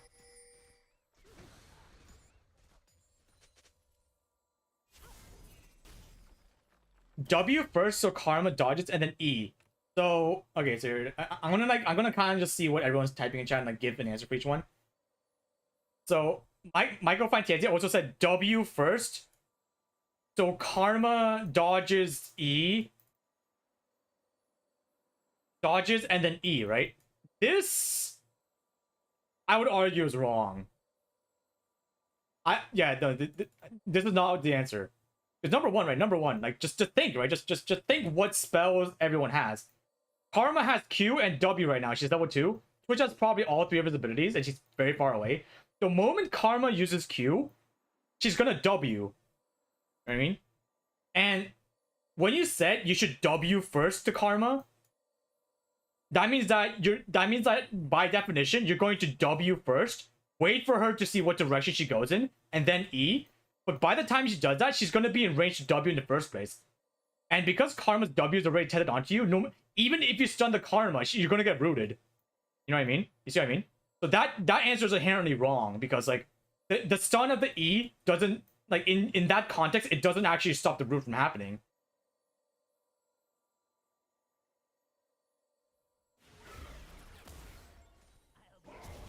So honestly, okay, so here's my answer, right? Like I could be wrong, but this is what I think. The moment Karma misses her Q, just walk, right? Just walk this way and save your E. Don't even use your E. Because then now you're waiting for 2 different situations. Situation 1. 1 is when Twitch walks up. 2 is when Twitch doesn't walk up, right? In situation 1, if Twitch walks up, then you want to save your E for him, right? You want to try to predict where Twitch is, because right now, Karma just uses Q and W. She has no more damage left, which means the only possible damage that can come from is Twitch. Okay? Which means you should be focusing on him. You should be running away while actively waiting to time your E with the Twitch damage, so that you take the least amount of damage possible, because Karma already did all of her damage. Okay? But in the case where Twitch doesn't walk up, right? Like, let's say Twitch is just AFK. He's just like a regular ADC. And it's just you versus Karma walking away. Then you should wait until Karma's like a little bit away, and then you just use your E on, like, once you confirm that Twitch is not coming, then you use your E on Karma. So yeah, it's like, but like, do you see what the thought process is? Like, don't listen to what I'm saying, listen to why I said it. Why do you think I said not to E the Karma in the first place? It's because even if I stun the Karma, her W is gonna go off, right? Like, her roots, unless you E literally her before she even gets into range, which like honestly is like, if you miss the first E, you're gonna miss this E as well, right? It's like yeah, the fact that you missed even this E means that you're probably gonna miss her in the first place. So that means that you should assume that you're already gonna get hit by the W, which means your biggest damage that can happen to you is the Twitch. Okay? Like, also, I don't know why you walked up here. Like, I feel like you're so scared of the Karma Q damage when she already Q'd, so you're scared of nothing. Like, if you just ran this way, right? Like, like Twitch actually has no time to get to you in time before you just walk out. You know? So that means that, yeah, instead of walking here, you could just been like literally melee range. You could have actually, you could do more damage to Karma because you're level 3 versus level 2. And Twitch doesn't have time to like actually walk up from the spot. So yeah, it's like, so number 1, right? So like, it's not really the fact that like Howard, right? You said that you thought that the mistake was that you walked up trying to get EXP range, and then you like, you know, wait, what just said? Let me see. You moved it farther to dodge the Q. It's like that, so that's not wrong. Like, I actually don't think that's a problem. Like, I don't want you to, okay, so here, right? I don't want you to think that like because you took so much damage that your initial idea was wrong. I don't want you to think that. Because even if you get caught in this spot, even if like, you know, even if objectively you might think that's wrong, there are ways you can actually completely just like make that problem a non-issue. Okay? So here, like here. So let's say you just didn't think of that in time, right? Let's just say So right now your plan A, right? Your plan A is this. Plan A right now, right? Your plan A is you want to get into EXP range, you know, and yada yada. But your plan B right now is to dodge the karma queue. Okay, like let's just say theoretically this is what you were thinking, because I obviously don't have exactly what you're thinking. So right now, so you're on plan A right now. You're on plan A. You're trying to get EXP range, and then boom, you walked up to dodge karma queue. Okay, so that's plan B. You just did plan B where you dodge the karma queue, right? But now what's plan C? Right? Like, do you see how you have to constantly keep thinking what the next move is? So plan C is you should just run away from the Twitch. You know what I mean? This is what plan C is. No matter what, like whatever the freak you do, the proper answer is run away. Like you know, you can walk away from the Twitch. You can fight the karma while walking away to the Twitch. In every situation, if you decide to run all the way or like even fight while running away, the common answer is run away from the Twitch. And then I didn't have a plan C. Exactly. You know? So it's like a constant stream of you have to keep asking yourself, like, what do I do next? What do I do next? What do I do next? But this is like, this comes from how well you can discipline yourself into thinking about this when it matters the most. Flash is also a good plan. Flash should always be the last case scenario, right? Flash, it should never be your first case unless you 100% know you're gonna die. Because that means you're in a position where you have to flash. But that means that your positioning is fucking terrible, right? Like this was not a situation I would have flashed in, honestly. Because there's no world you're saying you can't just walk out from here. Like plan C, right? Like if I was you, plan C would just be just walking this way. I feel like you were like, I don't know why you're so scared of things that already happened, or you're so scared of the karma queue that like for some reason when the karma queue goes out, you're like scared. You think this is a death zone, right? Like your brain doesn't really process that after like half a second it's gonna be gone. So you're pathing away from the karma queue that doesn't exist. You know what I mean? Like here, watch here. Like yeah, it's like why are you walking towards the enemy side, right? But you know, it's like let's say you only realize that you're fucked from this spot, okay? Like, and let's say you didn't use any of your spells in this spot. Like, it's still fine. You just have to just stun the Twitch somehow, right? So it's like even if you're in bad spots, you can make up for it with how well you can like figure out what the next move is. You know, like for example, right? Like for example, like whenever I have like a plan, like I don't think about this, right? I don't go like I don't say in my head, plan A is exactly this, plan B is exactly this. It's more like because I have so much time and experience, I like my body already knows what the next possible step is, even if what I originally thought doesn't go as planned, right? Like it could be like what if it could be like plan C 0.5 because plan C didn't exactly happen the way I thought it would, right? But because you don't have this exact knowledge yet, this is why you have to tell yourself how to do it consciously before you do it unconsciously. You know? Like if 1+1 isn't immediately popping into your head, you have to keep telling yourself 1+1 equals 2 until it's like second nature to you, and then you can go to the next step. But because you don't know the first step, you have to like actively tell yourself what the first step is and then go from there. Flash happens when you fail to think about the first 5 seconds. Exactly, yeah. Like flash is always the last resort. Never flash because because fuck it. Like, yeah. You should never like if you want to actually get better, you have to use your brain. I feel like a lot of people they refuse to think in the game and they wonder why they get hard stuck. It's really weird. It's like they want to climb, but then they don't try to think about how to climb, so they just ram their head into the wall and hope that works. I'm like, bro, like what are you doing? You know, it's like bro, like dude, like if you have a brick wall, right? Like person A has brick wall, person B has brick wall. Person A that knows how to like think properly, they'll like make a hammer, right? They'll learn how to make a hammer and then they'll break the brick wall. But person B, they're so lazy that they're not gonna even look up like how to make a hammer. They're just gonna bash their head into the wall over and over again until it goes down, right? And it's like, it's like, yeah, I'm sure at some point this brick wall is gonna break, but like, why didn't, it's like the definition of work harder, or like work smarter, not harder, right? It's like both of them, I'm sure this one will break, this one will break, but this one would definitely do it way faster and way more, like way faster than way more like constructive than this guy will. It's the same thing. Using brain is hard, yeah, but it's like you have to understand that there is a way you can do things much faster and smarter than bashing your head into the same problem over and over again.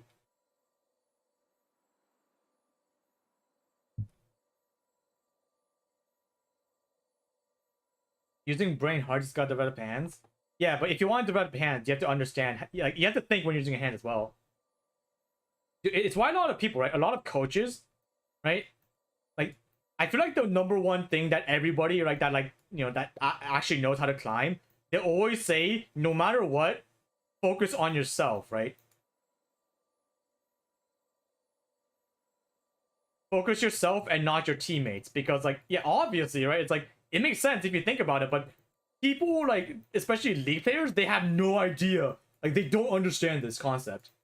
Where it's not your team, it's you, right? It's you.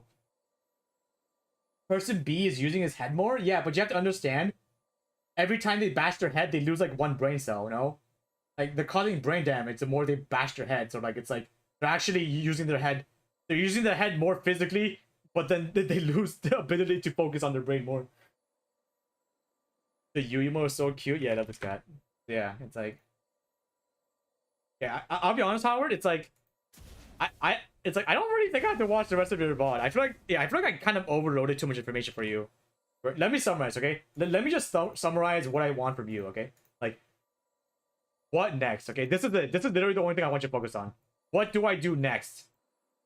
All right, and the way you find out what you do next comes from what you think. Like like this comes from how much info you have before it happens. So the reason why I asked you, like, do you remember what happened 10 seconds ago, 10 minutes ago, 10 hours ago? You know, like just like a simple question. It's because based on how much information you retain in that moment, you'll be able to make better decisions in the future, right? That's why I asked you. Because if you only like, if something happens 10 seconds ago and you literally forget, then honestly, it's like, dude, there are people that are uncoachable. Like, I'm sure you guys heard of this term before.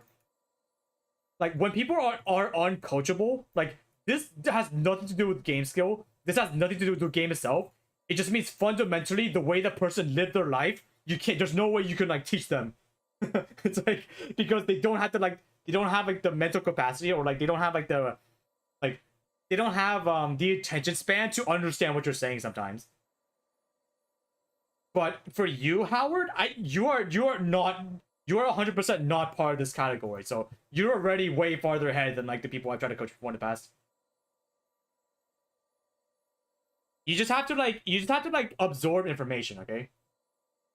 And honestly, dude, I'll be honest, how you do this in League actually extends to real life, where it's like, I feel like I equate a lot of things in real life to League, where in real life, right? Like how, like, this literally comes down to how you live life, like if you live life like just coasting by, like you're kind of just like, you're not really thinking, you're just kind of like, oh yeah, shit happens, yada yada, then I do think that in League it translates to a certain extent, where you might just play League the same way, where just like, oh yeah, shit happened, like, haha, I died, but you don't really think about how you die, you just kind of just keep dying over and over and over again, and just like, what a great day of League, But if you wanna change for the better, like if you like actively want to take that next step, you have to change your ways, right? Like you have to divert from your current way of living, I guess, where you have to like you have to pay attention to more things around you, because basically whatever your base state is in life is gonna reflect how well you can climb in both League and in like life in general, I guess. Play with a bit more intention and try and take a step approach. Yeah, exactly. That's it. You summarized it perfectly. Exactly that. And when I say think ahead, right? When I say think ahead, obviously, like obviously doing that in the middle of a game when there's so many things happening in real time, it's gonna be hard, right? Like in the real time environment, you're gonna have times when you kind of like overload your brain with so much information that you're just gonna like, your brain's just gonna short circuit and you might not even think. But at that point, like if you like, you want to figure out what your limit is, right? Like figure out like, do you get brain overloaded after one game? After like 3 games, right? I always say you should play a maximum of 5 ranked games, like very focused ranking. Like this is a maximum you should play. So obviously, like there are times when I only play 1 game a day, because that's like all like I have mental capacity for, like just my current limit. But if that happens to you, where like you physically can't figure this out during the game, like it's okay. Like just play the game and then just watch your own replay, right? Just watch replay. It's fine.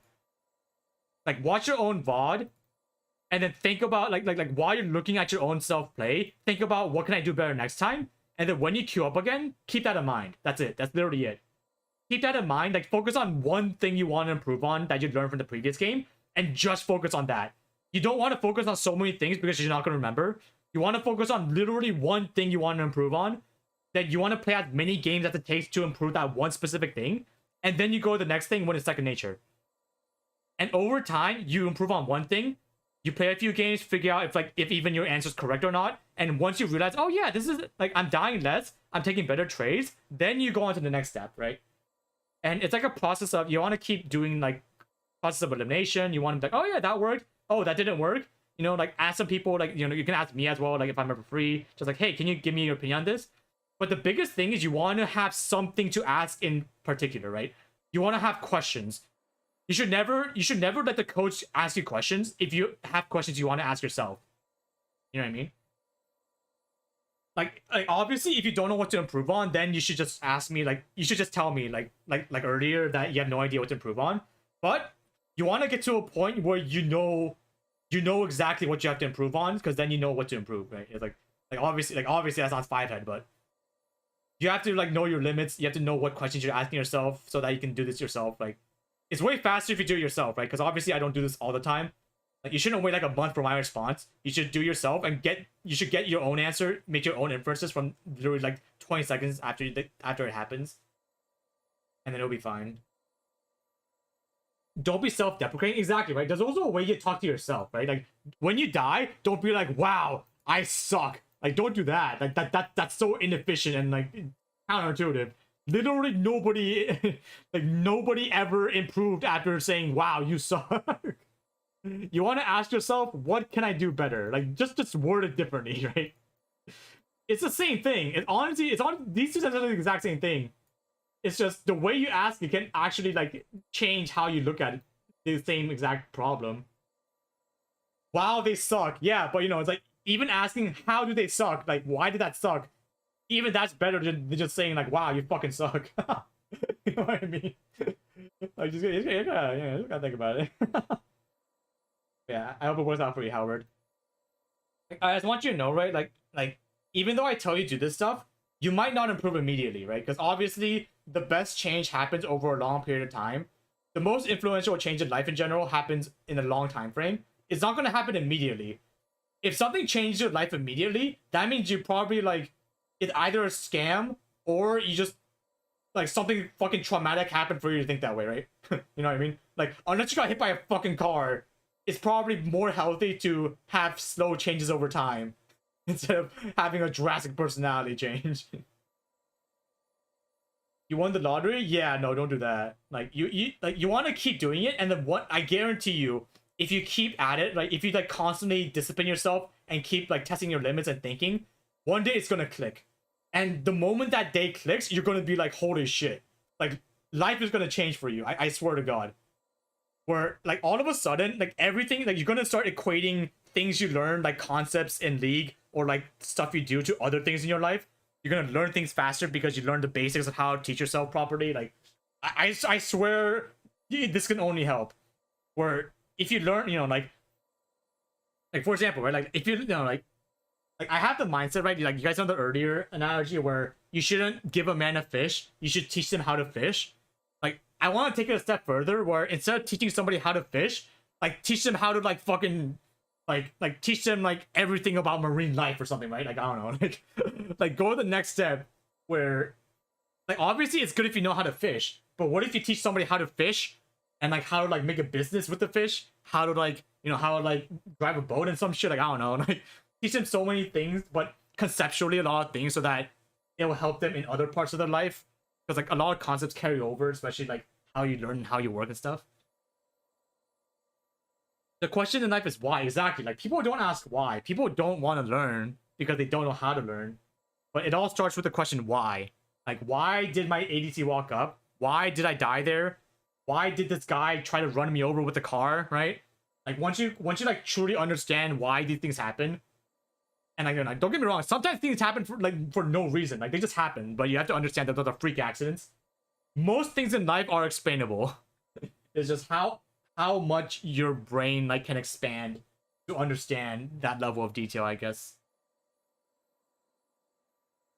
This definitely helps me get something. Yeah, yeah. Just think about next step, right? Like when you go into a game, like just have like a like especially for support and ADC, just be like, hey, it's like, how do I think this lane's gonna go?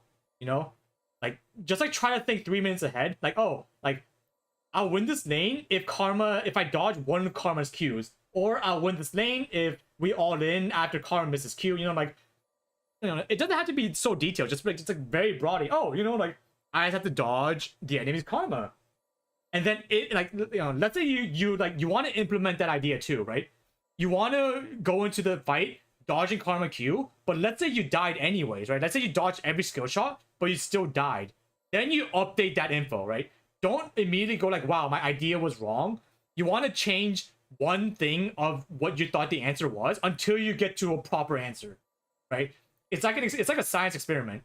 You don't want to change like 20 different factors for a solution, for like a hypothesis. You want to usually have a control group and change one thing and keep changing that one thing over and over again until you find what actually changes the solution, right? It's the same thing, right? It's like a lot of things in life you can learn from things in life, and like that will teach you how to do things properly. Oh my god, dude. I feel like I'm yapping too much about some of these VOD reviews because I want to VOD review a lot of people. All right, next. Can you please take a look at my Galio support that just got me out of Iron? Okay, I'll be honest. I feel like if you're an Iron or up until Silver, honestly, I feel like up until Silver, I think you just have to play more games. Because I'll be honest, unless you're like literally like 1,000 games in Iron, I honestly believe that you should just play a lot of games and then you'll naturally learn the champion. But most of the time, people aren't hard stuck. They just need to get out of the Edo range. Okay, let me get somebody from Twitch now. Oh god, my voice is dying. I always talk so loud when I do VOD reviews. Yeah, let me do this. I saw Terra's. Oh, dude, why is everyone gold 1? Fucking A. The last 3 guys with VOD review were literally the same. You guys probably played against each other, which is the funny thing. Everyone I VOD reviewed literally probably played against each other like at some point in their lives. It's kind of funny.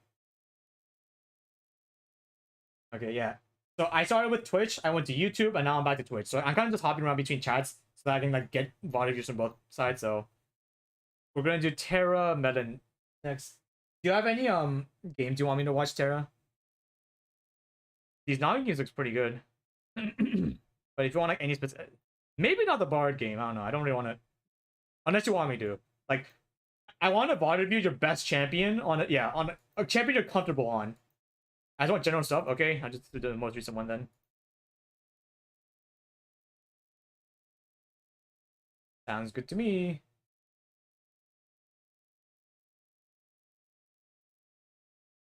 Oh, here, let me just like drink water real quick. My voice is so strange right now. I have to start using my voice like way less powerful because I keep talking super like strong and I can't go on long with that when my voice is that vocal, I guess. I'm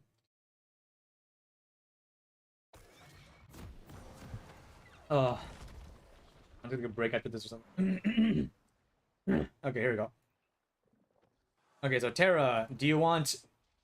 Well, I'm assuming because you asked for the VOD, do you want to get better at the game? But okay, let me ask a different question. What do you think you can improve on? Like, tell me just in your own words what you think you could improve on as a player. Why is your Ash AFK? That's weird. Why are you AFK? Hey, wake up! Game started 25 seconds ago. Like, dude, where they're here, right? Where are they just invaded here? Where are you? Whoa! What the fuck are you doing? Don't. If I see you walking in this bush this late, I'm gonna scream. What are you doing? Yo! What the fuck? Why are you standing here? Hello? Okay, same thing. Why are you guys hugging turrets? I don't know any situation you should hug a turret before like 105 even, right? Like before 105, you should always be trying to get vision of something, right? you can get vision here, recall, come back, and that's fine. You can just stand here for a bit, right? Just leave, but don't just stand at your turret until 105. But like, yeah, cause like, yeah, I don't know. Another AFK? Or don't do that, no. It's not just me. It should be nobody should be AFK. It's like you're gonna grief your team. Like, do people in fucking Challenger do this? And it blows my mind. Road timers are my biggest problem as well as knowing when I'm stronger or shouldn't fight. I'll be honest. Roam timers. Okay, here. Let me just talk about this concept. Okay. So roaming, right? Roaming. I'm gonna be real honest. In like especially below like even diamond or master tier, 90% of the time, it's not actually the roam timer that's the issue. Right? Most of the time, it actually comes from the laning phase. Which is, and like, they think that roam timer is a problem because they don't see anything wrong with the laning phase. And this is inherently wrong. You know? Like, the amount of people I saw say that they don't know how to roam, but then they're not doing the laning phase properly, right? It's like, you shouldn't ever even look at the map until you can do this 100% properly, right? Like, this goes for top lane especially, where I know a ton of people that play top lane in Challenger Elo, where they don't even look at their map. They only focus on the 1v1, but because they do the 1v1 so remarkably well, they like consistently stomp the enemy laner, where they don't even have to look at the map. Where like they get so far ahead that even if the enemy jungler comes, they just 2v1. So same thing here. It's like, unless you're like consistently defeating the enemy 2v2 like over and over again, like you have a consistently positive win rate, or like you're like destroying them, you shouldn't even focus on the rest of the map, honestly, because you're already overloading yourself trying to figure this out. And if you can't figure this out, you can't figure this out, you know? But yeah, it's like, obviously, like you could be a fucking god at the laning phase, you know. We'll have to see, but I like, just like a general rule, it's usually good. Okay. Okay, so here, let me ask you before we get this. Okay, so right now it is Nami Ashe versus Senna Smolder. Okay, what's your game plan? Just tell me your game plan right now going to this.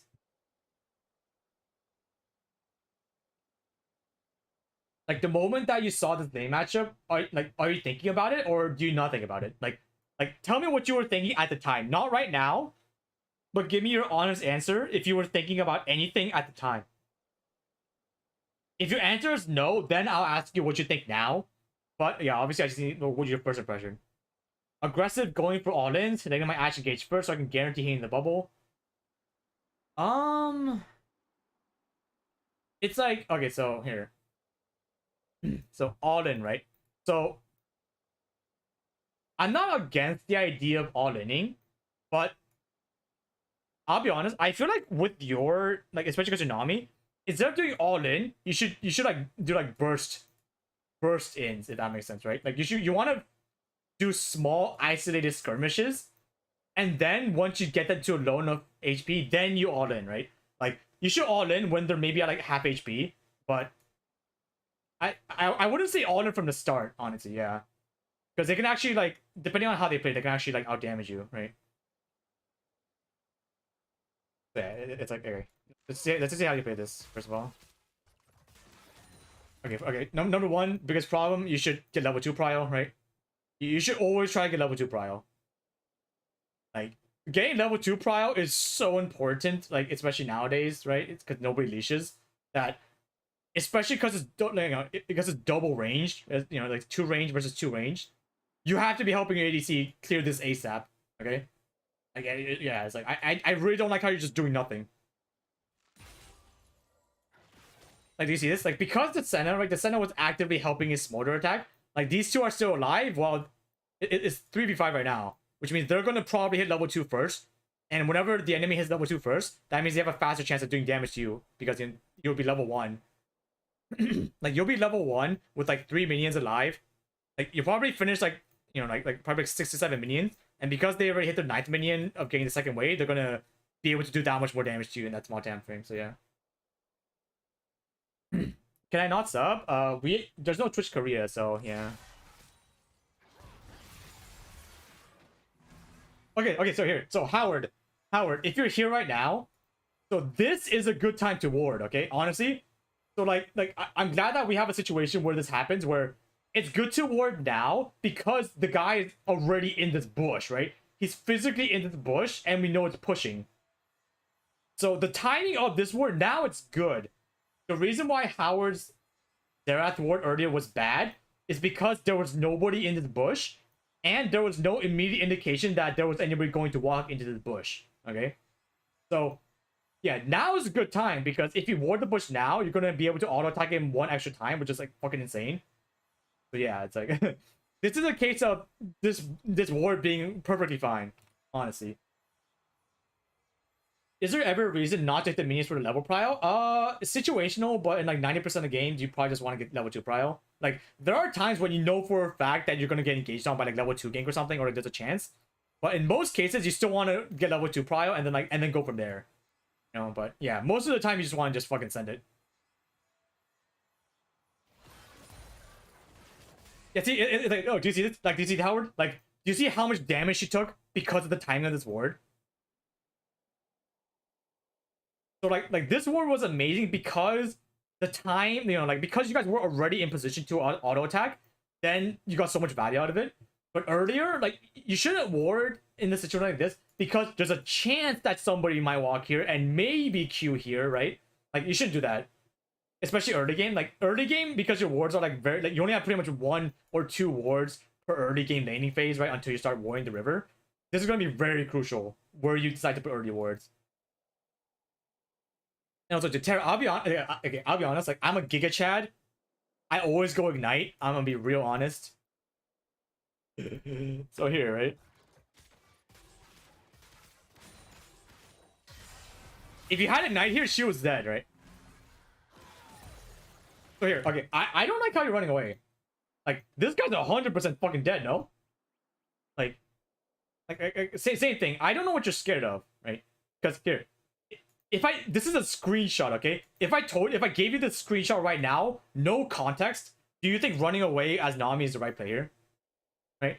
Like without knowing anything about spells, like let's say you used all your spells and they have all their spells. Like even in that situation, I would say this is not a good play. You know? Because you know, it's like I said, it's okay to take damage as long as you're dealing damage. And because your ashes are already like fully like fucking beelining towards this guy, even if they both turn on you, this is 100% a kill or a flash. And then the moment she flashes away, you can either chase or you can focus this guy. And now this guy's fucked, right? But in both situations, you want to be in an aggressive spot to keep going or, you know, like to change targets. So yeah, it's like... Okay, I'll be honest. Even here, I would argue that you should just fucking send it. Just turn on heal and just fucking run at him, right? Like, I don't like how you don't have like electrocute or like sorry, your ignite. But even from this spot, I would say just go all like this is where the all in happens, right? Like Senna's definitely below half HP, which is what the condition was. And because Smolder, especially right, Smolder's just like a burst, like he just Qs you every like 20 seconds, right? In the early game with no damage. So there's no danger if you just sprint at him. Because if you sprint, right, like for example, what would happen if you turned on heal here and then Ash like walked up here and warded here or whatever, right? Like who has the ward? Who placed the ward down? So Ash still has ward. So if she sees that you healed, she might ward here, continue auto attacking the Senna, and Senna is forced to either exhaust or exhaust flash out. Well, if that happens, then you can turn your attention off to Smolder, and now it's the same situation where now you might make Smolder also have to flash out or barrier because now it's 2v1 and Senna's like completely gone from the fight. You see what I mean? So like in this like even before 2 minutes, this game could have been over. Before 2 minutes, because Senna walked up like an idiot, this lane should have been over because now potentially Senna's flash could have been down, her exhaust might have been forced to use so they can like stop the Ash damage. But she goes to that flash forward to chase Senna, right? Like Smolder might have had to use flash after you both turned on her. Like there's a lot of things that like, so this is why I say, you know, like do you see how like before I even said anything, like we didn't even look at any part of the map, right? Like this is nothing map related. This is just literally level 1. You could have gotten a kill or maybe like 2 somersaults here. So yeah, let's just keep seeing what happens. Oh, see, like look at that. See, like, well, okay, well that I'm glad it happened that way. Where before I said it, I'm actually so glad that it happened where Ash warded, chased, Senna flashed away. So now now you can turn on to the Smolder together. You know? The flash, yeah, and then got the kill, and now you turn on Smolder, now it's a flash out. Yeah, there's so like yeah, you see how like yeah. So yeah, it's like even though okay, so right now, right? So even though it worked exactly as I said, it's like your positioning could have been more aggressive, right? Where like this was more of like honestly, your Ashe did that really good, where your Ashe knew what the win con was. You know what I mean, like Ashe 100% had the right idea, but you were a step behind. And the reason why, like, even though it just worked out good, I want you to know that in the higher you climb, there's going to be situations where just that one step behind you make of not being fully committed, you're not going to get the kill. Okay? Because, like, what if Senna knew that she fucked up, exhausted the Ashe early, and just walked out, right? Because that's no amount of heal would just make her not die, and like she could just heal to full, and then now the lane's kind of reset, unless, like, somebody forces, like, a flash or something. Yeah, like it's like even though it doesn't look like a mistake, this is a mistake. Okay, like you have to keep in mind that even if the situation works out for you, it doesn't mean that you couldn't have played it better. And this is a 100% situation where you had to like if you were even here, like I would have no words, right? Like I would say like there's nothing you could have done better, honestly, if you were like even here, because that means you reacted at like the most humanly physically capable time to turn on to the Senna. But yeah. I just really want to stress that there's always something you can do better in the laning phase. So this was you kind of got bailed out because Ashe played this pretty well. Okay, number one, no, number two. Okay, number two. So at this point, right? So Senna just died, and because the enemy also hard pushed, I'll be honest. If this happened in my game, this lane is over. Like. You don't realize how fucking over this lane is for the next 4 minutes of the game. You know why? The absolute worst situation, right? This is no question. The worst situation that can happen to you in a 2v2 lane is slow pushing away to their side and then dying. That is like fucking the worst possible situation you could be. You know why? Because, you know, like oh my god, I would have cried, bro, if this happened to me. Like here, sorry. Let me show you why. Okay, let me show you why. So from this snapshot, okay, just take a snapshot right here. If you count, you have 1, 2, 3, 4, 5, 6, 7. Yeah, you have 7 minions, but this one's pretty much dead, so 6 minions, right? 6 minions to 1, 2, 3, 4, 5, 6, 7, 8, 9. 9, but like this is pretty much dead, so like 8.5, okay? You have 8.5 minions versus 6 minions, which means just by numbers wise, if Ashe only goes to last hits, this is going to slow push towards here, which means if your bot lane is good enough, like if the Ashe is like a fucking challenger player, he would 100% try to freeze this around here, maybe recall, get a component, come back, and by the time this lane resets, Senna and Smolder are gonna have to play with the lane here for like the next 4 minutes or some shit. If like they knew how the lane states worked. And just being this far ahead while behind is a fucking nightmare. Because the enemy jungler can come behind, right? Like they have to walk up in such a precarious position. And because they're also behind in terms of items because they just died, like you're always going to be able to push them out of the EXP range. And like now the lane's dead. The lane's over. Okay. So honestly, like it's like, you know, it's like Ashe decides to just auto the minions here, but you know, it's like it's whatever, right? It says how it works. When do you think the gold breakpoint is for the ADC for wanting to recall versus just trying to keep the wave soft pros on your side? So okay, so gold breakpoints, right? So gold breakpoints. I'll be honest, it's like, you know, like obviously like it depends on, you know, like obviously the role. Like I think for mid lane it was like 800 gold or some shit, right? Like it depends, right? It depends on what item component you're going for. But honestly, the idea, you know, the only idea is if you can buy a component that will give you that slight edge over your enemy before they can, then it's a good recall. That's just my opinion, right? Like as long as you're always somewhat ahead, and like even if it's like one component, like obviously an entire item is fucking amazing, but if you can recall with no detriment to like your current build, that will keep you ahead of your enemy's opponents, then it's a good recall. You know what I mean? Like that's just my opinion.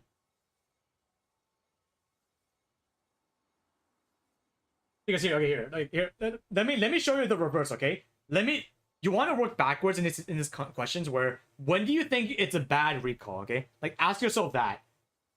Like think about the games you played and ask yourself, okay, it's like have I ever played a game where I was actively like, holy shit, this lane is doomed, and then you want to work backwards to why the lane is doomed, and like, wow, why does the enemy hurt so much? Like, when did they recall? Why did they recall there? You know, and like, did they get much value out of the recall? Like, yada yada. I think my thoughts here are that I want to get my own level 2 as possible. Maybe I can get an enemy smarter because I thought she doesn't. So the thing is, right, it's like you don't have to rush it. Like, like, is there a reason why you're rushing? You know? Like, the only reason why you want to rush getting level 2 in a 2v2 at like level 1 is because the moment that one side gets level 1, the balance is broken. And that's why you want to rush it. But in this situation where you just like you just fucking level gap them, or you just like skill gap them, gap them level 1, and the enemy stand is dead, now there's just no danger, right? Like, you know you're gonna get level 2 first because you just gotta kill, and like you also have control of the wave. So in that case, okay, so in this spot, what do you think you should do? Okay, so I'm telling you right now, rushing to level 2 is not the play because there's no rush. Okay, like, I want you to answer this question with the assumption that there's no reason to rush anything. What do you think you should do here? I was gonna ask you a question because like, I also want you to figure out the solution as well from your point of view.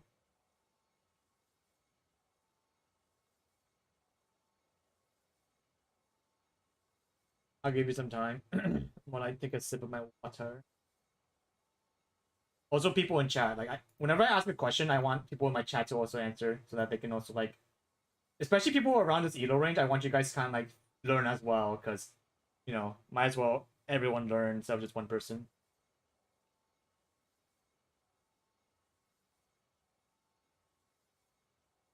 What was the question? I just came back. So the context is, bot lane blue team just got a kill on Senna, and everyone's level 1. What should the Nami player do in the situation?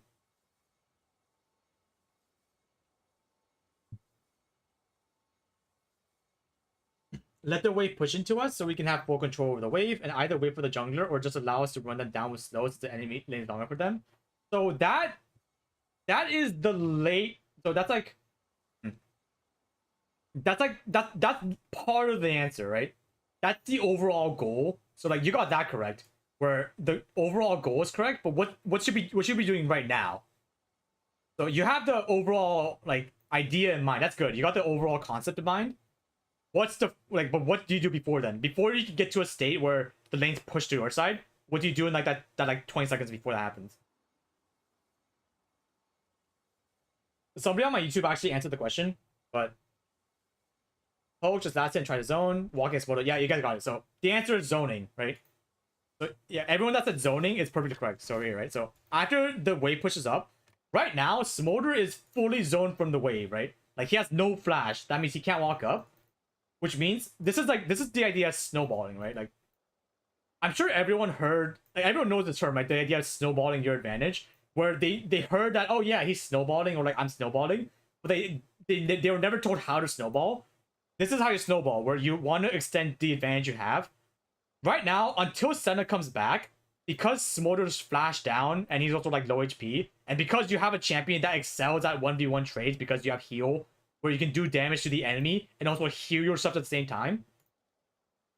This is by far the best position, because like, these minions are gonna walk up here. You want to literally just camp this bush, or just stand here and just fucking just keep autoing the Smolder. Because there's gonna be no situation he can kill you. Literally no world he kills you unless you like run into tower. Alright? And the more minions you deny from Smolder, like, the more minions that die, it like, even just missing 3 minions of XP or even gold, it like, especially for a champion like Smolder that has to scale over time, he's gonna be so fucked. Right? Especially in the early game where, like, you know, obviously you want to get level 6 as fast as you can. Yeah, see, it's like, dude, it's like the fact that he even got a single farm in this situation is really bad. Like, this should never happen. Like, why just let him get his farm, right? Like just fucking walk up, right? Just fight. Is poking being in the bush more aimed at the ADC or the support? I assume support. The proper answer is it should be both. But because it's a solo queue, you can just do it yourself, right? You can honestly just do this yourself. Like you can easily zone all the way by yourself because, you know, like in a situation where it's 1v1 versus 1v1, like Smolder has to always be careful of Ashe joining the fight, which is why, like, even if he thinks he can kill you, he's gonna eventually have to run away anyways. So just the act of making him want to run away when his minions are dying, like that, you've done your job. You know what I mean? So yeah, it's like obviously in an ideal world, you and Ashe are both like here and here or something, right? So that Smolder has literally no possible way to get in. But because it's solo queue and we're in gold, like, you know, like don't worry about your teammate. You know, if you ping your teammate to go help, then obviously it's a good thing, right? It's like obviously, wow, your ADC's cracked, but you don't have to, you shouldn't expect that from your solo queue teammate, right? Like just do it yourself. Right? You can easily in this situation do it yourself until Senna comes. The moment Senna comes, then you just default back to whatever you're doing. Honestly, that's fine. See, this is really bad, right? It's like that. Like, do you see how even if you zone Smolder away from even one minion, he would not be level 2 right now? But because he's level 2, he can like dash away or some shit, right? He can do a little flying ass attack or something, or slow or whatever. Like, especially in the early game, do you see how like even if you denied one singular minion in EXP, he would not be level 2 right now? And you, because you guys are both level 2, you have such an insane advantage because you have bubble and you have snow and whatever. Like you have W and you have Q. So although at the time, even just one minion might not even be like that important, in the early game, especially the first 4 to 5 minutes, it's crucial. It is so important that you be as annoying as possible. Like one auto attack extra, one minion you deny, you know, it's like everything stacks up. But because now Smolder's level 2, right? Like there's no kill angle now. Like yeah, like you actually lost the trade there because he had one more ability. If no one had his Q, you win this trade 100% of the time. Yeah, it's like even before 3 minutes, like do you see how many things you could have done better? Where yeah, see, and like now Senna's back. Because Senna's back, now you're actually behind because you didn't recall. You didn't recall, so like you actually don't have any more items. You're only up in HP, but like because Senna's about to reach level 2, you have to like now you have to fast crash this. You have to like now you have to like help your ADC crash this immediately before the next wave comes. Because if I remember, like I'm pretty sure this is cannon wave, right? Like it was 2 waves of nothing and now it's cannon wave. You always want to recall with the cannon wave showing up after it crashes because that's going to stall the wave for as long as possible. And especially because like a Smolder Senna, the wave's not going to push back that fast. So the worst, absolute worst thing that can happen is if you stall so long that this wave stalls right here.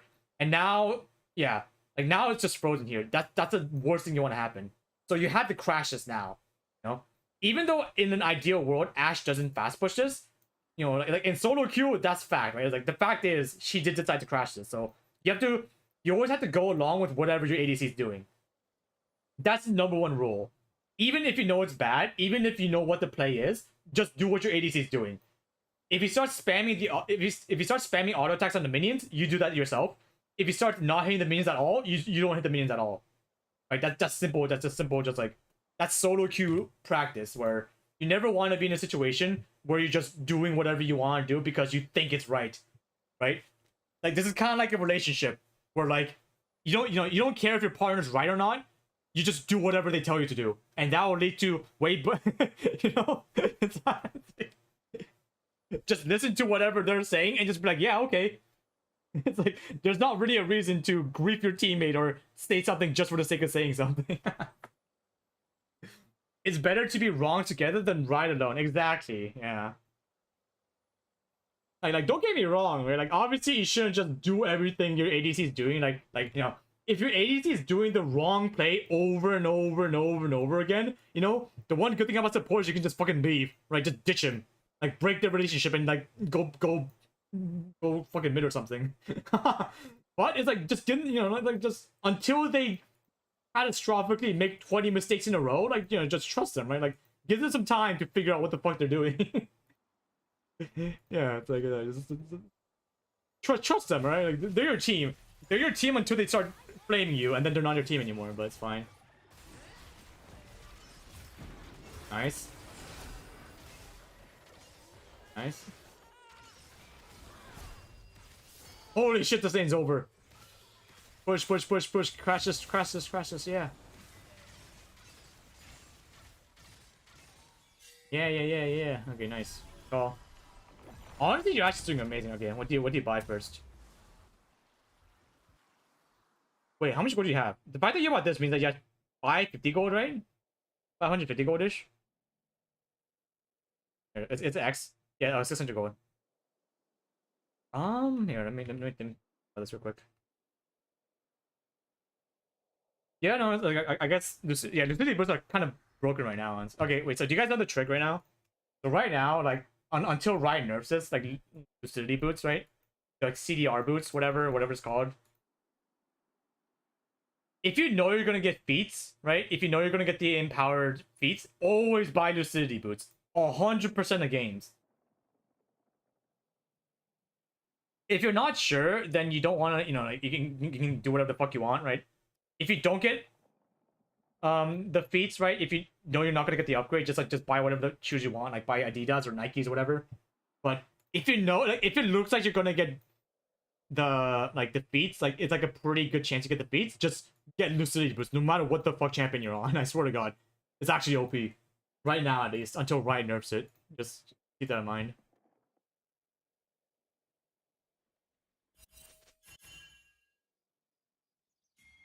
Do you have scanner? It's like okay. Another thing. Okay, it's like another thing. Please, if you're gonna ward here, please like put out as central as you can. Like I get really uncomfortable when I see people warding as close to the wall as possible, right? Because like, it might not seem like much, right? You're just like, oh, poly pop, like that's central enough, but like there's like a oh, well, it's so big. What the fuck? There's like a very small gap right here you don't see, right? This is the current vision. If you put it here, it'd be like a little bit more. And even though it might not seem like a lot, there's gonna be games where that 0.1 second extra time of reaction speed you see the jungler is gonna help. It's just like fundamentally, it's good to just put it more central. You know? I really don't like, you know, like just like even just a bit more forward is fine. Like this was like close to being really good, like to the edge, but like you see like there's like a very small blind gap right here that like even just having a little bit more vision like this, it's actually like it might be a little to you, but you should always be cognizant about how you put your wards down. Lucidity cuts tier 2 or tier 3. Oh, tier 3 100%, I'm pretty sure. Like tier 3 is 100% busted right now for the CDR boots. Okay, so let's check the items. I see pro players ward outside the bush instead of inside the bush. What is better? Okay, so whenever you see people ward in professional play, don't do that in your solo queue games without a reason. Okay? So the reason why, so for example, like this ward, the reason why professional players ward like right here, for example, or like right here, is because they're trying to avoid basic spots. So for example, right, like this is a common solo queue ward spot, and that gets vision here, like it's vision like here, right? Like a vision here, right? But because every pro player knows where the regular ward option is, they're going to ward outside these spots so it doesn't get cleared. You know what I mean? So for example, if there's a pink ward here by the blue team, you can, you know, like obviously if you're a professional player on the other team, you're not going to put a ward in these spots because it's just going to like get cleared immediately. It's why professional players, they ward like here outside the pink ward range. They ward like here outside the pink ward range, right here where there's like a blind gap that a lot of people camp in. But now there's also the question of, because professional players know that professional players know this fact, now those players are going to ward like here, like here. Like, so yeah, it's like the reason why professional players ward where they do is like it's just a mind game of, I know that you know that I'm going to ward here, so to bypass what you know, I'm going to ward in a random ass fucking spot that you won't expect me to ward because it's not in a common spot. It's an arms race of mind. Exactly, right? Like, why would you put a ward down in like the most clearable common location that everybody would clear if you can bypass it, right? Like, yeah, so whenever you see like somebody warding professional play, don't copy that for no reason. Like, don't be like, oh, I saw this in LCK. Like, don't do that. Like, there's a reason to do that. You know, like obviously the higher level you go, the higher level you have to think to like avoid giving information to the other team. You know, like obviously it's kind of like chess, right? Like Magnus Carlsen, if you know that if the enemy is like a noob at chess, you're just gonna sandbag and do random shit. But obviously, if you're against like a grandmaster, Magnus Carlsen is going to do the fucking Bong Cloud opening. You know what I mean? If he actually wants to win, like, you know, don't get me wrong, he still does Bong Cloud sometimes, but not when he actually wants to win.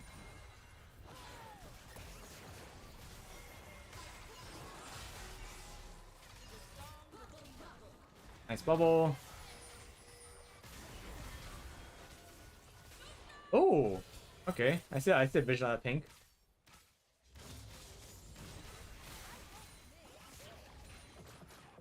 Same thing. You know, you could exact same thing. Whenever the enemy support is dead, you always want it default to zoning the enemy to see if you have the resources.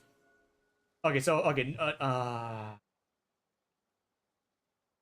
I don't like this. I'll be honest, I don't like this ward, right? I really do not like this ward, man. To be honest here.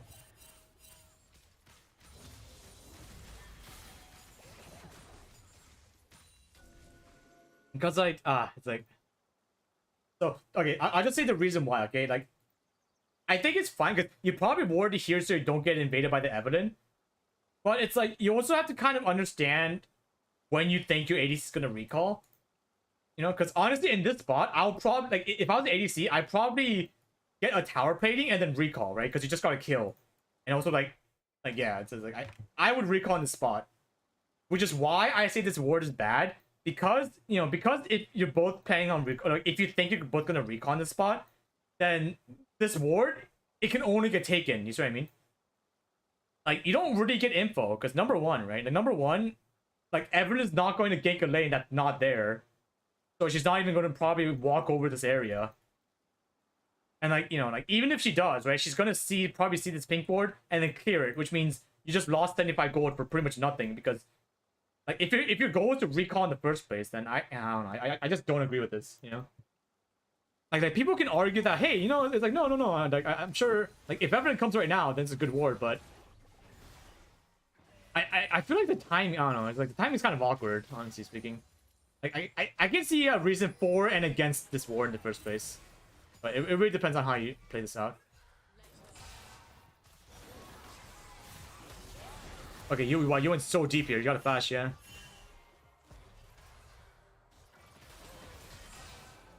Okay, see, so here, right? It's like, yeah, that's the reason why I wanted you to recall, because it just seemed like it's like trying to fight back in the situation doesn't seem good.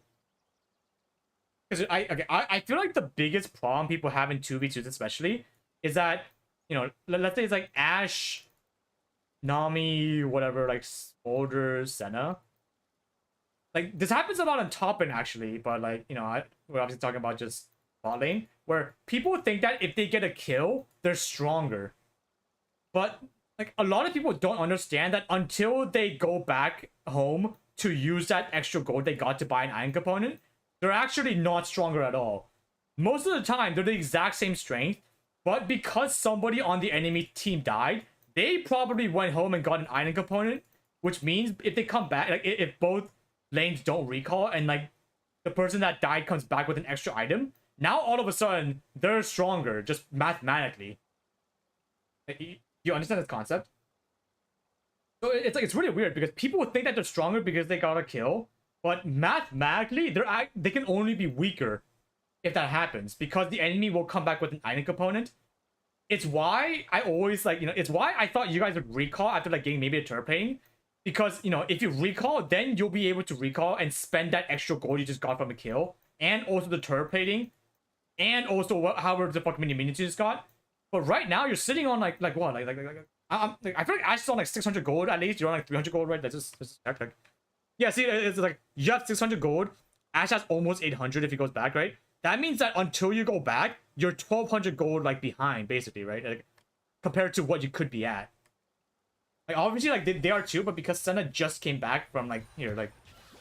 Or, yeah, because Senna just came back, like, she got time to, like, you know, like maybe get a component or, like, whatever. It's also because, like, you know, like, also she has 4 HP and you guys don't. That's also a big indicator.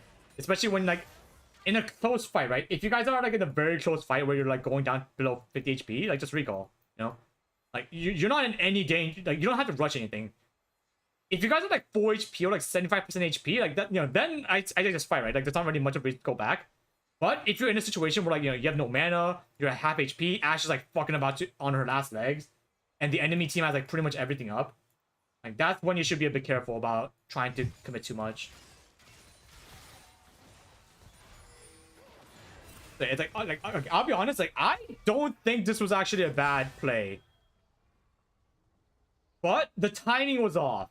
Okay, where I honestly think you should just let Smolder pass, wait for the Senna, kill the Senna first, and then go to Smolder. That's what like I think that's what I would have done. So you definitely kind of pushed it way too fast. Okay. Timing was bad, yeah, and also because like the moment that you got W by the Senna, you should have like backed off a bit.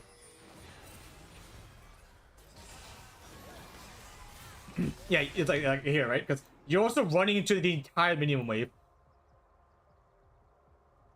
Like Ashe already had the right idea where like she was kind of already falling back because she's like, oh shit, it's a minion wave and we can't find under that. Yeah. Also, wait, does Senna have bone plating right now? Is that what's going on? He does the bone plating, so this is a support specific thing, but you always want to keep one thing in mind, and it's bone plating. Out of every rune that like a supported bot laner can get, it's bone plating. Because what you can do is, if you like, what bone plating does, right? Where after the enemy gets like hit by an ability or some shit, like it just like the next 3 attacks do less damage or whatever. So here, right? So here, the unit takes reduced damage from incoming attached spells. So like, whenever you get a champion that has bone plating, you just want to tickle them once, right? Like it's kind of like against Yasuo, right? If you ever play against Yasuo, the best thing to do is just like auto them once when they had their full shield.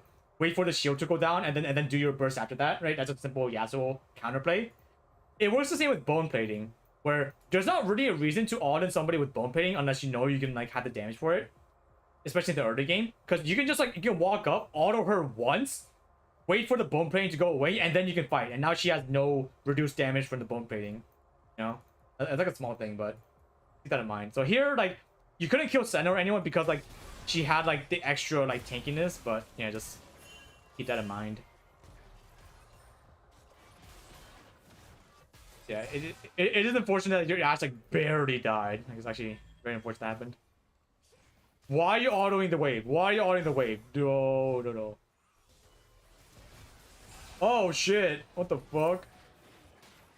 Oh my god, Diana just went fucking crazy. Why aren't you recalling? Recall, please. Recall. I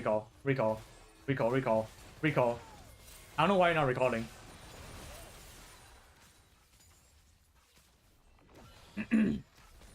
Okay, so here, like, okay. So is there a reason you didn't recall? Because like, the only reason why I think you would stay is if you think you can kill Smolder, but because you have no flash and like no abilities, this is just death, right? Because Smolder probably starts barrier up. A bubble would have been a lot of help, a lot there that could have been a good play. Yeah, but the thing is, right? Like, could have been a good play is different from a good play. Like a play shouldn't be good because of what could have happened, or or like it shouldn't be something that changes based on the outcome. Like, you could do a good play that ends in a death, or like that ends in a bad outcome, but that doesn't change the fact that it's a good play. You see what I mean? Like people really try to attach if something is good or bad based on the outcome, which is never the way you should assume things. Like, why is something good or bad just because the outcome happened that way? That's not how you're supposed to be looking at things. Because then now it's like that means it's a good thing that I went 0-20 and I won the game, right? Like that doesn't make sense. You see what I mean? Is it not worth staying as a support to ensure they can't crash the wave? So number one, it's a cannon wave, right? Number one, it's a cannon wave, which means there is no world they can crash before Ashe comes. And like, even if it does, at the worst, right? Because like, okay, let me just talk about the cannon wave, right? The reason why you want to crash a wave, or like you want to recall when this cannon wave, is because cannons can take what is it, like 7 to 8 tower shots or some shit, right? which means that in most situations, if the wave is crashing with the cannon, the first minion that gets aggroed is going to die, so you lose 1 minion, and you lose you could potentially lose the next cannon, but that means you're going to have maybe like 8 to 10 tower shots of time until the cannon wave dies, right? And like it's like, especially like because like you're like one sniff away from dying, right? Like you have no mana, you have no health, like there's nothing you can do in this situation. Literally nothing you can do here except baiting, but the enemy's not gonna be dumb to bait when their side is also pretty low.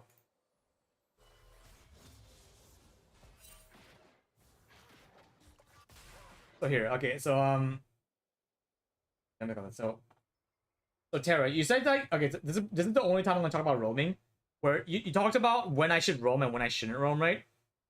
Usually, though, like I usually only have like a checklist of 3 things I do when I want to roam. Number 1 of checklist is you want to roam when your ADC has the least chance of dying. All right. Honestly, I would argue that as long as your ADC realistically can't die if you leave, that's a good roam. That's a great roam, all right?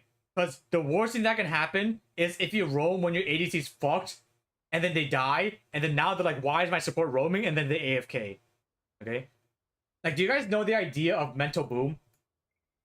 Right? Where, dude, like, people don't like, I'll be honest, most of the time, people don't actually mental boom for, like, no reason.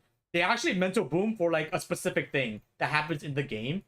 Either because they just died, or, like, because a teammate just, like, did something that they don't agree with. For supports and ADCs, the main reason why ADCs mental boom is because supports go for like the most batshit insane roam timer, where they like roam when the lane's still pushing towards their side, or they're just like hugging turret for the entire time. Like I would say if the ADC can hug turret and also get farm because the enemy's not doing anything, that's fine. As an ADC, how to facilitate the support to make it easy to roam, just keep wave near friendly tower. So it's all about, so honestly, this comes down to the support. Like in this situation, right? The reason why I bring this up is because now is probably the best time to roam. Like, unarguably the best time to roam after you recall. You know why? It's because both the enemy bot laners, they're kind of low. Like, Senna's at 4 HP, but she can't do anything by herself. Smolder has to recall soon. Which means, after they push, this lane, that means, number one rule is the lane is slow pushing towards our side. Which is already, like, a really good indicator, right? Because slow pushing implies that there's going to be a shit ton of minions towards our side, which means the ADC is going to have time to farm all of them, but like, there's going to be a tower hugging, right? Because like, that's already rule number 1. Rule number 1, your ADC can't die on the turret, for the most part, because she's not up here doing bump hug nothing against their tower, right? And number 2, like, she can't die because the enemy ADC also has to recall from low HP, which means you have at least like 40 fucking seconds to do whatever you want mid or top and then come bot, and before the enemy even like pushes the wave, you know? Would you roam with that low HP, man? No, I would recall. It's why I said you should recall, roam to mid or something. Like, even if it's like an empty roam, like just being there, warding or something for your mid laner and just going down, that's perfectly fine. But yeah, it's why I said you should recall immediately, right? Because like, you're not doing anything here, right? Like, if you ever think you're doing nothing in the lane, like, you being there doesn't actively accomplish a single thing. Like, you're not helping your ADC, you're not preventing your ADC from dying, you're not pushing the wave, you're just watching them, they just leave, right? Like, you doing nothing down here versus you doing nothing up here is no different. So might as well be up here, because there's a higher chance something's gonna happen up here. You know what I mean?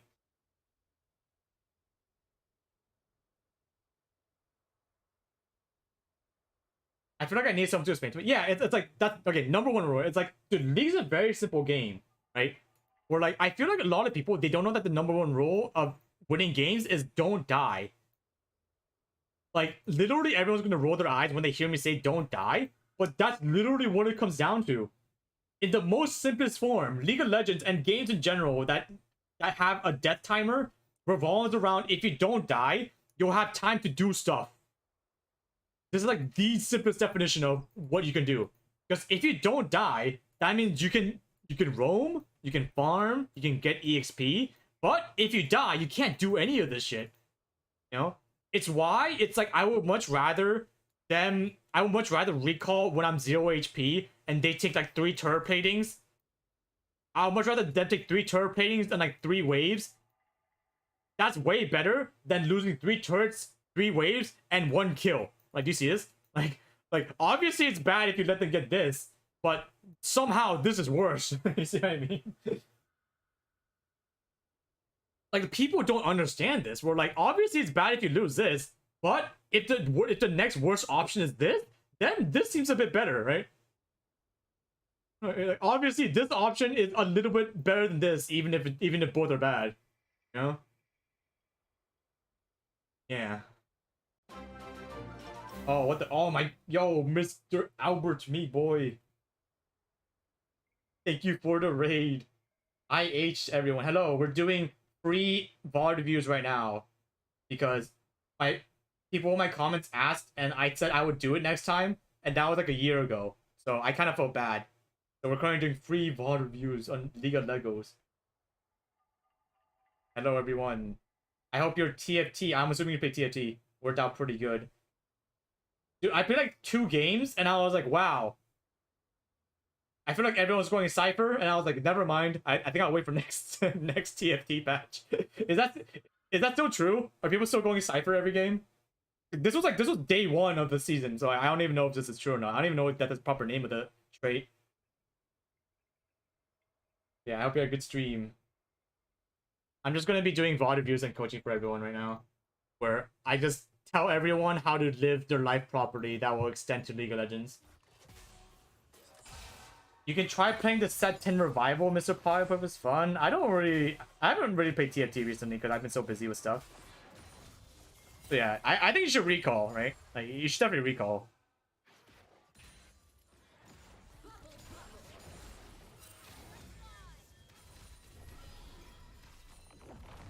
Because, you know, it's like, it comes down to where you are as a person, right? Like you're playing Nami, right? Like, assume, okay, think about this, right? Roaming is like, how do I word this that I won't get canceled for? I'm trying to think of a proper analogy that will explain the concept of roaming without making it seem bad. Okay, so here, okay, so roaming, okay? Assume roaming in League of Legends is like, it's like being married, all right? That's pretty much it, okay?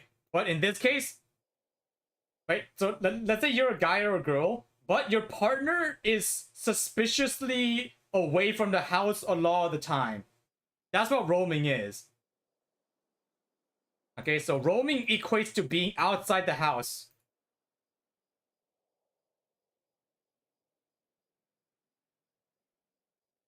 All right, that's pretty much the comparison I can come to.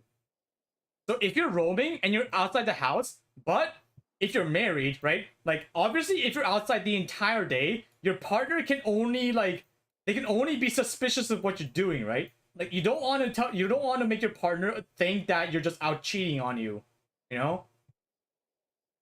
Any truers in chat? You guys know what I mean? So now the question is, how do you tell your partner that you're not doing some weird shit? Right? If you know the answer to this question, you know the answer to when you should roam in League of Legends. So Tara, yeah, tell her, give me your answer. With this in mind, when do you think you should roam? And how do you think you should play the game so that your ADC doesn't mental boom and think that you're cheating on her?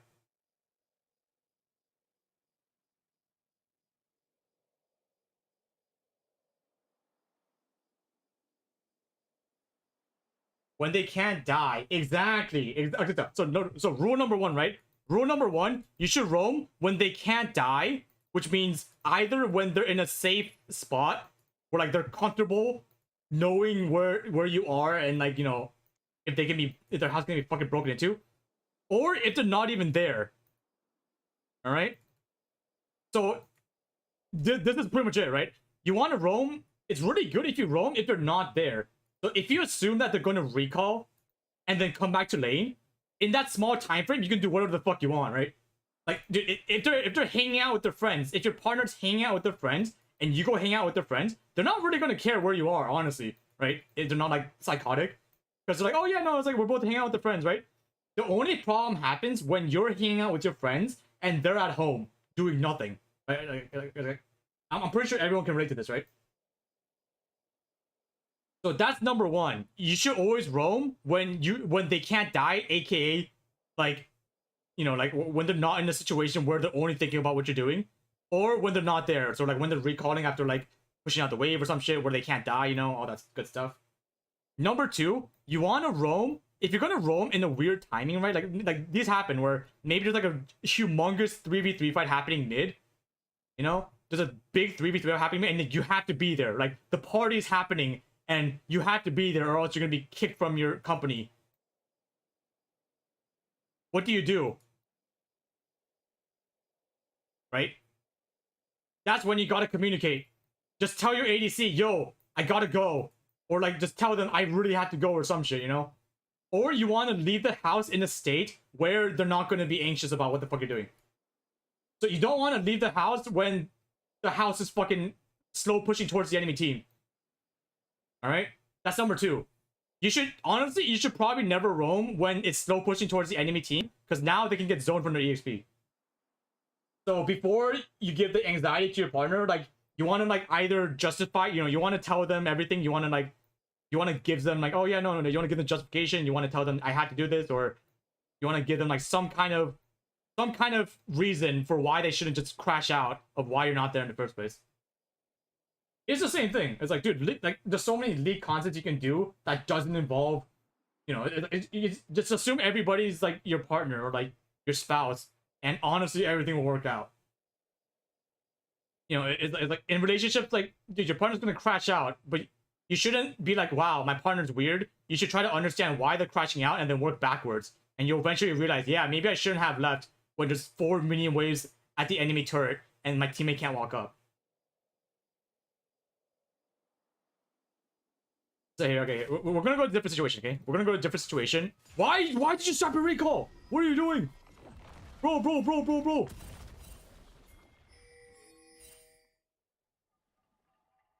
team double kill. What is the third rule? Oh, the third rule is if your partner is fucking weird. Number 3 is you should roam if your partner is being way too controlling. Yeah, pretty much it. Like if your partner doesn't let you leave the house a single time and like they're just controlling you and like they're like red flagging all over the place, then you should block them. You should kick them out of the house, and then you should go roam mid or something. Yeah, just roam mid or roam top. This happens a lot where like even if you did nothing wrong, even if you had to go mid and like your team benefited from it, your ADC might still get mad. And in that case, it's your ADC's fault, and you should just mute all and just roam mid. That's pretty much it. Distance yourself from toxic relationship. Yeah, exactly. Like that's literally it. It's like, yeah, just fucking leave, man. No reason to be held back by how toxic your ADC is. That's League of Legends for you. This is about League, right? This is League, I swear. Are we still talking about League? Yes.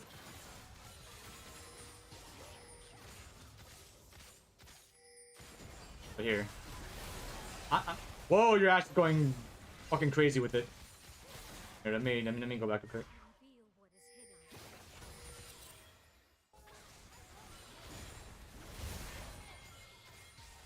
I'll be honest, like dude, this analogy works way better with Bard, right? Because Bard, it's like, when should you roam as Bard? It's like, if you're gonna roam as Bard, you should always leave food in the house, right? You should leave 2 cocoa packs, you know, so that even if your partner gets anxious of why you're not there, they have something to eat. And it, you know, usually most of the time, if somebody's angry or cranky, giving them food will usually solve the issue. So yeah, it's like, it works better with Bard, but I guess it doesn't work. How am I typing in chat? Okay, so, oh, okay, another thing. One more thing. If you can, you know, if you can think that you... Okay, number 1, okay? So the idea of recalling, okay? Most of the time, you shouldn't recall with your teammate. Especially if the enemy is pushing kind of fast. Right? So here, right? So, it's like right now, right? Like, because Mortar was 6 and Center was 6, they're gonna push us like at a decent pace, and because like, if this wave was like here, I could see why I should recall. But because it's like a bit closer to your turret, right? It's halfway past its point, you should not recall here. One of you guys should stay so that one person gets all the EXP and gold from this wave. And then the moment Ashe comes back, you should recall. right? Because then Ashe, like, you know, now you get solo EXP for like 30, like 50 seconds, right? And then the moment Ashe comes back, then she gets solo EXP for 50 seconds. So it's kind of like you were both here for 50 seconds. But if you both go back, that means nobody's getting this entire wave for like 50 seconds, right? And it's like, yeah, you don't want to like double dip. The only time you want to both go back in the situation is if you're both literally 1 HP, right? Unless you're literally about to both die, like, you know, it's like, yeah, you shouldn't recall at the same time. Or unless it's like absolutely certain you're gonna get 4-man Dovin. Like, for example, right, if you know the enemy is coming down with like the Goon Squad, right? You have jungler coming down, you have like mid lane coming down, you have support coming down, you have your fucking X coming down, right? Like, I don't know, like, unless you know that the only way you get out is if you just recall. Besides that, like, one situation, you should just catch this wave, right?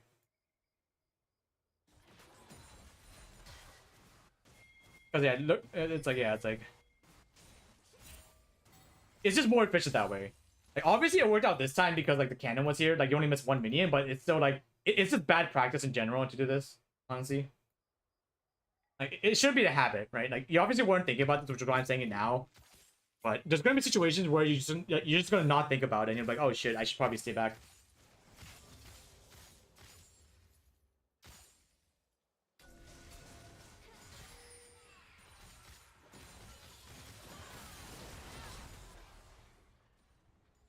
Also here, another thing. So, whenever I tell people, like, in general, of like when they come back from base, like whenever you come back from base, I want you to make this a habit, no matter what. Unless your ADC is like getting towered over immediately, like you see a jungler like here, like about to posture a dive, and you like see the lane pushing. Except for this exact occasion, which isn't gonna happen that often, honestly. Whenever you come back to lane, it should always be centrally through your jungle. Every single time. Like, not even a question. Alright? So, like, it's like right now, you have a big problem of, like, a lot of people make this problem. They just, like, make a sprint to their lane immediately. Like, even when nothing's happening. You should always, like, do this, right? Like, just, like, do this. Or, like do this. Like, even though it does seem kind of weird, right? Someone will ask, like, aren't you just wasting time? Like, the fact, like, this is more of a habit thing where if you do this, there's a chance something could happen. You know, it's like a possibility something could happen that you're needed for. But if you're here, right? If you're here compared to here, you're obviously not going to reach this in time, right? Because it's going to take like that much more, like 6 seconds to even reach this spot to even start going for here for like 2 seconds, right? Or whatever. So it's kind of like the matter of, you know, it's like, if you go back to the last week, I can see that. I want to catch the wave.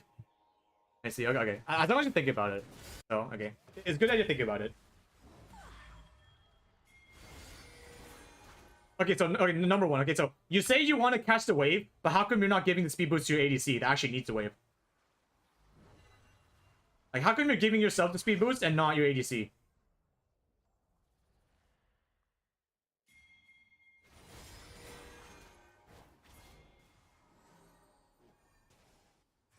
Like, dude, what?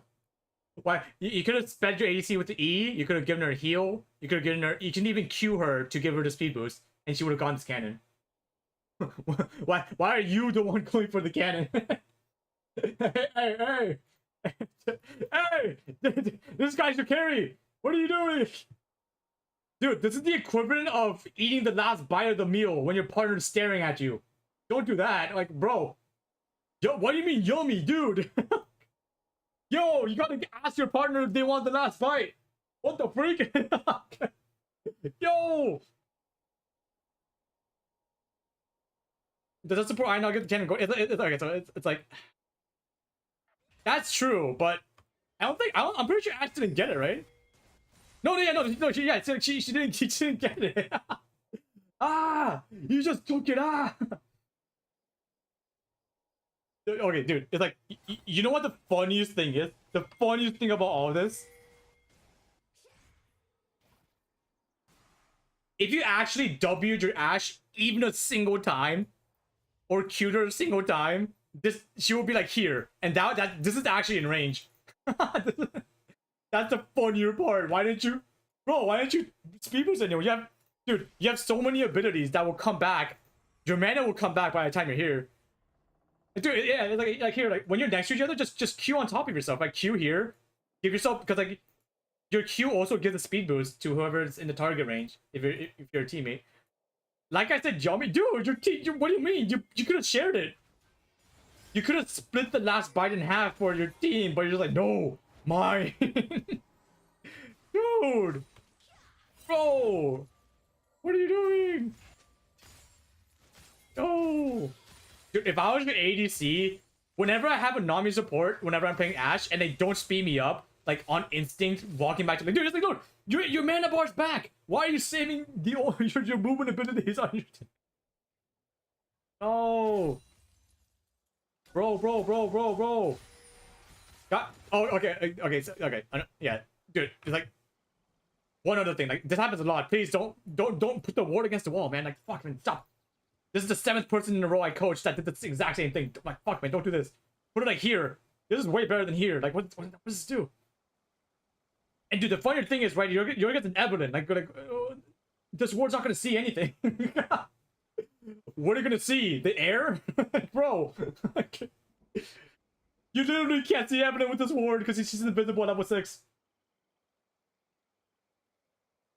Like, this ward's fine. This is gonna see Evelyn. This is not gonna see Evelyn, which means this does nothing at all in the grand scheme of things. You know, it's why when you're playing against like an invisible champion, you always want to put like here, like here or something. Because then you can see the camp she's doing, which she usually does before she ganks. You know, because if you were like anywhere here, like even here, right? Like you're not gonna see her by the time she's all up in your grill. Is this the last body view? No, I still have like a few more in me. I'll be honest, I'm trying to figure out what to tell Terra what to do better. But I feel like it's just like it's like a little of everything right now. Like there's not inherently a bigger problem. It's just like experience, I feel like. Here, so okay, here's a tip, okay? Here's a support. Here's a vision tip, if anything, okay? So vision tip. Alright. Whenever you enter a bush, like especially if it's like a vision play, right? So right here, right? Like Ashe wants to go into this bush to hide. This is the fundamental thing that I swear to God, when I see people mess this up, I'm just so freaking angry. Don't enter the bush like this. Enter like this. Like, do you know why this small change is so different?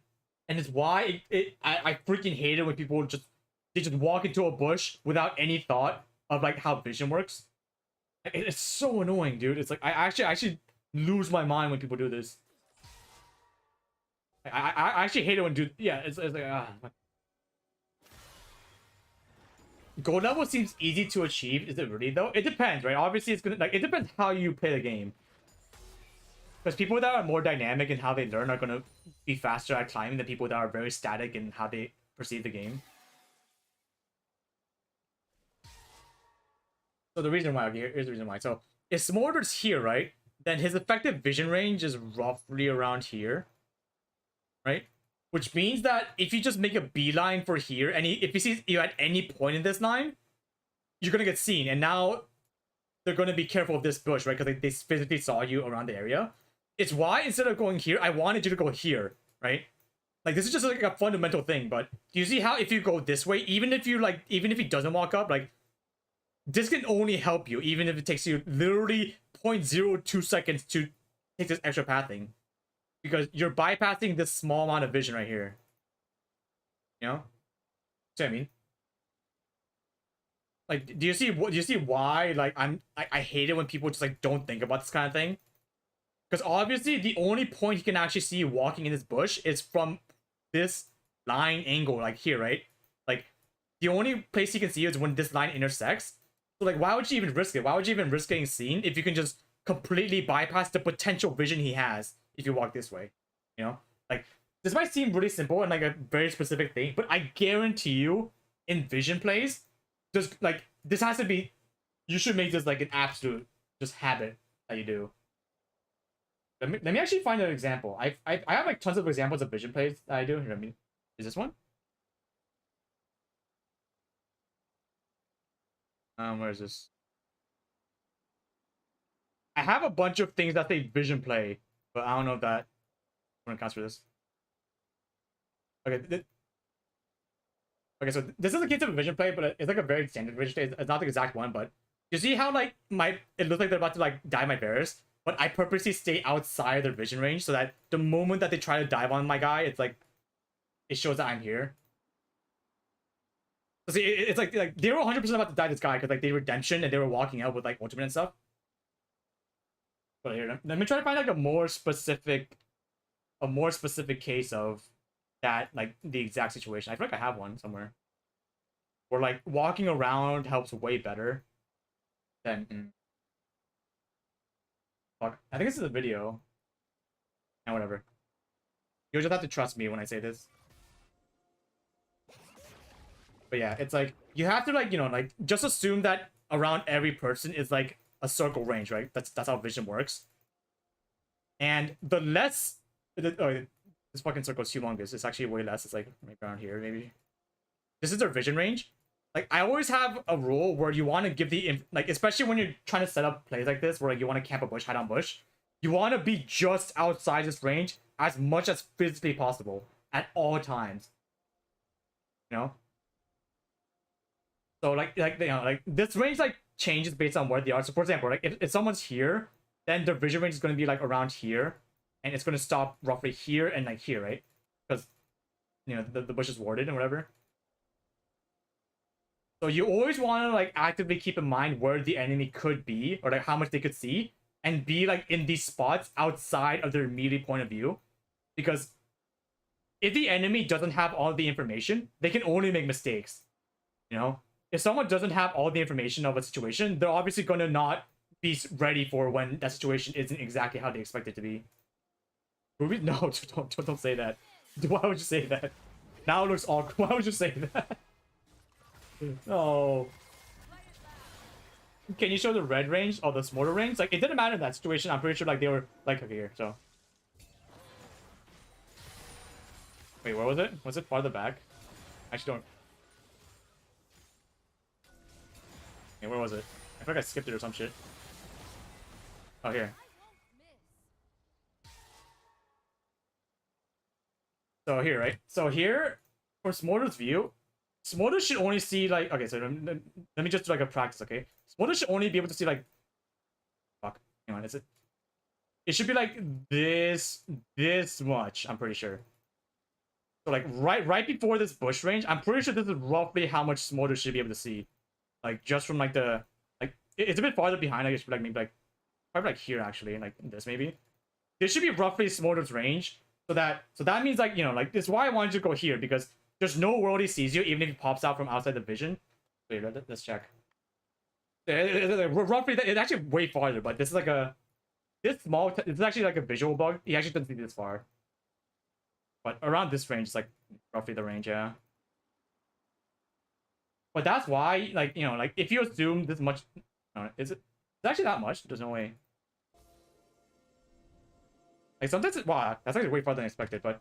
For the bush, it's roughly the same, right? It's sort of like roughly here. Which is why you want to like go here, because this entire area is blocked off by like the perpendicular line of the fucking bush.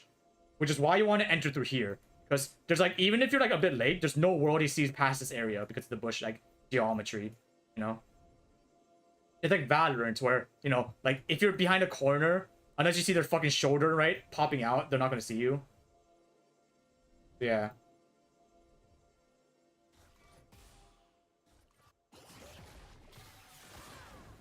But yeah, okay, this is probably the longest one I did, where I did 10 minutes, so I'll probably go to the next one, but yeah, Tara, so in your case, I'll be honest, it's like there's not one bad thing you did. Or like you did a lot of like quote unquote wrong things, but it's kind of like a little of everything right now, honestly, where you just have to like kind of better understand your win cons. I think that's it. Yeah, just understand your win cons, but that comes down to experience, where the only way you understand how you win in situations is you have to just limit test. All right. Honestly, I think you should limit test a bit more, but it's like you want to limit test while looking at your ADC. That's the biggest thing I think you should do. Because I feel like a lot of people, when I say limit test, they mistake this as I should run it down and int. Like, I'm not that's the exact opposite of what you should be doing. You should limit test while keeping an idea of where your ADC is relative to where you are. You know? So I guess the better way to say it, it's apes together strong. Alright? I want you to limit test when you know that your fellow ape, your ADC, is next to you. But don't limit test when you're alone. That's pretty much it. Alright? Only like try to do as much as you can when you think your ADC is like within range to help you out. But yeah, do the apes together strong like the mentality, I guess. Yeah. Give me 1 second. I'm gonna go to the bathroom real quick. Then we're gonna do something else. I'll be right back.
I got back.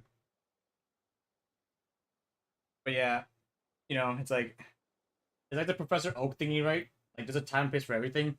You know, like it's okay to it's okay to go to the club with the boys. You know, if your partner allows it, but you shouldn't go to the club with your boys if your house is on fire. You know, like it's just like a fucking fire starting up in your kitchen. You probably shouldn't just leave your house. Yeah, same thing. All right, next. Let me do a YouTube person now. So anybody on YouTube? Somebody that's gold or higher, because I honestly think that if you're silver or lower, you just have to play more games. Like, I feel like people actually like, like I could tell people in silver or like bronze how to get better, but it'll be very like superficial information. It'll be like very basic, like don't die or like be more aggressive. But it's really hard to teach people because like they haven't really like understood their own champion yet in a way. But yeah, if you're on the NA server, Korean server, EUS server, Japan server, on the like for YouTube for now, because we just did 2 Twitches, right? Then send me your IGN. I'm just doing first come first serve, so like whoever just types their IGN first, that's in like an available region, I'll just go there. Because I can only access replays from those regions right now. Yeah, first come first serve. Type your IGN with the hashtag, literally the first one I see. Okay. I saw someone type in EUS account. You go there.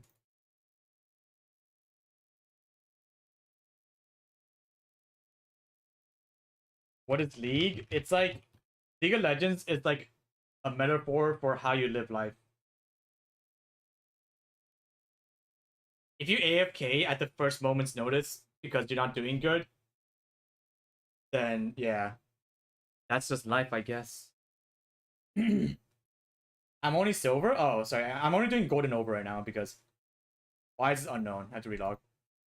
Because like, yeah, it's like the things that tell silver players are like usually very basic because like I don't even talk about things like macro or like like warding or anything because whenever you're silver under, it's usually always comes down to how well you do your lane. Like your lane is the most important part in lower elos because if you can just stomp your lane, then you're gonna stomp the game. Yeah, it's like for people that are, it's a support role only. No, it's every role. It's just the level of information I have or like coaching I can give depends on what the role is. So I can give like really good support and jungle advice, like a little bit okay ADC and mid lane. My top lane is by far my dude. What is going on with my client? Hello. Oh, break. Hold on. I didn't press. Oh, no, no, no. Oh my god. Yes. Thank god. I almost exited out. Mass horror bugs. EOS Emerald. Okay. Got you. Audipog. Yeah, dude, somebody took my username. Like, I don't know who it was, but is there a game you want me to watch? In particular, mass horror? Oh my god, bro.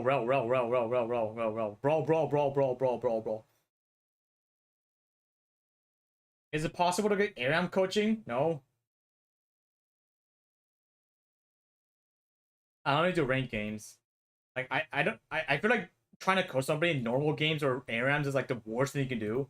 Because like the skill levels fluctuate so much that like you don't get any information, right? Because like I don't know what the skill level of the enemies are. Latest one? This one? Okay. Rel gameplay. Oh dang. I have not seen a Rel in a while. Against Zach Jin. Oh fuck.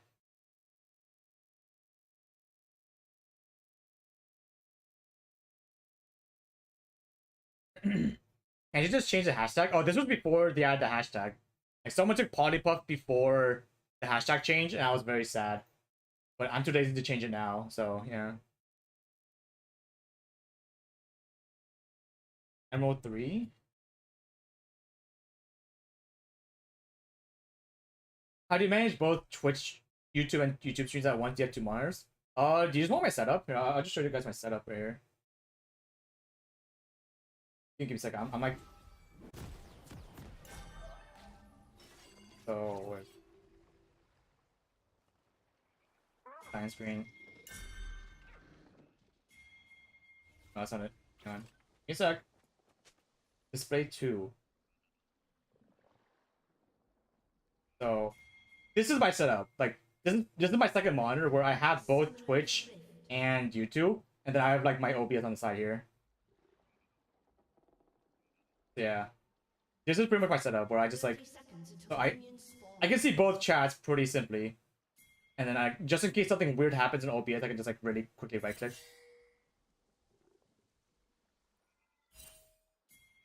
Back to the game. Like, let me change my setup. Okay, here we go. Red team double kill. Welcome to Summoner's Rift. Hello, YouTube. Yeah. Whenever someone says I'm not looking at a chat, like I literally see both chats at the exact same like level of my vision. Yeah, alright, where are you?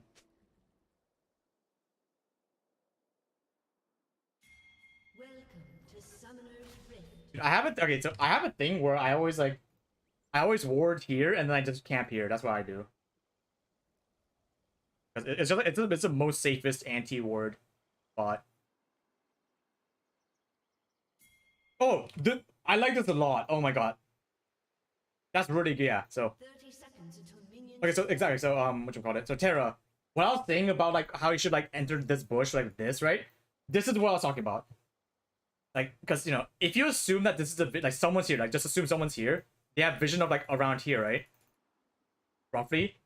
So I love it when like, you know, this is a really good movement because you're bypassing that vision, so that if you actually, it's actually more like this, right? It's kind of like this actually, for the blue team. If somebody was in that bush.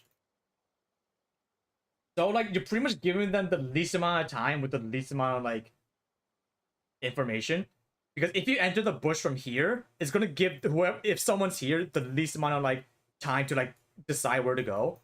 So yeah, I like this a lot. I like this like this pinging of telling people to avoid the vision and then going this way.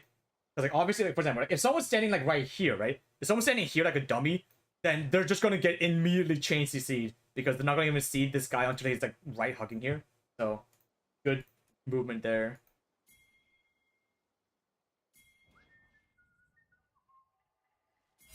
Whoa.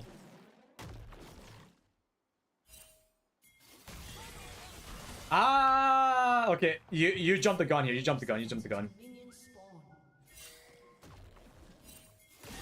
You okay? You should have waited a bit, honestly.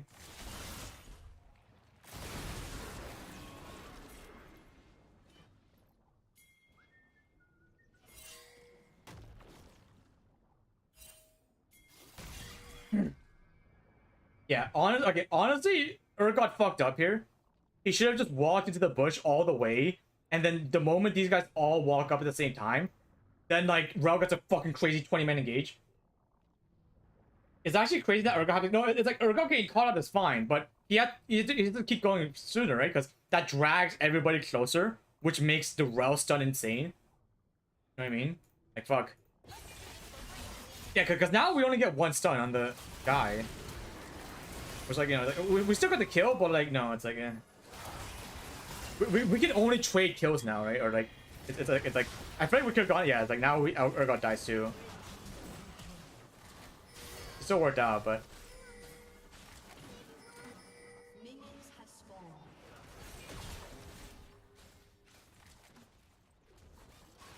still worked out. I guess 1 for 4. Because he turned it so did they. Yeah, it's like, you know, it's like you have to assume this from the enemy's perspective, right? Where like, yeah, it's like right now the enemy was chasing the Urgot, so like they didn't have any information of this bush, but probably right because you saw all 5 here, and because you saw all 5, that means there's nobody that had time to ward this bush, so you could assume that this bush wasn't warded by the blue team, which means that they're just walking all blind to Fog of War. But because it's so focused on the Urgot, there's a high chance they just like walk in without any thought, you know. Yeah, it's like it was just a case of unlucky.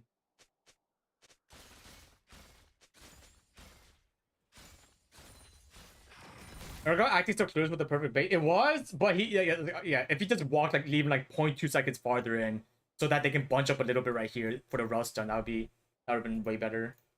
It's just good that it worked out as it did.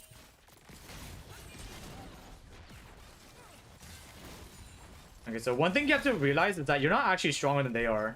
Because I don't think Jinx recalled and you didn't recall, so even though you're up 4 kills, right now you're still a bit behind. Like not counting the spell timers.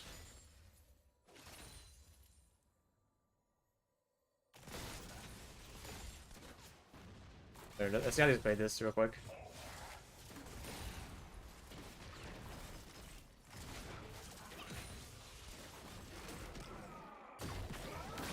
Okay, okay, number one. What? Okay, so I have like an ironclad rule, alright?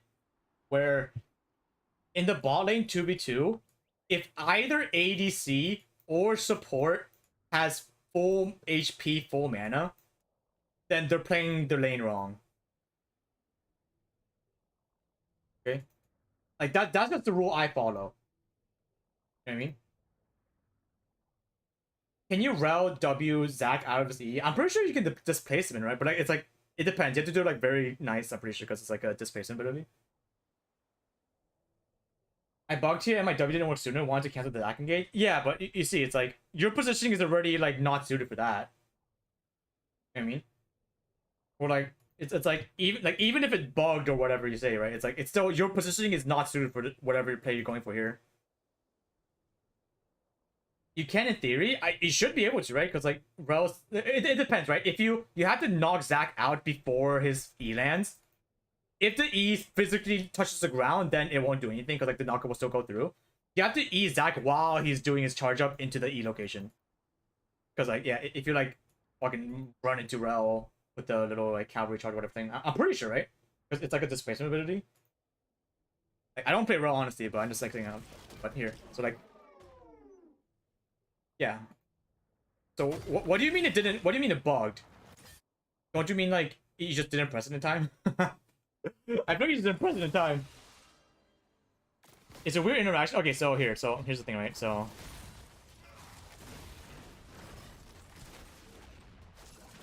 the thing is, right? So the reason why I say like if the support or the ADC don't like have full HP, full mana, right? That means that you're not doing anything. Right? That means you're not close enough to them to be taking damage for your ADC, and you're also not close to them to like be poking or like using skills to like use mana. Okay. So you can see it fully apparent here, where like like even if you think that you're waiting for the Zac, to cancel his E, your positioning is so far away that like you're giving Zac the only you're not giving yourself much time to react to it. You know what I mean? I have to press really hard. Yeah, no, but it's like you know, like like just the nature of Zac E, where if Zac E like right now at level 1, Zac can eat like this far, I'm pretty sure, or something like somewhere around here. But the closer he is to the target, that means that's just giving you less time to react to that fact. So even if like your button bugged, whatever, you have to be closer, or like you know, at the very least, you have to be like in a range where if like Jinx is far away, then you can react to it. But like you don't have much time to react to the fact that Zac's channeling, and also the fact that his distance is not that far from Jinx, you know. And also like, you know, like worst case scenario, like what if you missed? Like even though your W like was like obviously like bugged, whatever, like you have to account for the fact that if you miss, you're screwed, you know. So in this case, you have to be in front of the Jin so that he can't W chain like CC chain the Jinx if he gets hit by it, right? Is Jinx inting? No. I like if I saw my Jinx, I'll be honest. If I was Jinx and I saw my support at full HP full mana, I'd argue that the support's inting. No matter what my position. Like obviously if I took a tower, like if I took like 2 tower shots, then I'm inting. But in this spot, I could see why she went for that extra auto. You know? Where it's kind of like, you know, I'm not saying that she played this perfectly. Like obviously she died, so she didn't play it perfectly, but I also had, you know, like I should also expect my support to be in a position to take advantage of the fact that she's 4 HP full mana. You know what I mean? Jinx mental boom Zader, I can honestly understand it. Where yeah, it's like, see, it's like, yeah, it's like the only way they have enough damage is if Jin is in range to hit the Jinx, right? Which means if you just position yourself in front of him, then he has to obviously walk away because he's scared of like you potentially engaging onto him. Which means Zac's gonna be isolated in 2v1 until Jin can walk up. So it's like, yeah, it's like, yeah, see, it's like, yeah, it's like, yeah, because if you're here, right, you can stun Jin, and then Jinx can maybe get like 1 auto, and that will kill Jin, and like, you know, it's like even if it might, like, obviously Jinx shouldn't be here in the first place, but you're not really giving much other options right now for positioning, you know.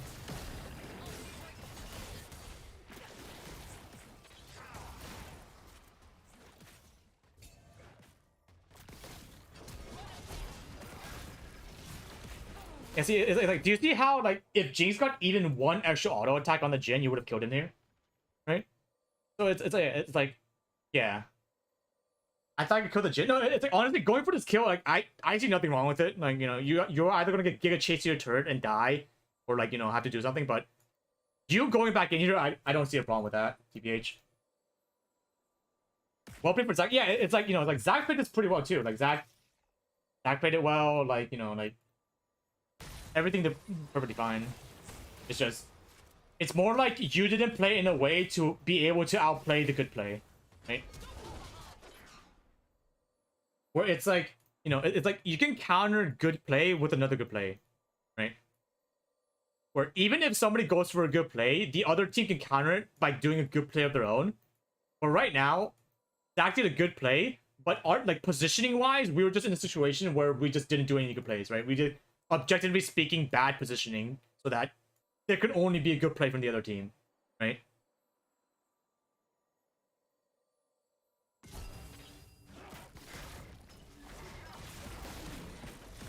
Can't stop.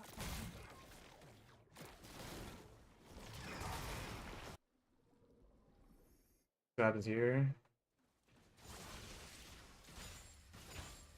Oh, Jinx is kind of sad, actually.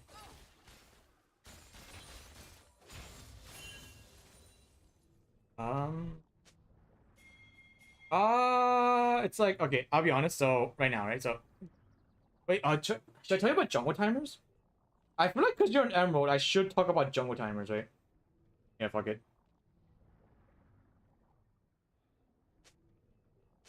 So here, let me just like get this down for you. So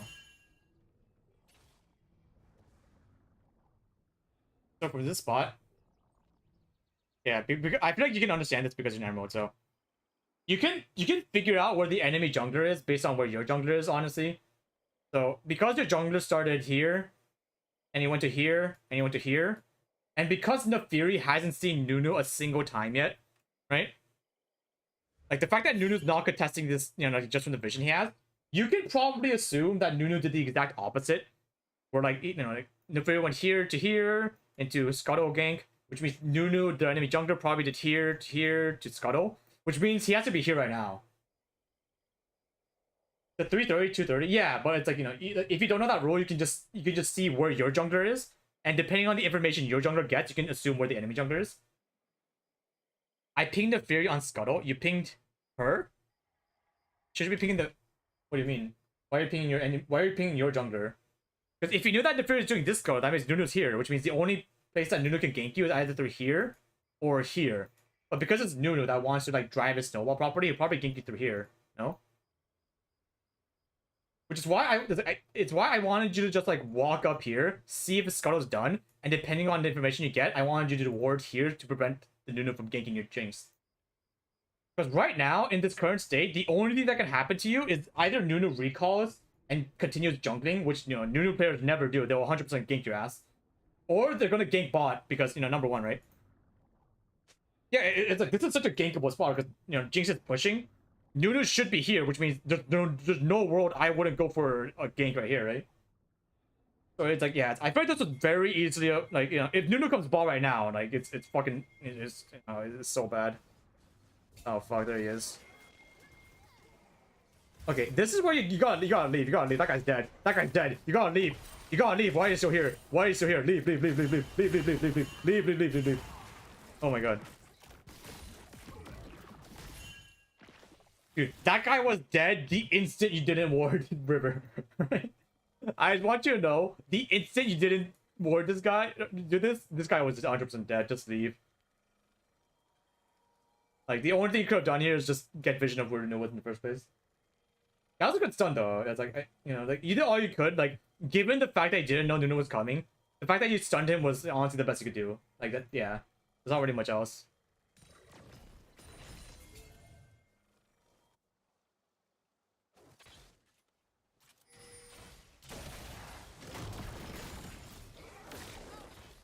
Do you have scanner? I don't have scanner? Fuck. It's like, oh, fuck, man. Because, like, okay, so...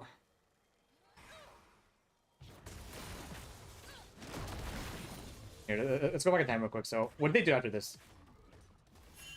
So, the reason why I like going scanner, right?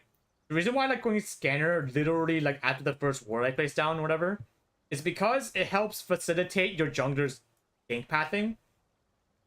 And I really wish you went scanner after your first back, after your first death, because then you could clear this for your Neferi, right? And you can like kind of imply what the enemy does based on how much information they give up or where they are gone for the moment. So here. So right now, it's like, this is so obvious, right? Like, this is the most obvious ward of my life. They left for like 2 seconds, came back in 2 seconds. That means they're not recalling, which means this is probably warded, right? This is probably warded and or trapped by the E, by the Jenny. Or like, this is probably warded or trapped or some shit, right? But either way, this is warded. If you had scanner, or like the foresight to have scanner, you could clear this. And because your Neferi is also coming down with the Jinx, you could have maybe gotten the gank off here. I tried to delay buying it until I get the first upgrade. Should I start buying it sooner? It depends how you want to play, but I just like going scanner as soon as possible because it helps your jungler out. So you should go scanner if you know how to track your jungler. If you have zero map awareness and you have no idea what the fuck's happening, don't go scanner. So it depends. Like, dude, I go scanner literally at like 55 seconds or some shit. So I usually walk up here or something, I ward, go recall, and then I have scanner for the rest of the game. Like, there are times when I actually switch back to trinket, like, at like 5 minutes, so that I can get dragon vision, and then swap the scanner back at, like, you know, the next recall. But that's like way more advanced for you, so don't do that.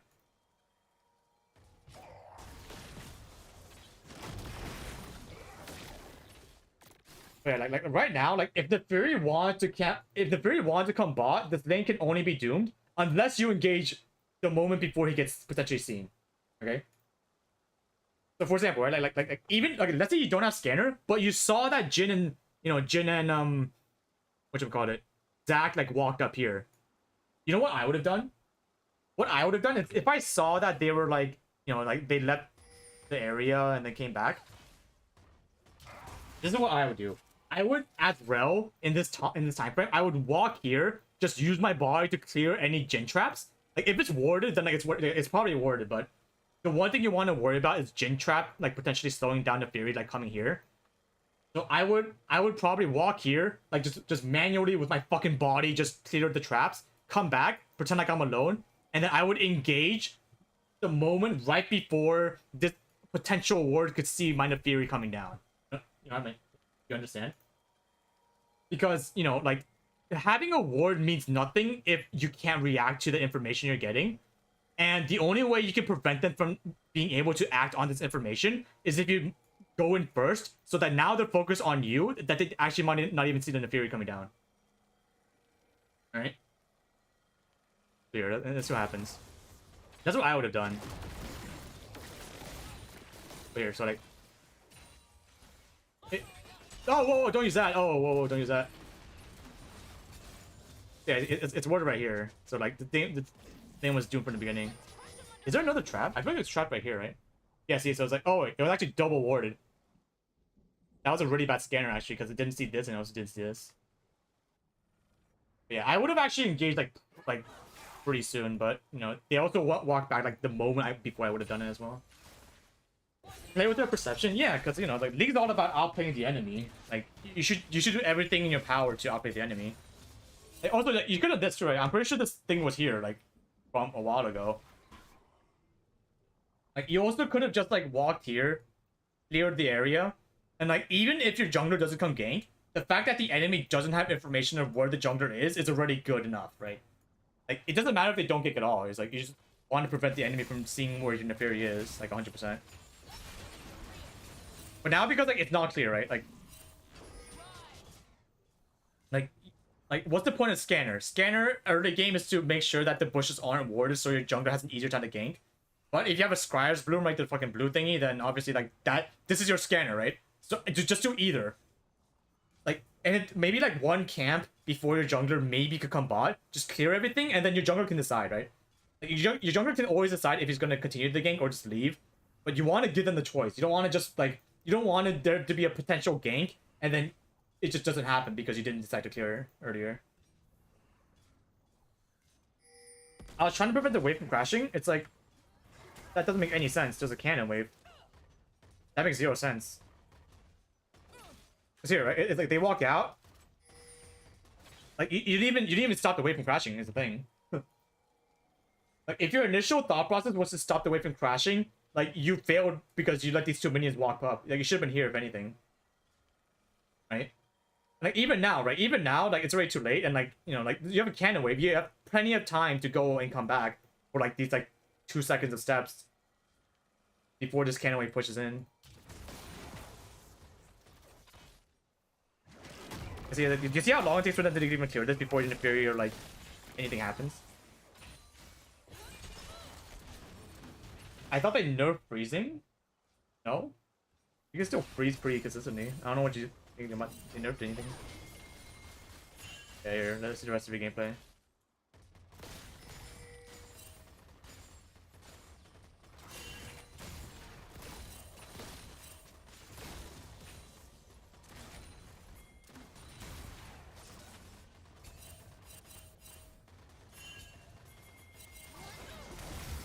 Oh, nice dodge. Keep going. What's the items right now, actually?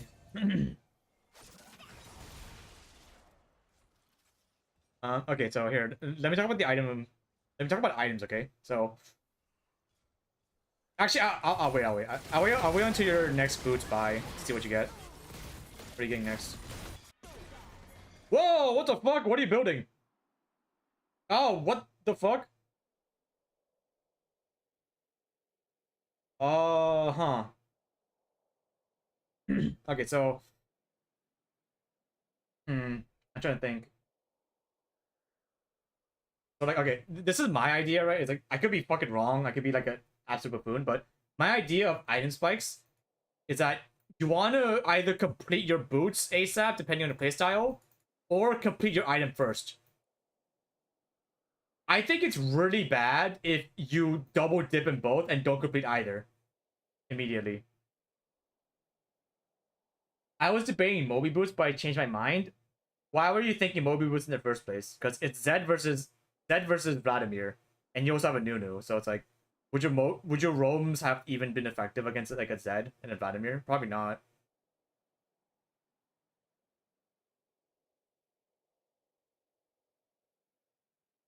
You mean Lockett? No, it's like I know what item he's going. It's just I just don't understand. It's like because he bought boots, which means he wants to finish boots faster, but then he doesn't finish boots. He goes for the full item. You know what I mean? I feel like you know, just finish either one first. It's my idea. Like where there are games where I finish my first item before I even get a single boots, just because like it kind of griefs your like a full item component for 300 gold if you just put boots. Was gonna roam soon for grubs. It's like no. Okay, I'm starting to see the problem. Okay, I already see the problem of your gameplay. Is you have a plan in mind, but you're so focused on that plan, you're not flexible enough. Where it's like you're not seeing the game state for what it is. You're seeing the game state for what it could be, which doesn't match up with the current game state. Like you're not flexible enough is the main thing I'm seeing right now, which is actually a very common problem in Emerald, where like because like people will get to like Emerald or Diamond with like the current way of playing, they don't realize that what they're doing is potentially bad because you know obviously if they climb that far, they're like oh no, like I can just keep doing the same thing over and over again, but it's like it's a very bad slippery slope where like you know like, I can see you're thinking right, you're thinking about these things, which is good, but it's more like you like more often than not don't go away from your initial thought process, you know.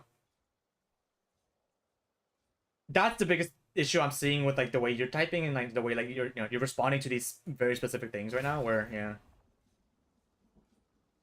where you're taking I feel like you're thinking too far ahead. That's like a really weird issue that like usually doesn't happen, but you're thinking so far ahead that by the time the actual situation where you need to do something happens, you're already so focused on this far thing ahead happening that like when it doesn't go the way you want to, you're in a bad spot already, right? Like for example, like earlier when you were like, oh, I want to stand back because you know I want to stop the Zac thing, but then just as it happened, like you know, like something happened where like your keyboard was bugged or you just didn't press W in time. But because you were so focused on this specific thing of, oh, I can stop the Zac charge from happening in the first place, you don't have a backup, right? Or like here, think about it this way. Think about it this way, okay? So let's say you have a plan A and a plan B, okay? Like right now, you're having a plan B where if everything goes exactly as planned, like perfectly speaking, everything planned, like you have maybe like a 60%, you know, like 70% chance of it succeeding. And which is like the average of what happens when you have like a perfect thing in mind. But the bad thing is, if that exact thing doesn't happen the way you want to, the success rate of your plan B is like 10% or like 20%, which is really bad. Like that's the problem, okay? Where, you know, like this is fine. I think this is perfectly fine. Like, you know, nothing wrong with your initial plan, but your plan B has to be way better.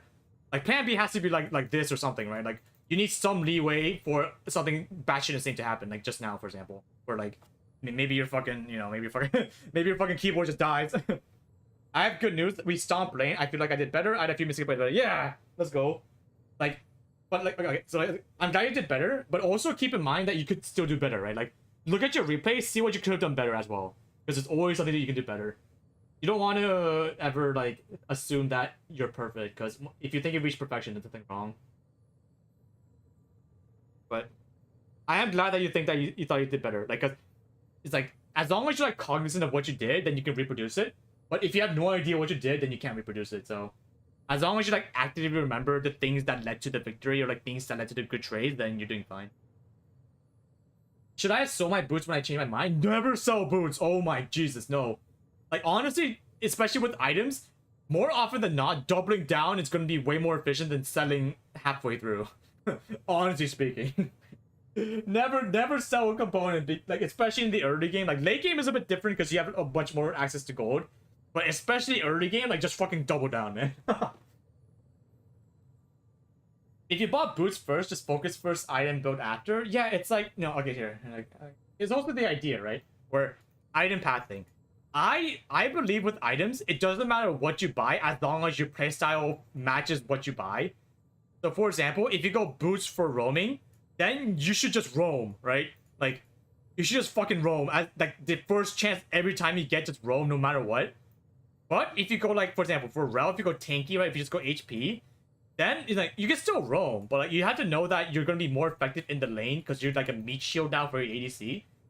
So whatever you buy, just make sure that you maximize whatever you do with it. Okay. I hate selling. Yeah, no, don't sell. Just you know, just fucking double down. If you're unsure, you know, it's like if you're always unsure, just always go for the item first. Don't get boots, right? Because I'll be honest, especially right now with Moby boots, like Moby boots are in a pretty bad state, honestly.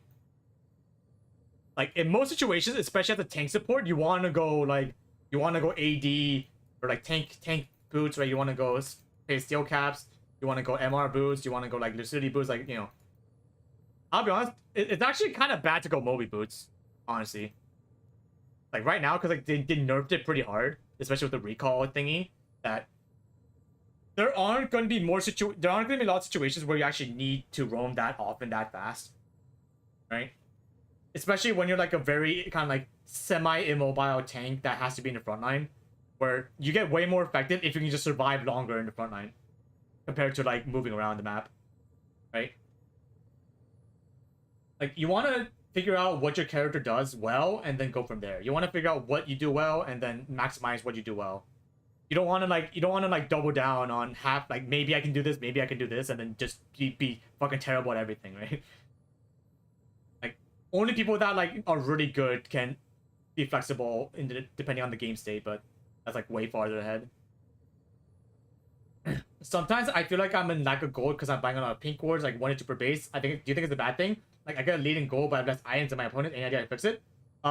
Don't buy pink wards.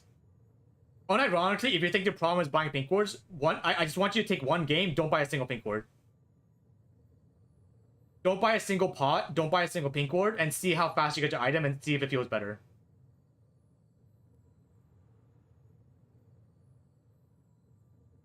Literally, because like, you know, honestly, it's like people buy so many pink wards for no reason, and they buy their items so late because they're just like, oh my god, I need a pink ward. But 90% of the time, they have no idea where to place it or like when to place it, so like it's just a fucking waste.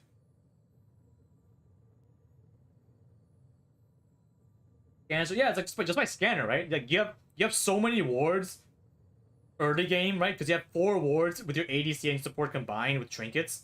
It's like you don't really need, like, if you really need to clear away, just because it's just a scanner, right? You don't need to buy a pink ward. Scanner's free. But yeah, here. So yeah, so back to the item thingy. It's like,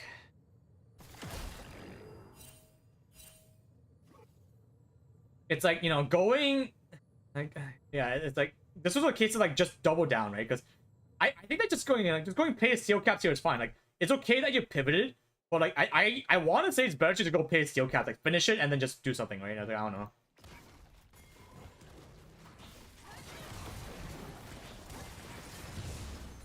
Which lane role do you recommend for new player? Honestly, new players are a bit harder because, like, you know, I don't want to say support.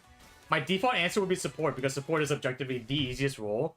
But like, you know, like what if someone just doesn't want to play support, right? Like, just play every champion and just find a champion you like and just that will be the role that you want.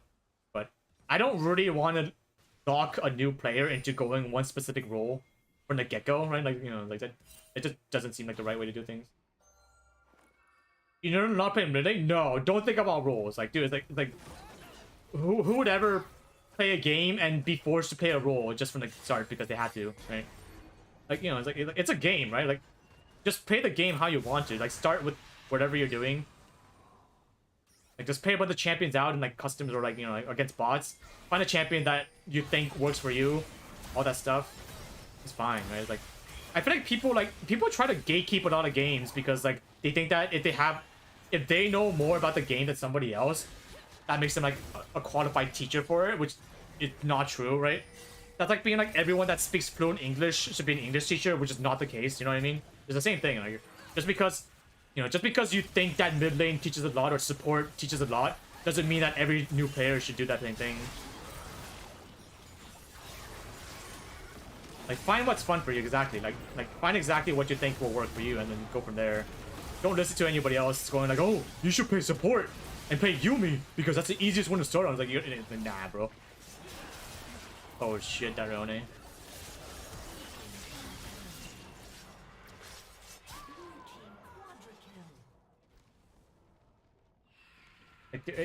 I feel like people, especially nowadays, people will expect to start a game and be really good at it from the start. And I'm just like when did that happen, right? In society, when do you think that happened? Like, in what are you building? Actually, wait, hold on. Hold on. Give me a sec. Can I? Oh fuck! I can't even see what the components for docket is. Never mind. Keep going. Keep going. Sorry, I got emotion there.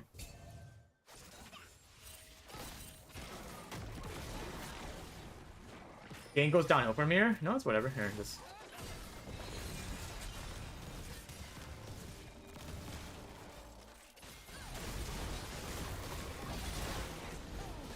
That was just a good game from him. It is a modern thing people want to think it's possible. Yeah, but like that's inherently wrong, right? It's like, just think like 10 years ago. Like, did you play a game expecting to be fucking amazing at it? No, but like people play games to have fun. But like, I feel like people like just forgot to have fun. It's pretty weird. I don't know when this started to happen. Or like, you know, it's just, if you play League and you're not having fun, like why are you playing League? You know, it's a simple question, but like people just don't understand that concept, I guess. But yeah, honestly, yeah, I think I have to watch more. Like, I feel like all the problems that you probably have stem from that thing we talked about earlier, where like, it's kind of similar to the previous coaching session we did earlier, right? Where it's like always have a plan B, but right now you don't. Your plan Bs are very bad, honestly, right? Where you don't have a backup plan, right? Like, for example, right? Like let's say your plan A is you're going to win the game if you manage to CC Zac every single one of Zac's engages, right? You win the game if you stop every one of this. But it's like, what if you don't do that one single time, you know? What if you fail one single time? Then what's the plan after that? I feel like you're so I don't want to say overconfident, but like you're so like certain that this is gonna happen that when it doesn't happen, you're like in a situation where it's like really bad, you know? So yeah, I think for you, I want you to focus on the here and now. Okay, like be realistic. Okay, I feel like a lot of people had this problem of not knowing how to be realistic with their own skill level or like the reality of the situation. Why I said realistic, or like you have to understand your limits and the fact that even at your best, there's gonna be situations that don't agree, like they don't actually match what you were thinking, right? It's just life, right? Like sometimes you get hit by a fucking satellite because it fell from the space areas. Like that just happens sometimes. Like you can't plan around it. But you have to like kind of like understand that even if these freak accidents happen, you have to be ready for what comes after. You know, you can't just give up because something that you didn't expect happens. Because what's the point in worrying about something that you can't control, right? Can you give an example of a plan A and a plan B for this match? Yeah, sure. It's like the earlier 2v2. I feel like this is where it spiraled out of control, right?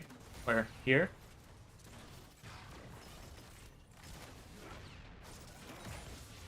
So here, so here's an example of plan A, plan B, okay? So your plan A, right, in this situation, is you want to stop the Zac from eating your Jinx, right? That's plan A.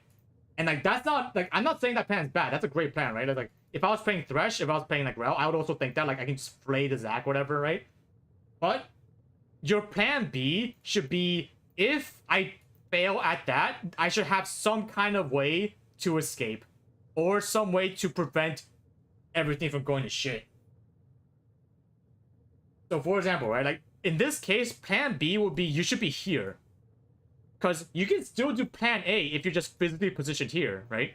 It's just more the fact that if Zac does go through and like your stun doesn't land, you still have some leeway where Jin can't get a W off on Jinx. He can't really walk up that much because you're physically closer to him and you can go onto Jin by yourself and kill him first, right? Like that's plan B. So that even if plan A doesn't work out where you can't cancel the Zac's E, you're in position to reenact, like to do plan B where you can now zone the Jin away from your Jinx. Now you can like probably attack the Zac together 2v1 before the Jin can walk up, and you can maybe kill him before Jinx dies, right? There's like a lot of things you can do here, but just because you were so certain you were going to be able to stun Zac out of the E, that when it didn't happen because of whatever reason, because your keyboard fucking died, like, you weren't ready for the Jin to be in position to W, right? Because if you were here, right, Jin W doesn't go through, Jinx doesn't get stunned for that long, she can just, like, kite away and walk away with barrier. And because Jin's completely zoned out, you definitely be able to kill, that, like, Zac before he manages to kill Jinx, right? It's like, you see what this happens? Here, right? It's like, dude, imagine you were here, and then, because if you were here, you block the W from Jinx, you'd be able to Q the Jin, stun him. Jinx would maybe get one auto on him, like, you know, like Zac probably still gets a stun, but, you know, like, Jinx has barrier to stall that small amount of time. You know, like, yeah, it's like, imagine this, right? Imagine this. Let's say your W didn't go off, you Q stun the Jin, and then you CC the Zac. Jinx definitely has time to get maybe 2 autos here, and that definitely could have led to, like, a trade kill, at least. You know what I mean? Come on, Jordan. Yeah, like, especially because how low they get, like, they only got you this low because you weren't, like, auto-attacking back. But obviously, if you auto-attack them back, they would get, like, a little bit lower, and, like, if you account for the previous damage, they would have maybe one person died. But Zac shouldn't have passive yet because of the previous level 1 fight, right? Yeah.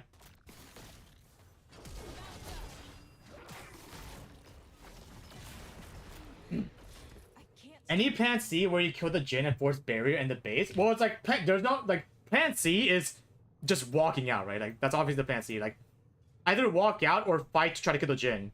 But, like, the outcome of plan C was already screwed because our plan B was already bad. You see what I mean? Like, if plan C is turning on the Jin to potentially kill him with low HP or, like, turning on Zac, this requires plan B to have gone well enough where if Jinx got that extra 2 auto attacks, then plan C had a higher chance of working out. You see what I mean? Like, everything's connected. Or if you don't get 1 extra auto attack on plan A, that means you don't get 1 extra auto attack on plan B, which means you don't get 1 extra auto attack on plan C, right? Like, this carries over. Which is why I want, like, you know, like, it's why if you're gonna do plan A properly, like, make sure that at the very least, in the worst possible case, it's still, like, an okay result. Okay, yeah.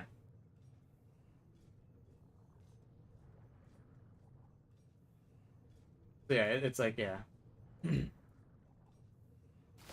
Always have a backup plan, okay? Always assume the worst, expect for the, like, hope for the best, but if the best happens, obviously it's good. If the worst happens, then shit happens, but you want to maintain that level of, like, consistency all around, I guess.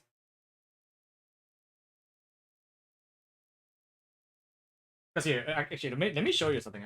There was a case where, like, something similar happened, where, like, I had, like, a really good fight with Ezreal, and, like, it was because I accounted for the worst possible situations happening. Where's this?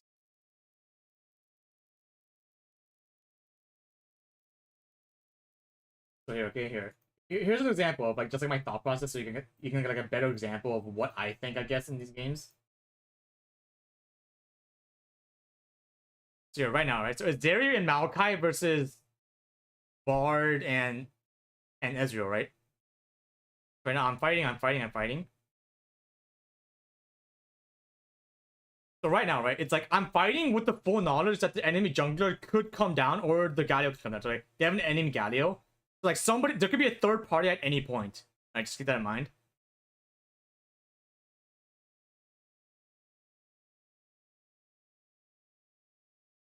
Okay, so here, okay, so actually here, so here's plan A. Okay, so here for me, this is plan A, right, where Maokai's in, like, a weird spot. So plan A, obviously kill Maokai, but because Zeri's, like, right here, plan B is, what do I do if Zeri just fucking engages us? And the you know, the moment is obviously, like, ultimate Zeri, and then we both walk away. That's plan B. But I'm always, like, keeping in mind the possibility of plan C, where, like, what if the enemy jungler or mid laner comes? You know? So it's like your plans have to be updated in real time the moment it happens. So here, right? Like, I was fully ready for Zeri to come, which is why I ulted, like, immediately, even, like, before it looked like Ezreal was gonna die, and Ezreal flashes out the right moment. But now it's, like, the worst case scenario, right?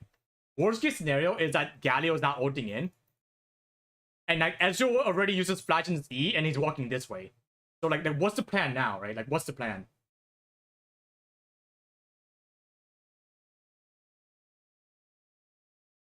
like pretty much my idea, right? Like my thought process is right now, like I can either leave, right? I can leave and just let my Ezreal die. This guy's 100% dead if I leave. But like the thing is, right? Like I can leave at any point with portal, right? I set my portal up. So that means that at any point during this thing, I can just portal over this wall. But like, so like you're gonna see me like keep that in mind where you see me constantly walking back between this wall so that in worst case scenario, I can just ditch my ADC. But it's like I still believe I can provide some value for my Ezreal to like do something. So here, right? So right now, Zeri is currently E-less. He has no E. And Galio has no dash abilities, right? Except for his E. And the only way Galio can kill Ezreal or like Zeri can kill Ezreal is if they flank him like this. Okay, that's the only way they actually killed Ezreal. Because like if they both follow one way, Ezreal's gonna go the other way. If they come here, Ezreal's gonna go this way, right? So obviously they have to be like no matter what they do, they have to be separate. But because I know that in the most often situation, one guy's gonna go this way and one guy's gonna come this way. And because I already have the idea of worst case scenario, no matter what happens, I can escape over this wall. I'm going to try to stall this, whoever comes this way long enough with like baits and stuff so that my Ezreal has a maybe chance of executing. All right, so watch here.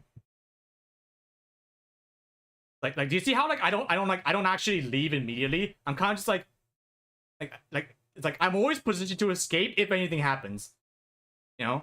But it's like I'm not fully engaged either. We're like my backup plan is to escape whenever the worst happens, but I'm also keeping this guy entertained long enough so that my Ezreal like has a maybe chance of escaping.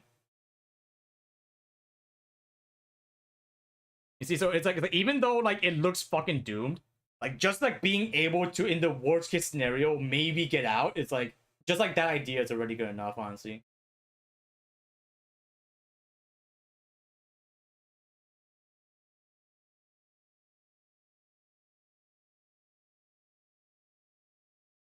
So you see, it's like so the best thing that they could have done is Galio go this way and Zeri goes this way. That's like what they should have done. But because I was like low enough HP to like bait Zeri over to me long enough, because you know, like I'm still like a killable target. But because I have that potential escape plan, like I'm pretty much controlling how long this guy stays engaged on me, which gives my Ezreal enough time to just like fucking walk out, right?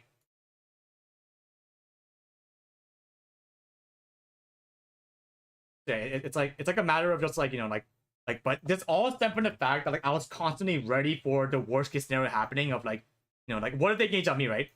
I was like, if they engage on me, if Galio ease towards me, then I just have to get out, you know? I have to me to get out and just like let Ezreal do whatever he wants over here like by himself. But like, I'll be honest, I thought he was just gonna execute. I thought we're just stalling for like 8 seconds so that Ezreal can execute the turret, but I was kind of surprised that Ezreal just walked out. Like, yeah, I was just stalling until like enough time passed so he can walk the turret, but like, yeah, it definitely worked out pretty well that he just managed to get out with E and barrier. Yeah, it's definitely like expect, you know, like prepare for the worst, expect the best, literally, I guess.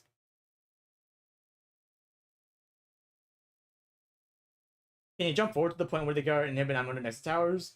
I don't really have to see the rest of the game.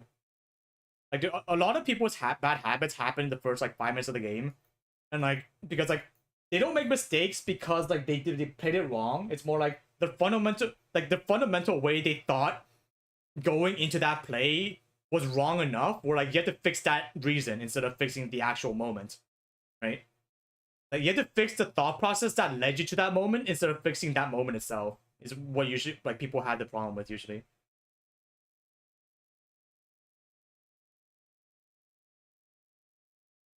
Yeah. What's hoping to know the team fight last fight with Duck or not? Yeah, but it's like, you know, even if I answer that, it's not gonna change. It's not gonna help you get better, right? Like I already see the main problem with your playstyle, and you gotta focus on that. Just so don't focus on anything else that's not related to this, because it's really easy to get like kind of like side diverted attention wise if you just focus on things that really don't matter, I guess, at the end of the day. Does that make sense? Yeah, so I just want you to be more flexible, but that requires not being so hungover on your current idea, which that's more of like a perspective thing, where it's obviously if I tell you to be more flexible in your thought process, you can't just do it immediately, but you know, it's just something to think about. where it's okay to think about how like what you're doing, but you should be in a position where you can make up for a mistake if it happens by your teammate, right? Like for example, like you shouldn't think, oh, if all 5 of my teammates lands all their abilities, we're gonna kill this guy. Like don't think that way, right? Because odds are every guy's not gonna land their ability. Like account for the fact that if half of my teammates miss everything, then we at least don't just die from all inning, right? Like think about it like that way, I guess.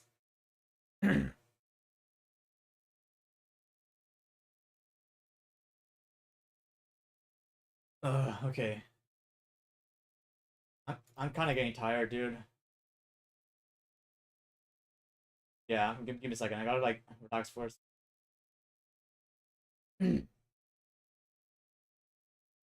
Never seen you do this kind of invade.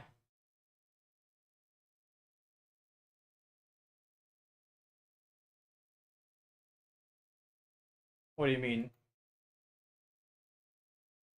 I definitely have. I don't know what you're talking about.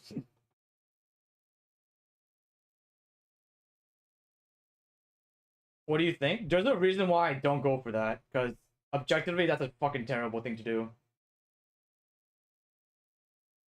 Like here, let me just show you. Okay, here's the clip. Okay, so here's a clip where they go into red side, right? They go into red side and then they seal this. This is inherently a terrible invade, which is why I like the reason why I go for blue steals is because you have a clear escape. Okay, like there's a very clear escape for when you come out blue side because like there's openings. If you fail the steal, there's no escape. You're fucked. You're 100% going to die.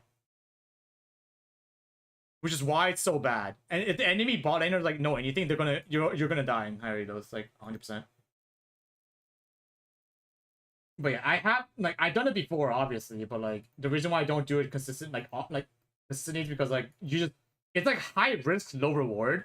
Where like like you waste tempo, you waste a lot of time. Like there's a lot of things that can go wrong, which is why like blue steel is way more consistent because like even if things go wrong, you have an escape. For red steel, there's no escape. You just gotta double down, and then even if you get it, you still might die, which is the worst part about it.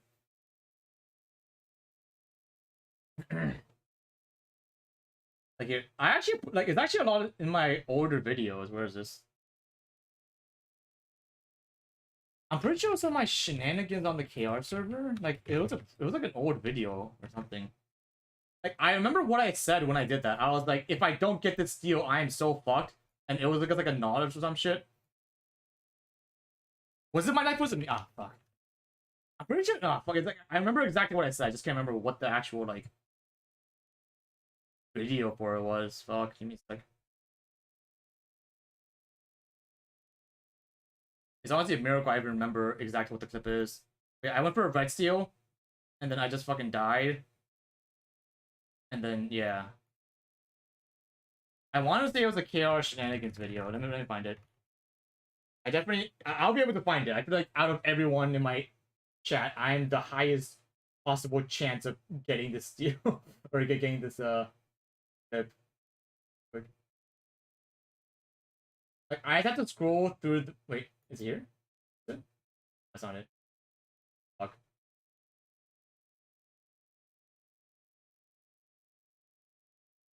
Because quick, everyone help me. Everyone help me find this one clip in particular where I go for a red steal, I fucking fail miserably, and I just fucking die.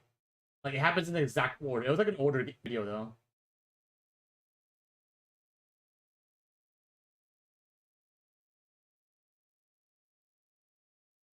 But yeah, there's a reason why I don't go for it anymore, or like I don't even attempt it anymore because like it's inconsistent, and even if you get it, it's like it's yeah, because number one, right? Like that would require somebody to go from red into golems, but that like most people don't even start red; they start raptors. So like just from the get go, the odds of somebody starting red into that exact pathing is already very low.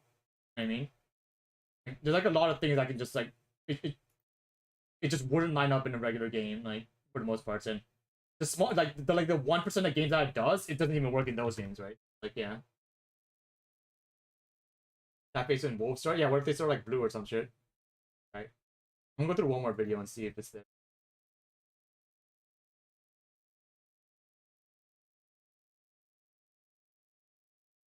I want to say it was like a super old video.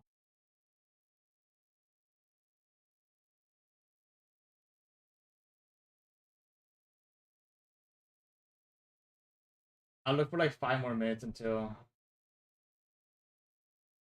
don't give up. Like if I had like 10 more minutes, I could probably find it. But I know for a fact it was an older video though, because that's like the only time I would actually go for it.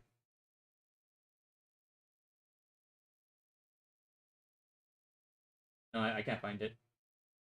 It's also a problem that I have like 700 plus videos, so like if I don't remember exactly what happened and like or like where it happened, I can't really find it. Oh well.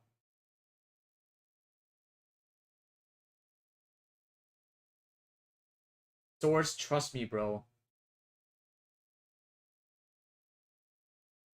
Hello, Tobias Meyer. Condition on how to win, not stream on YouTube. When tired, I think it's time to game. Oh shit. Should I do one more VOD review and then maybe ranked? Did they rank game? I'm trying to think.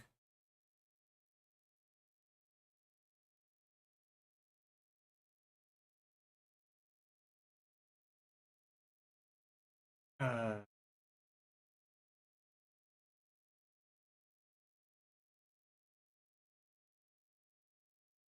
what if you just played a rank game and then you VOD review it? Or wait, are you saying what if I as in you played a rank game, or what if I as in like I play a rank game like a streamer? My brain's kind of fried right now, honestly.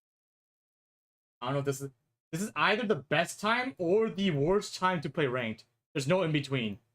Because like, dude, there are times when like I'm like so brain dead, but then I play one game of ranked and I'm like, holy shit, I'm popping off. But there are other times when like I'm brain dead and I start the game and I'm like, oh yeah, I am actually, I can confirm I am dying right now. It's 4 a.m. It's already 6 p.m. in Korea right now.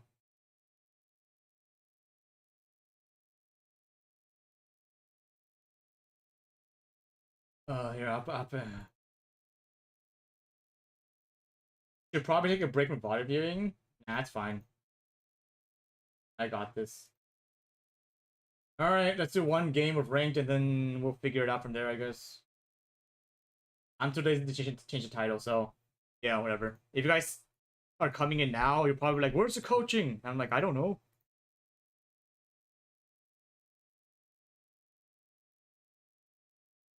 Imagine I coach everybody, like, my god, like, I'm so smart, and then I just go 0-10.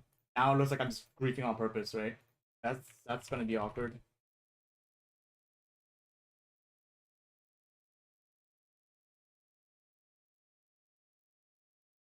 Let me post some tab. Why not make it 2 games? Well, I'll play the first game, and depending on how much I think I'm griefing my team, I'll play the second game. But odds are I'll probably play the first game, realize that, oh my god, I can't play right now because I'm so freaking tired. I'll probably just stop.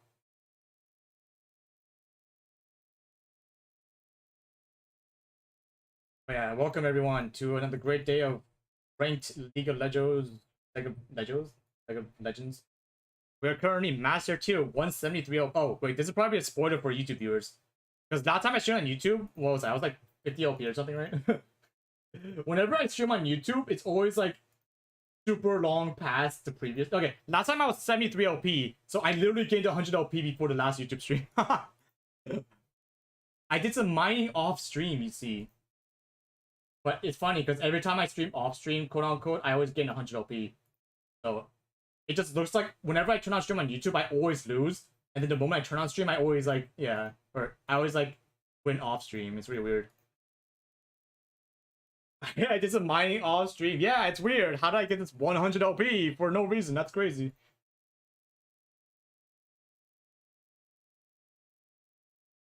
Weird how that works.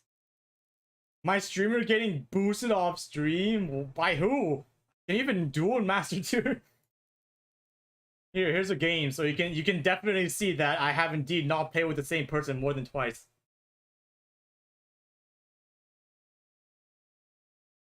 Dude, the games I lose are fucking tragic because literally every game I lose because some guys actually win trading on purpose. It's so weird. We do have a 70% win rate though. like in the previous few weeks, because we are winning the games that we actually like should have effect on, I guess.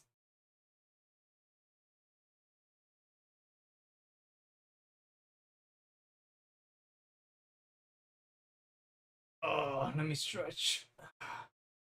Oh god, my brain's so fried, it's crazy.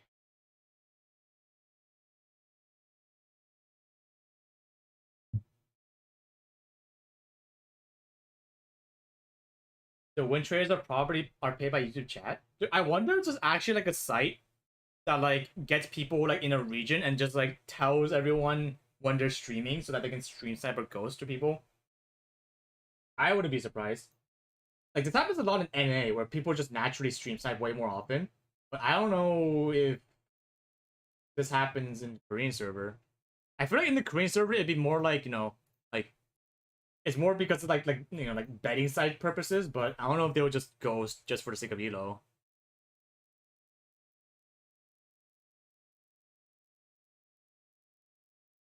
All right, which way ban, dude? I'm in so hard coaching mode that like oh, so weird. It even is a good support right now. Fuck.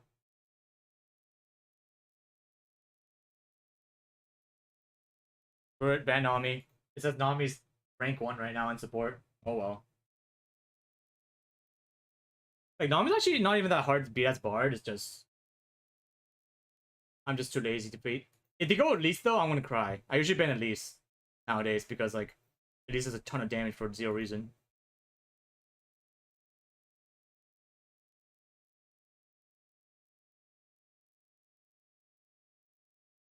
Is there a big meta about the champ you ban, or do you ban the one that you find most annoying to play? Well, the champion I find the most annoying to play is Pike, but I usually just ban whatever's strongest during that patch without any information. You know, that's just my style.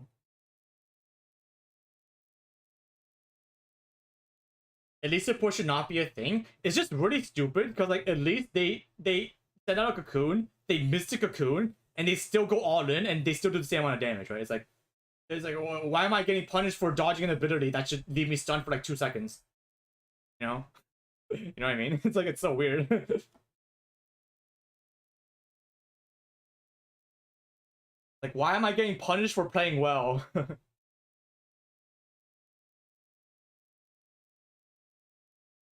It doesn't make any sense. Yeah, I started to go between Spellbook and Electrocute, so depending on team comp, I might go one or the other. It depends. Like if I think I need the damage in the laning phase, oh shit, is that Blitzcrank? No, fuck. If I think I need damage, I'll go Electrocute. If I think I can just bypass the early game, then I go Spellbook. So depending on the last pick, I'll decide. This looks like a Spellbook game though. Just shit. Should I go Electrocute? It's like fuck, I'm trying to think. Because Electrocute does really good against literally everyone on their team, because like they're kind of squishy. You know? But that means I have to be very close to that Blitzcrank. I don't really want to be close to that Blitzcrank. Yeah, no, I'm gonna go Spellbook, because like I feel like we have enough damage, right? I feel like I can trust my teammates with the damage for a bit. Here we go, guys. Imagine if I lose, then it's 100% YouTube's fault. Honestly, not my fault. I'm gonna check the vibes based on how this game goes.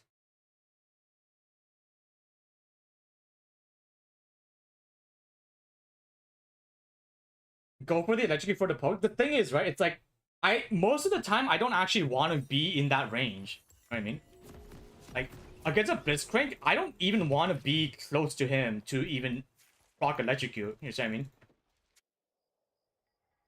You smelling me? Smelling what I'm putting down? Go! Look at that, guys. Even in Master Tier, everyone's fucking AFK. 행사에 협곡에 오신 것을 환영합니다. Yeah, do you see how I put my ward higher and not in this thing? Because now we get like a little bit faster vision here. 미니언 생성까지 30초. Guys, I'll be honest, like, oh my god, I'm so fucking tired. Usually when I play a rank game after like a long day, I kind of wake up, but because I spent the entire day coaching, because my entire day was filled with League. Like I'm, oh, I'm so fucking tired, guys.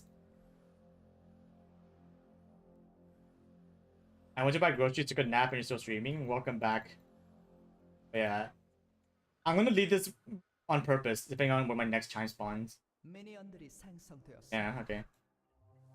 So I let this chime because I can do a very cheeky roll mid, and because I have like a faster timer, I can just, you know, pick this up. I'm gonna pick this up along with my wave, because that small amount of movement speed I get can actually like lead to me dodging a potential skill shot, right? So it's like a very small thing. It's not gonna actually matter in like 90% situations, but in that 10% situations, it actually might. Right?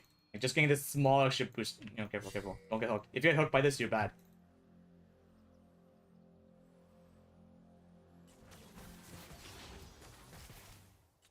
Careful for this. There's like a potential hook angle right here. And there it is. Damn, I suck. It's like against Blitzwing, you wanna make it like that, right? You wanna make angles that looks like it's hookable, and then just not, you know, and then not actually like get hooked.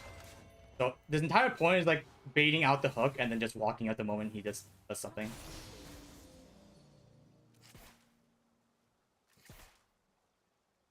Because then like there's like a small time frame when it actually does something.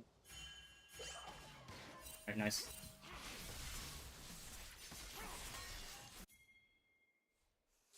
I'm gonna wait for the echo.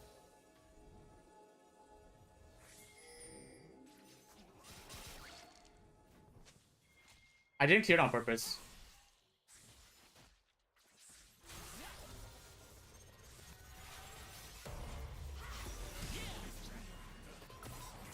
What? Can we just what? We definitely could have chased. Is the thing. Why didn't we chase? What? Because I had portal. Like after the flash, I could just chase with portal like very easily. I don't know why.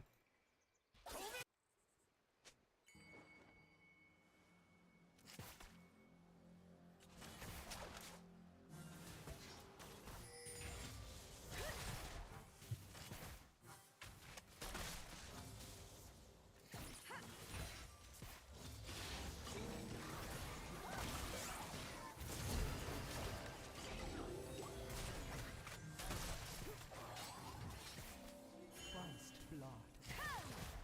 아군이 당했습니다.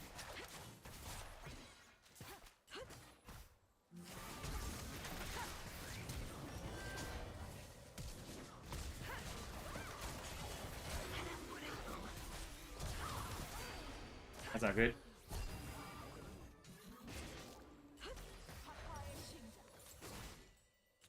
Niddy went for like a really weird timer actually. Like I was actually keeping track of the Niddy timer because I go top side, which means he was probably bot side, but I honestly thought we could just kill.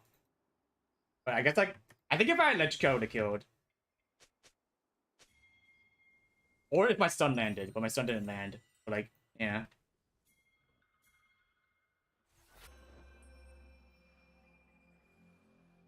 All good. I thought to stay alive, honestly. 적을 처치했습니다. You have to land Q3 here before Blitzwing comes. If Blitzwing comes before, no fuck. That one ability landed was really.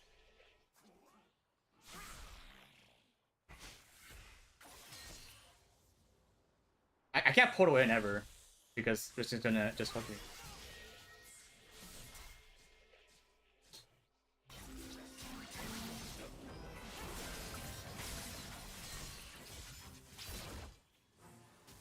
Nice. 적을 처치했습니다. Oh, Caitlyn got hooked. Not good. Don't die, Caitlyn. If you don't die, it's so good for us. This is so good for us. It's so good for us. Oh, I think Caitlyn's mental boom.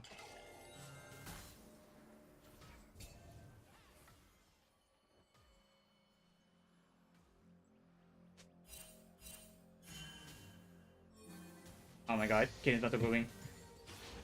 Like, I can, you know, it's like I did kind of leave like very often, but honestly, I feel like it's like even if I say bot, we can't really do much.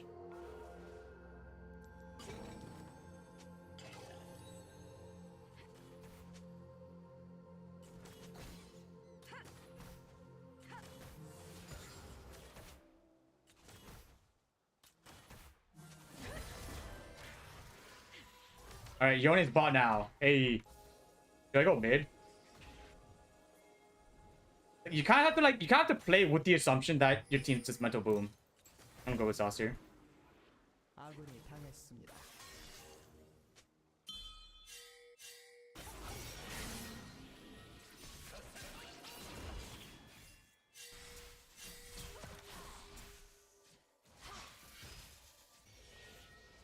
I have to go mid, just gonna dive. 아군이 Oh, nice. 당했습니다.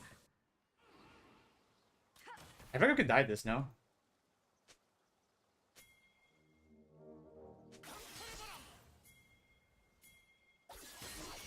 Hey, you made a mistake. He's waiting for my Q. You silly goose.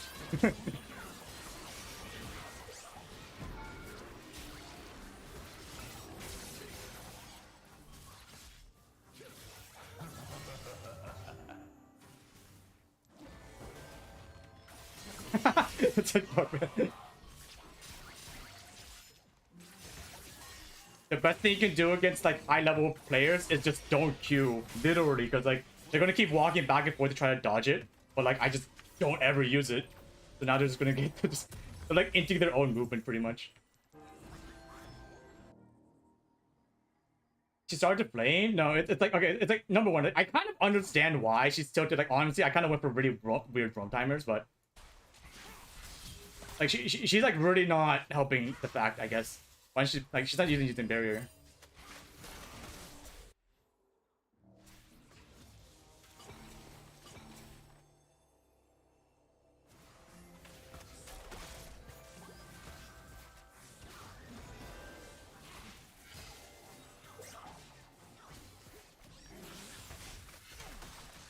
That's not bad. It's like 적을 처치. I'm just kind of glad he's not inting, or like he's like, you know, like he's not inting. It's just I can understand his rage, honestly speaking.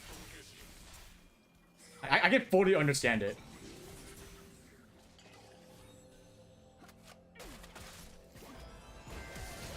Oh shit.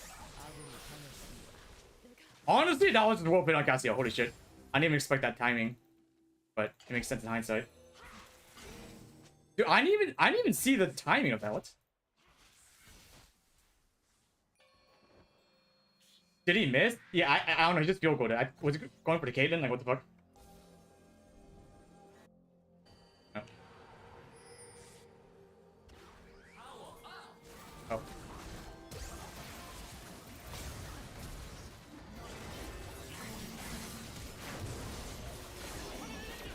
Avenge me. Hey, avenged. Not bad. Got the Ninja flash. I think Kate should have backed. It's like Caitlyn definitely is like not like what? Hey, dude. It's like even though she's like not the right mental mind, like she's still trying at least. Like I feel like she doesn't want to lose. She's just like very mad that I just roamed mid twice. But I'll be honest. Honestly speaking, I feel like my Yone has to get ahead into this Caitlyn. No, like, I would much rather my Yone be Giga fed than my Caitlyn be Giga fed in the type of game. Because one bad hook leads to Caitlyn dying. But oh shit. 적을 Nice. 처치했습니다. But like one bad like Yone can survive like a little bit is the thing. Okay.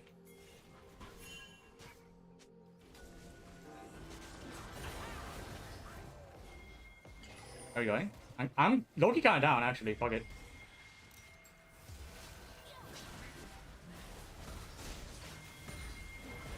Hey!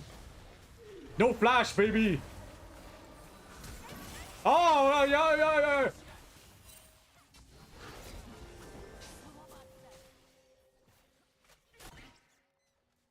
적을 처치했습니다. Hey!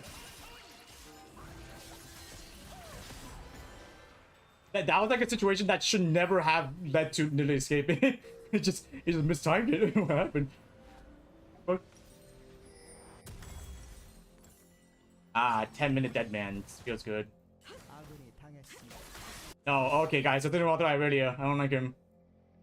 Okay. Honestly, I kind of have to go like Giga Tanky here. No?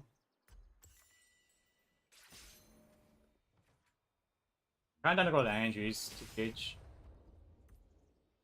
Gonna go laundry.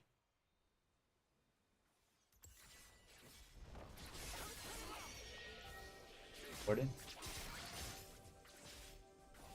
Nearly stop. We have like a 20 seconds before she comes down.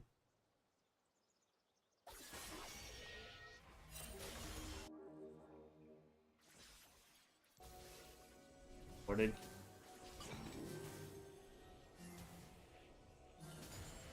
So they know that we might look for a dive. So I have to like get early vision before, yeah. I have to pretend like we're not diving after the pretend dive and then just go for the lane gank here.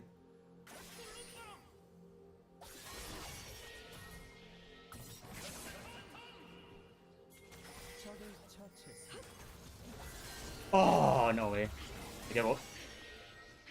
Please tell me I go.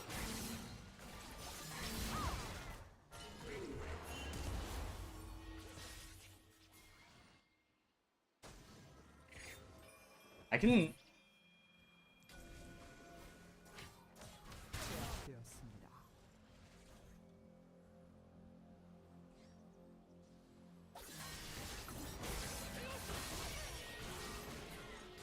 미쳐 날뛰고 있습니다.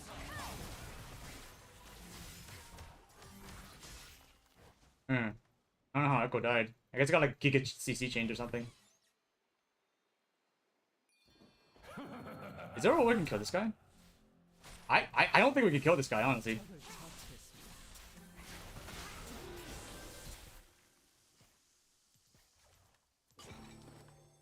Yeah, no, there's no freaking universe we kill that guy. Fuck.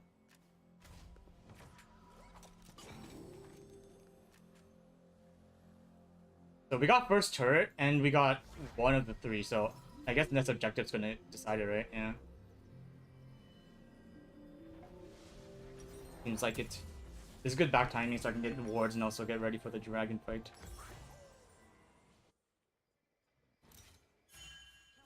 This is an early smite game? Yeah, I'm gonna early smite. Like, it looks like Nidalee is going for the fast smite timer, like the fast jungle timer. I'll stand right here in case Blitzcrank walks up to clear this. Blitzcrank's probably running up now.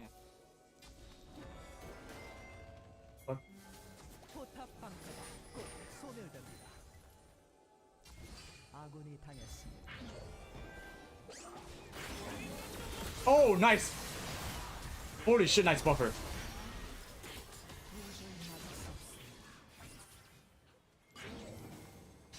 Dude, honestly, the level of play is fucking crazy, except for the Caitlyn.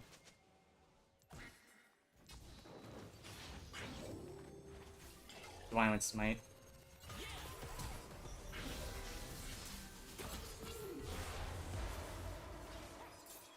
Gotta not get ulted, and they should be fine.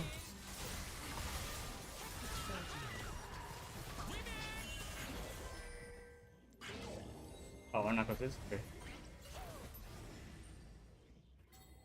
I'm gonna put like a weird ass back angle in case nobody tries to go for this.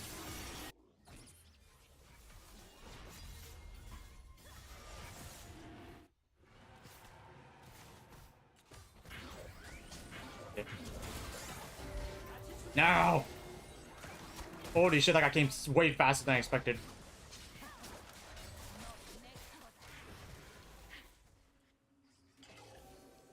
Dude, I'll be honest, I thought it wasn't warded, but it's like it was probably warded here. I kind of expected him to not be like knowing about me, which is also surprised. He just ran at me immediately. But I should have expected that.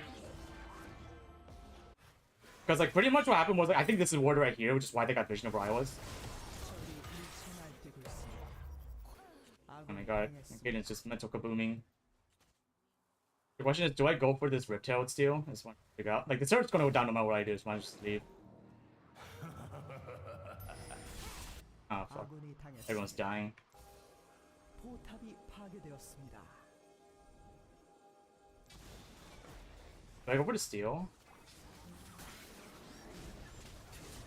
Yeah, this is...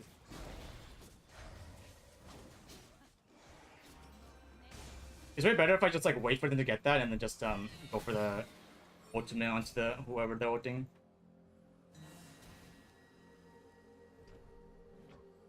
Do a drive-by? Dude, drive-bys are like the worst thing you can possibly do, honestly.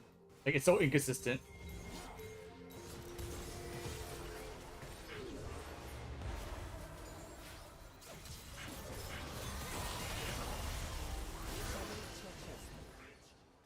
Do I want heal?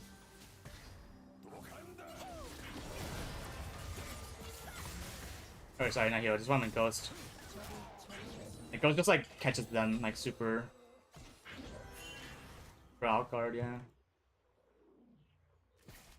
Got the GP flash at least.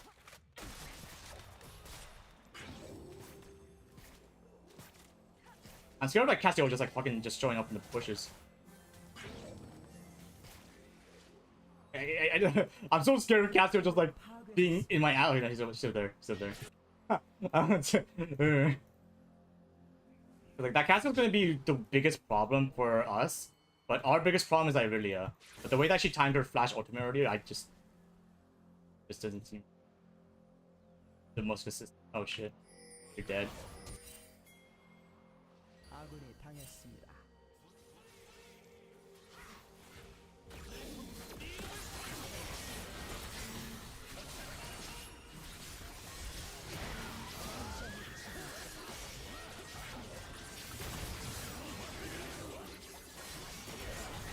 No.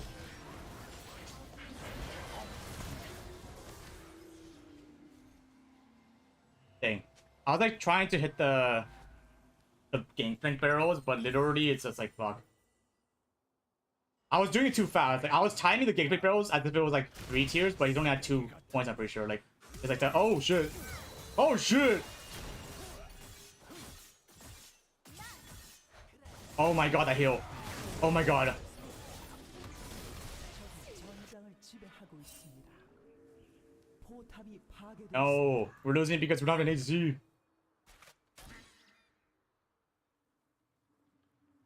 Never surrender. It's like it's just one guy. It's a problem.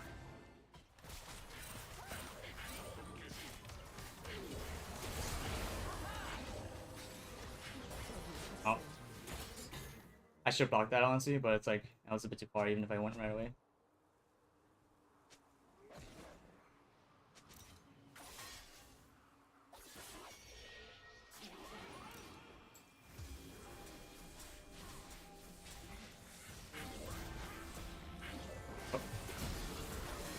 Dude, can I dodge this? Like, fuck. Literally, I'm just the worst player in the world. I have a theory that people that can't dodge Cassio ults is bad, and I literally got by the next, like, 3 Cassio ults in a row. Which is bad. They angry? It's like, Yone, everyone's angry at the... Irelia and Yone are angry at the Caitlyn for just turbo sprinting it. Like, honestly, it was kind of my fault why, you know, she started mental booming, but... You know, it's not just duplicate and I guess. It's a good thing I went spellbook though. The spellbook really like makes sure that no matter how bad the early game goes, I can still like steal objectives.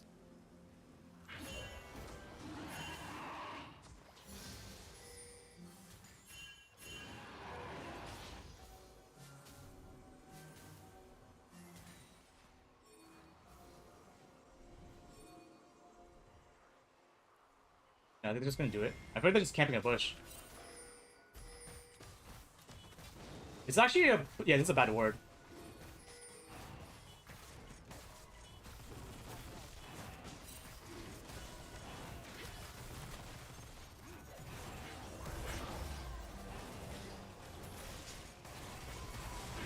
Got it. Okay, right, this guy.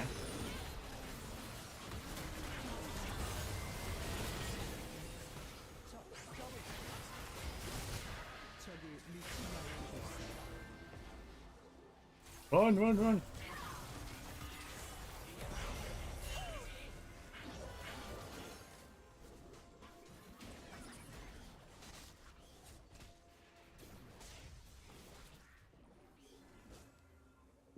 Got the dragon at least.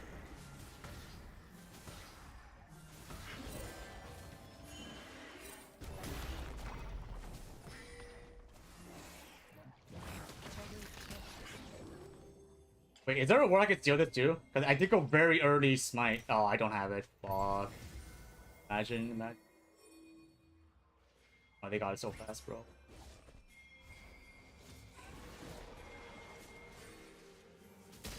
They probably saw me get this.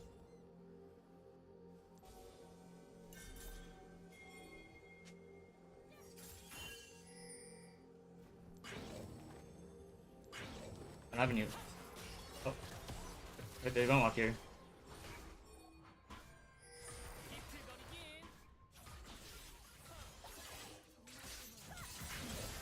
Oh shit, I knew it.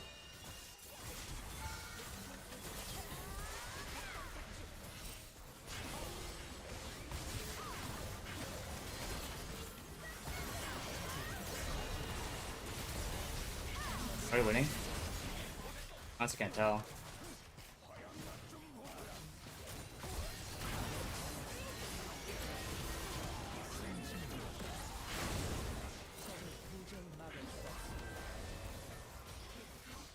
They were not winning. Oh fuck.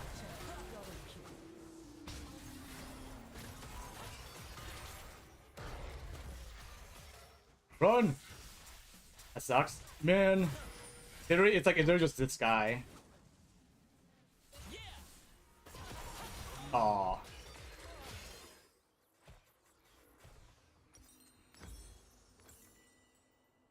What is that Yone building? Oh wait, we got feats? I just realized. What? Why am I not? Did we? Oh yeah, we did. Why am I not getting this? The most busted item in the game.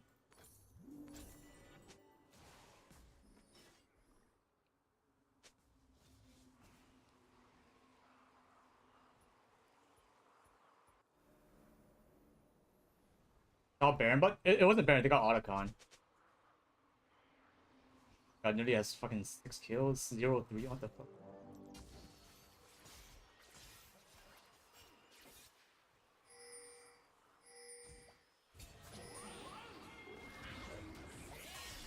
Hey!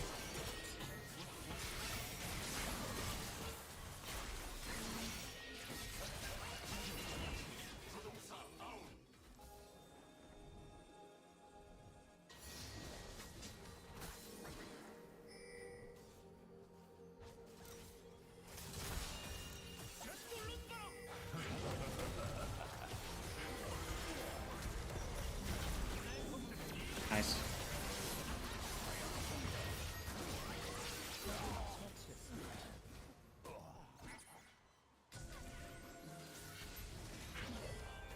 Ow.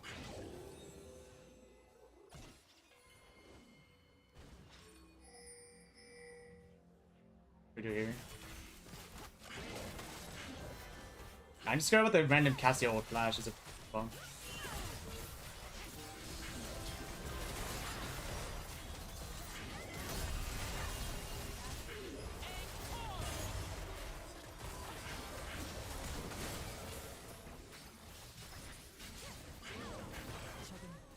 And everyone's fucking dying.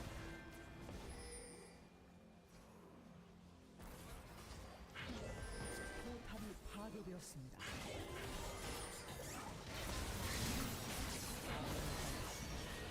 Dude, that went through my barrier. Dude, why everyone's fucking Donya's?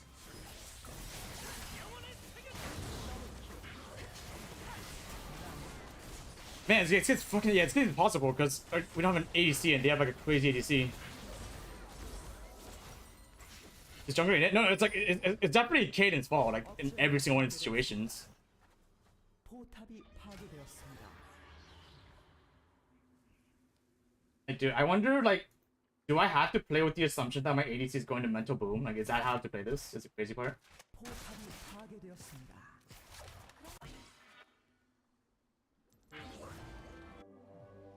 Cause like, dude, I'll be honest, I feel like the actual main reason. Also, Caden's like second time in her champion, so like that could also be a reason for why she's doing on purpose. Like she like physically doesn't know how to play her champion, so she's like trying to just like lose because she like trying to compensate the fact that she doesn't know how to play her champion. You know what I mean?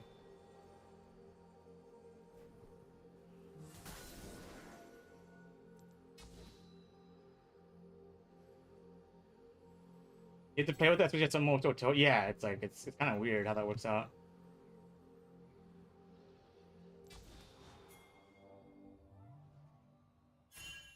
You know, we don't have anyone here, and we can't.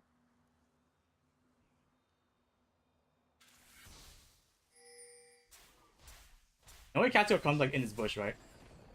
I'm really just sitting here under the assumption they're gonna go to Baron from here and not towards this bush, yeah.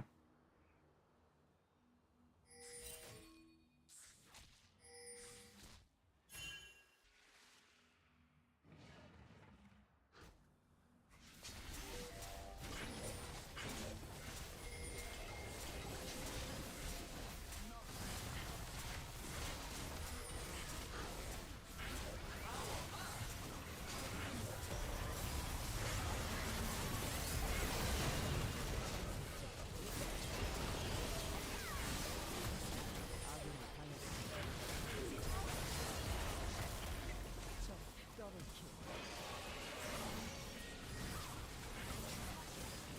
적 트리플킬. And right, game's over anyways. No, it's a YouTube curse. Like, do you guys know that the reason why I'm like my electrocute build, like, or like the electrocute thing works better because I stay in lane longer? That could honestly be the reason.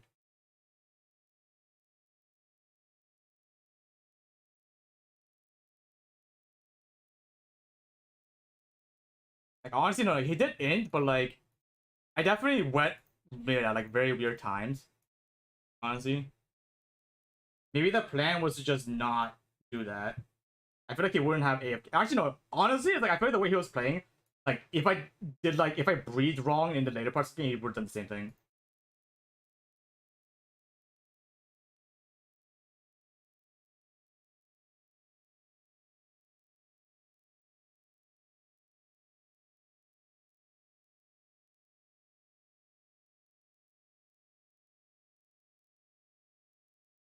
I'll be honest. I feel like gameplay wise, though, I think I was doing okay. Like I wasn't like dying in very precarious spots, indicator if I'm playing good or not.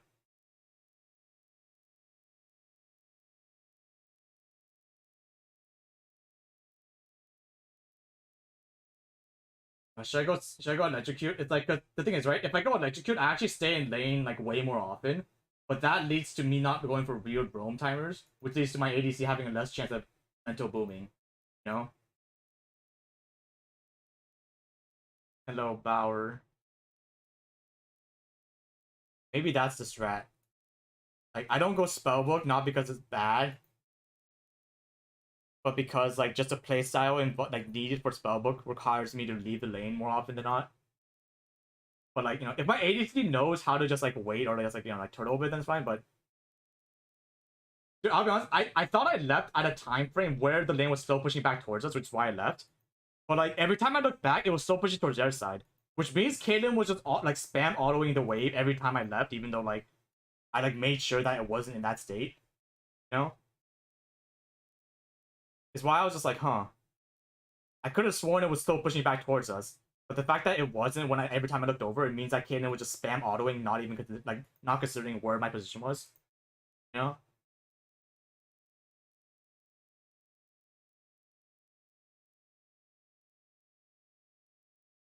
She was auto farming? Yeah, but it's like, you know, it's like, I don't know.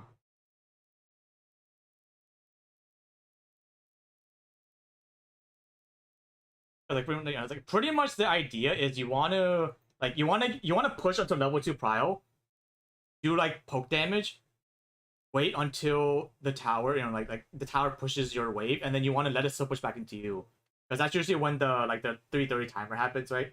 Where the enemy jungle comes getting spot. But because Kaden was perma pushing the entire time, like I kind of screwed over my timer of when I thought the enemy jungle was going to come as well, and then we just got ganked, right? Like 2-man when I came back.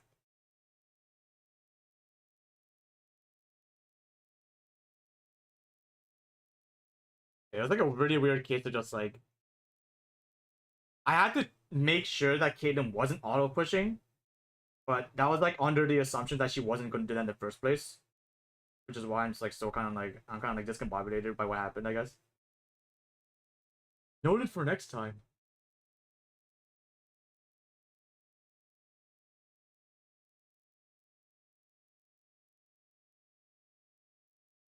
Dude, I also have to like play with the okay, so like the smite timings, right? Like I have to because players are getting oh shit, what's happening with their team? It's every spellbook game. We have to go late game here. I have to play pretty much under the assumption that what was I gonna say? Hold on, I lost like I like completely lost my train of thought here. I can only go electrocute, but it makes me KS so often. It's like that's kind of what you're supposed to be doing in a way, where like if Bard can power spike and 2 items, then like he's gonna do most damage in the team if you know like how to position properly. Yeah. I'm just gonna hope my ADC is not the same ADC as last game, because that guy has definitely issues that doesn't relate to League of Legends right now that he has to work on. Dude, both teams don't really have a front lane, right? Like they have Nunu as their closest guy in the front. We have Lee Sin as the closest guy in the front. Oh, good warm-up game, everyone. Ah, free. They got T1 Gumayushi.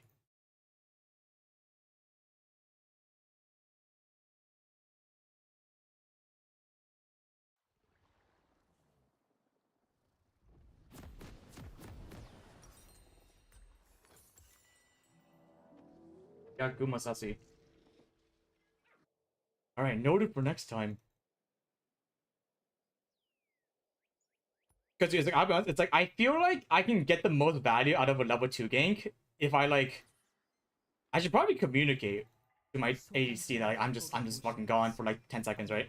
Because it doesn't actually take that long for me to go mid and then come down, right? In the span of like one wave. 미니언 생성까지 30초 남았습니다.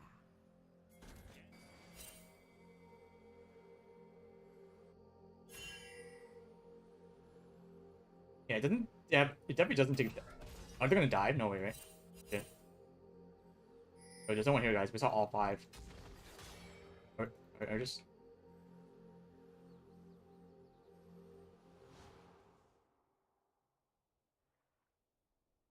미니언들이 생성되었습니다.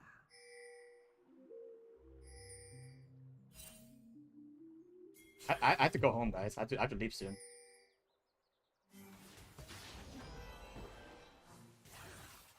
Ah, you like that dodge? Okay, I gotta fucking leave before lane penalty activates in like 5 seconds. Ah! I have to go this way because they're gonna be waiting in this bush to kill me. Which is why I had to immediately fucking dip this way. Hey, hey, hey! Lane prowl, lane prowl, lane prowl, go, go, go!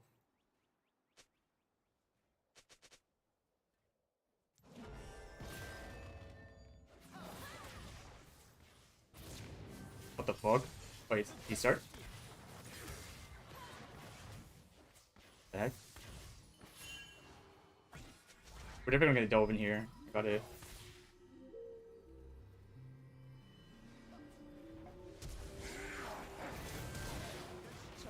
Wow, that worked out way better than I expected, honestly. I didn't think he'd flash for that. That's fucking crazy. The Thresh angry? Yeah. We take the. They're definitely gonna die, aren't they? Yeah. If I was doing it, I feel like he has to get level 2 ASAP. I have to sprint, I have to sprint. Thresh up shows violence. Where's Nunu?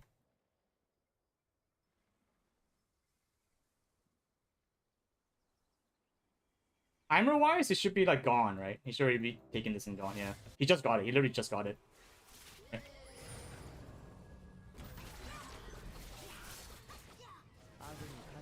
And A level 2! Thanks! I'm coming, Smolger, with my Coco. That's crazy. But it's like, I'll be honest, it's like he could just waited, honestly, and like we would have just been bled out, but it's actually really lucky that he just fucking went to turret range like that. We had no way to kill him if not.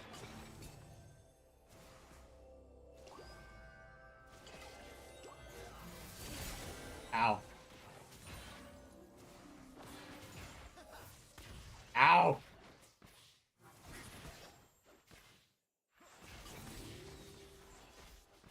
Ah, don't work there! Ah, why do people keep warning like that? Yeah, I'm done to play safe. Like, I spellbook. They literally just chill for like an hour. Oh my god, let's go, Cassio! We're also gonna scale way harder than they do.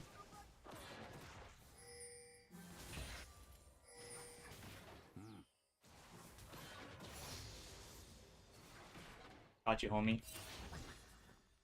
Yeah. This is a good time to roll him because my Smolder can't die if he's not in the lane, right?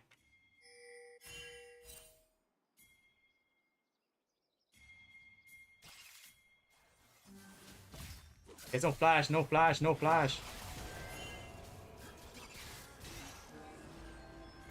I'm just gonna take it on purpose. Because, you know, I don't actually want to go through.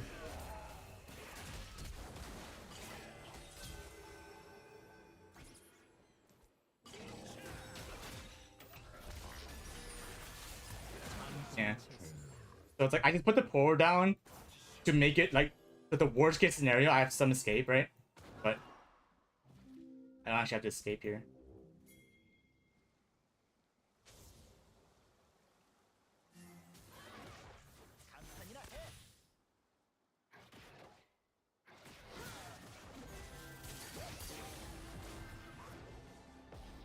Oh, he goes through, right?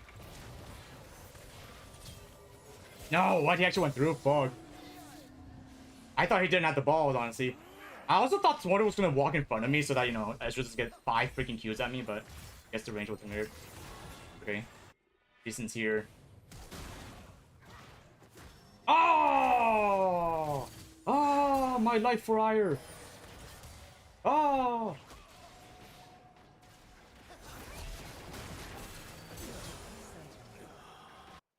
제압되었습니다. Wait, I'm on my way, Smolder. 아군이 당했습니다. Smolder, I'm on my way. Let me kill here? That thing?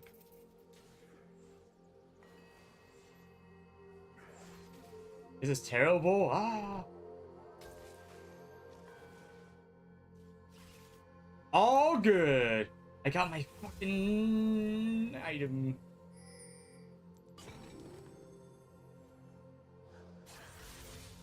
That's up with 6. Here, take this Coco. I got spell book, so I got that one for me. Dude, this is gonna be a problem. He's actually playing very like aggressively. Awkward for me.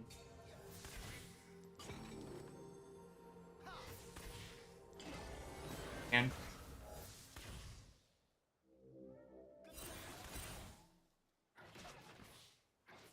I have to like constantly be hovering here in case like Thresh just randomly, or not Thresh, Lou just randomly goes out of nowhere.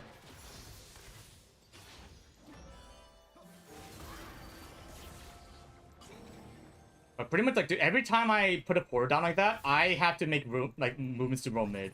Like that like small time frame gives me like time to walk up. If that W's forward, we kill him. Oh.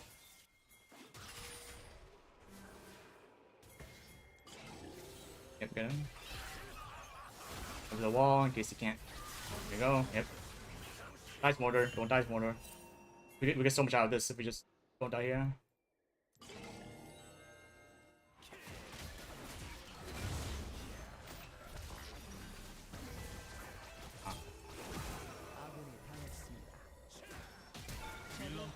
Yeah. I had to flash so that. Oh, he's died. Fuck.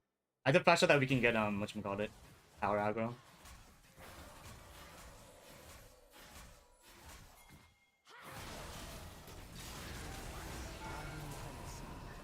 Hang on. And he had to. Ah, I was like, your timing, I guess. No, Smolder. Anyone have TP? Like, we just need one guy to have TP. What? I'm coming, Smolder!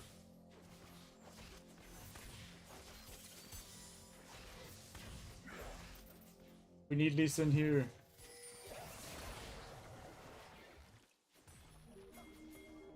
Hey, hey, hey, I'm here!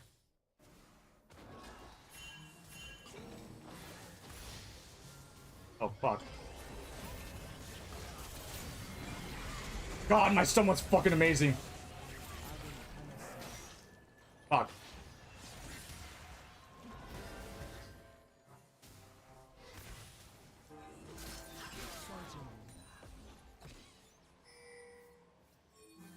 Yo, wait, why one? Hello? Take the portal?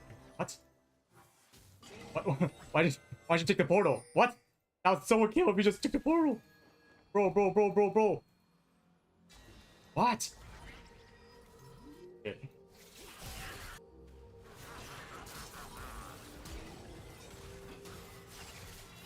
Fuck.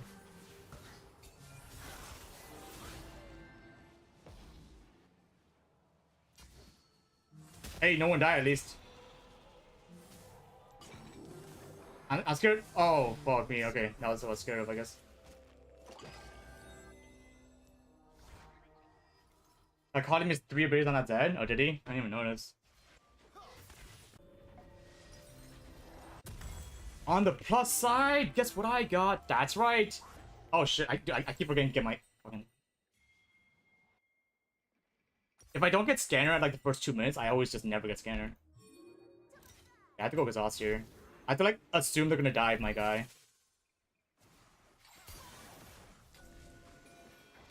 Okay, hear me. Okay. Oh.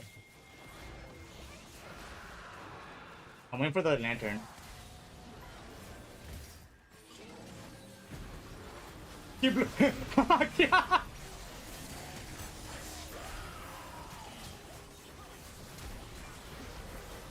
No! He ate his ass. The fuck? Oh, fuck! Oh my god! 적을 처치했습니다.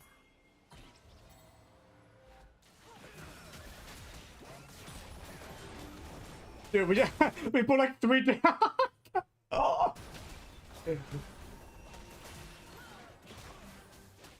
Oh my god, that was a crazy smolder fucking thing though. That ward. I apologize. I wasn't familiar with the game. Jesus Christ. Okay, come here, Akali. I'll give you 2 cocoa.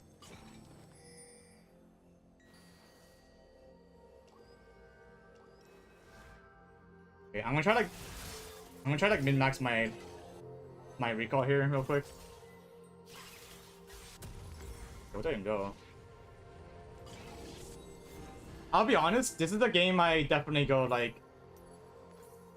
I have to accelerate my ADC's growth right here. Which means I have to go tank like the support items. Because we're not that far behind, but if my ADC gets ahead, it's gonna definitely be way better for a team comp later, yeah.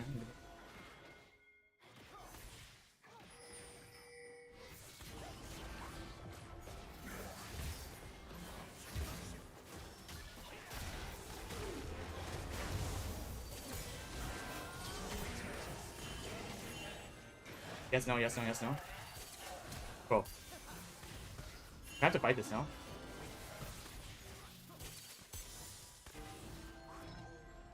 아군이 당했습니다. I think we have to fight. I guess only 1 person dying is not bad. Because Ezreal fucking hurts, it's the biggest problem.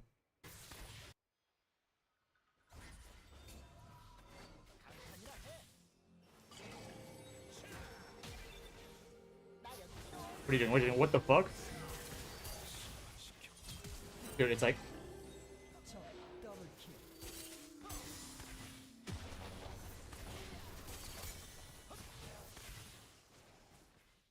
Why did he go so fast? Like, just wait for me to, like, bait out in the video or something. What? What was that? Like, literally just wait 2 seconds for me to, like, you know, walk up so that I can, like, bait his E or something?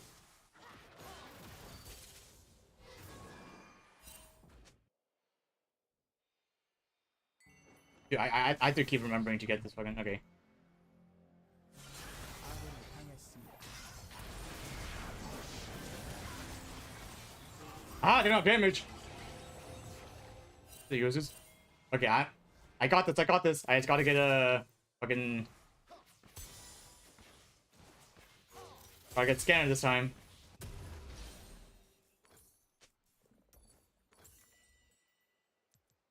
포탑이 파괴되었습니다. Slowly, please, slowly. We're always dying because we don't do this slowly enough. 포탑 방패가 사라졌습니다. Yo, what the fuck? Yo, holy shit.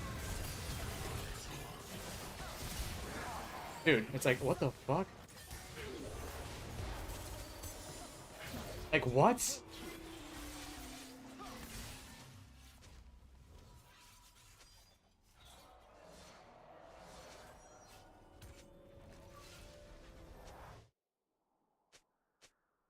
What the freak, dude? Like, calm down, Jesus fucking Christ.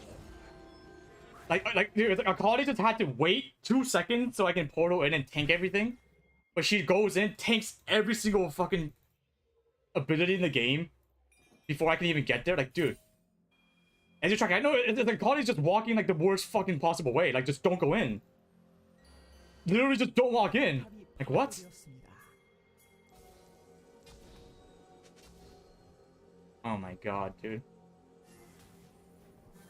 going one at a time. It's like just wait. It's like fucking A, man. Like they have like they don't have any idea where the teammates are. Like what's going on? Fuck, dude.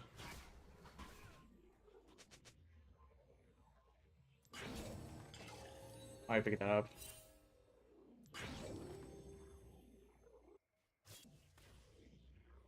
You know when it's Joker, it's like just don't die. It's like, you know, just don't fight.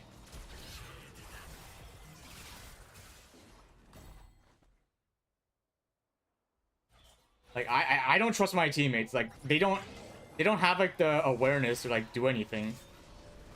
They always just go in and then there's like, oh my god, you're fucking down you. 적이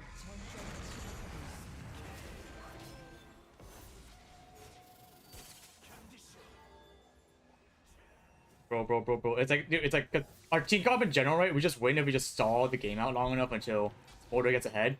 But they keep, I don't know why they're rushing. Like, what are they still rushing for? Just wait. Like, just press S for like 2 seconds, right?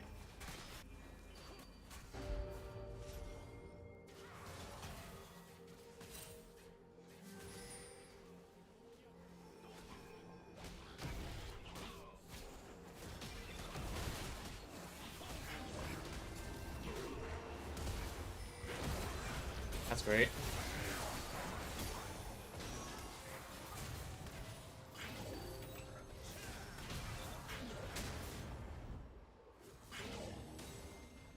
Oh, that's amazing. He's near press. It was definitely at 1000 HP for like a solid few seconds. Use anything. Except for a bad protobot. No, we are so far behind. I have to like accelerate my 포탑이 파괴되었습니다. and build that for a bit.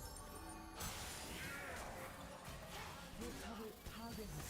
Where's he in? Oh shit! Oh fuck, Casio! Oh. Okay, let's go in. I'm not gonna win if we don't. 아군이 당했습니다. My team, hello? Take the portal, take the portal! Bro. I'm taking every ability. They have nothing after you go to the portal and like my team just walks. Like dude. This is the third time when like they could just take the portal and we're gonna like maybe gotten a kill, but no, they just like a card did the portal when it was like fucking free. Like dude, I don't know what's going on.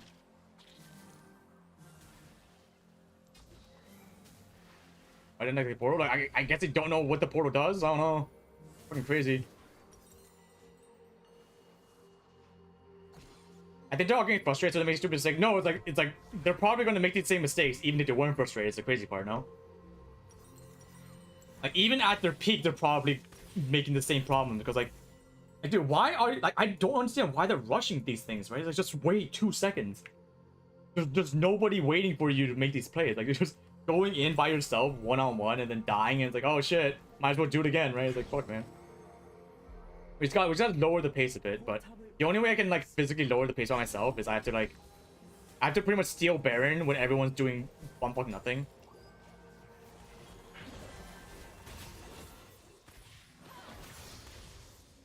Like we have to just like Gen G slow this game down where for the next 30 minutes we just all do nothing for a while, right?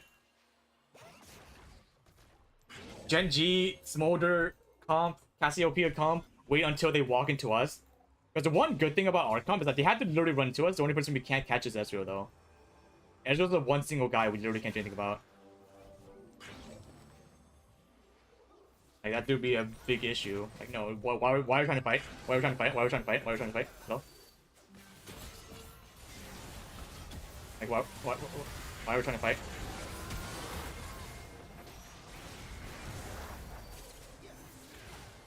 I don't know if it's a good. I don't know if this guy is she. The trouble with you. I have to go with Smite here. Like if I ult, then I would just ease out, but it's like can't afford just like waste all that. Dude, I can't. Dude, walk out. I can't leave until you walk out of Ezreal's range.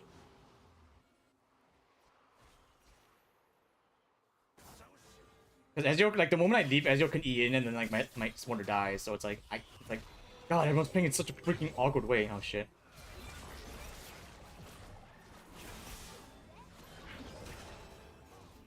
I go home.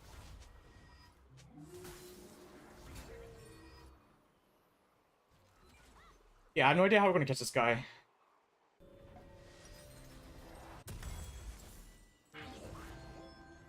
I never see Python so much. It's like, cause like, dude, it's like we're literally master to like 200, 300 OP, and these guys are like rushing things for zero reason. And it's like rushing things, it works at some times, but not in these situations where like you have to know that, you know, maybe you shouldn't just fucking run in by yourself for zero reason.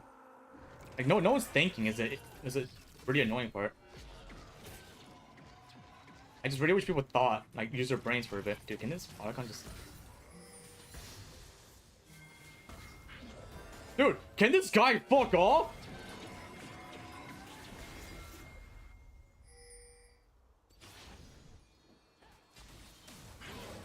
Hey.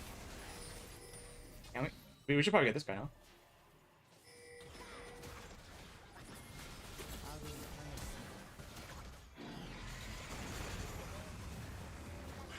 I can't hold right now. Oh, what the fuck?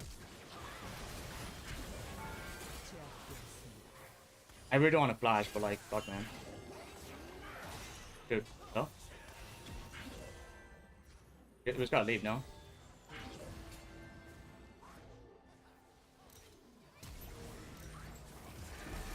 What the fuck?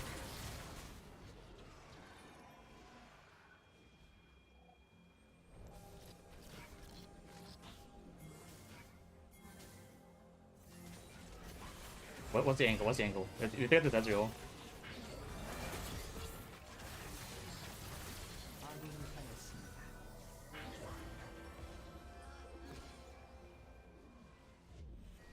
It like most awkward ass fucking angle but still have to go for. Who's up right now? Nunu's up? Fuck. I just Smite Steel gets Nunu, that's fucking crazy.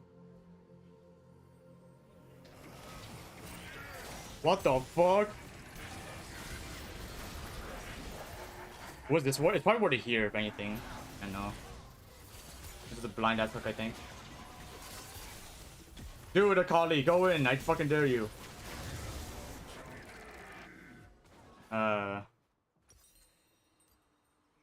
This is rough. If Smolder gets 6 levels, I think it's doable. But we have to just like stall the game until that happens. Dude, I'll be honest, I had no idea what that Otacon call was. Like fuck man. It's like why are we going for Otacon when we can just kill Jace and then like regroup in 45? But like we're getting debuffed by the Otacon for so long that like it just doesn't make sense.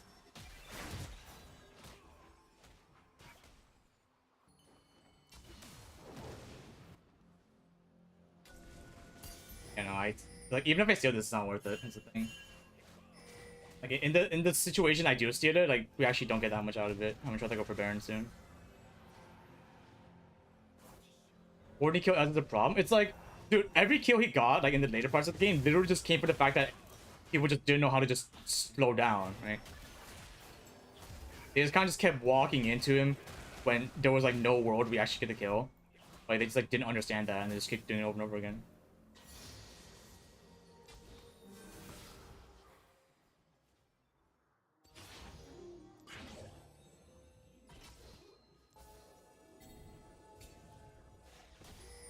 If I dodged that, maybe I could have just walked up.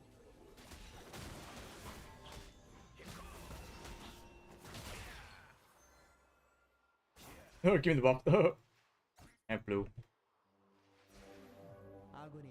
That's not good. That's not good. That doesn't actually like do much, but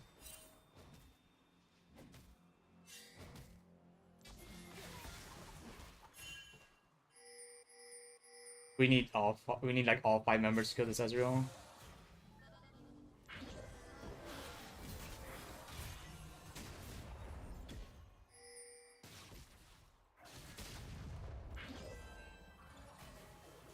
Got a poke.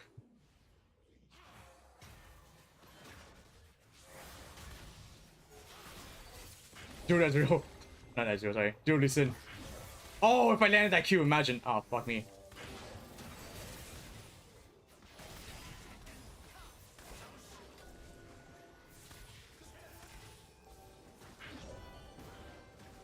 Nunes have been like waiting to engage here.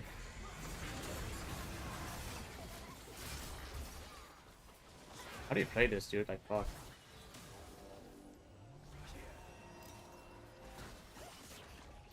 I have to like keep cycling in between spells right here.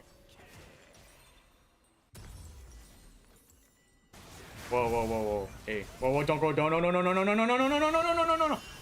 Oh, I have to go to Baron. I have to go to Baron. I have to go to Baron. What the fuck was that? It's like the worst time to die, dude. Fuck.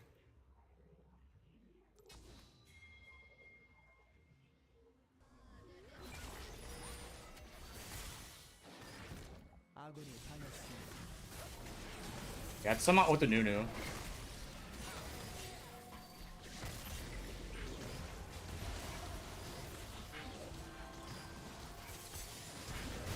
Ah, that was close.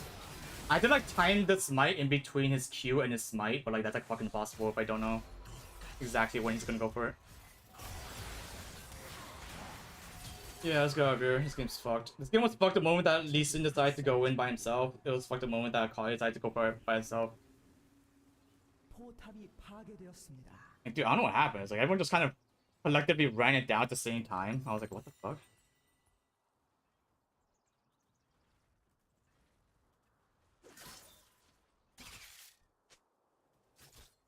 적이 학살 중입니다.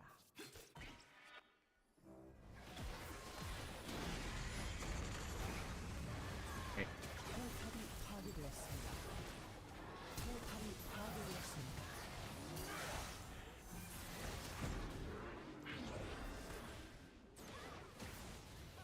적이 미쳐 날뛰고 있습니다. 포탑이 파괴되었습니다. Hey! Hey, I did it! Oh, KDA diff! 파괴되었습니다. 제압되었습니다. 적이 미쳐 날뛰고 Wait, there's a world where if we stop this push and Akali somehow wins the game? 포탑이 파괴되었습니다.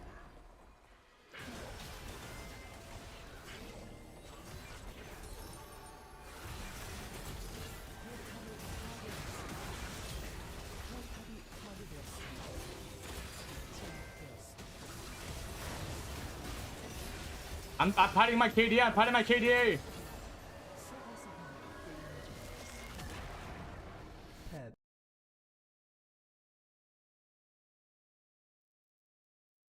No, we lost to T1 Guma Yushi. Brother. What the fuck? Alright, it's a YouTube curse. Time to not stream on YouTube in ranked for like a few weeks as per usual. Dude, it's so weird. It's like whenever I turn on stream, it's just like on YouTube, it's just GG to GG. YouTube curse strikes again. Ah! It's you guys! You again?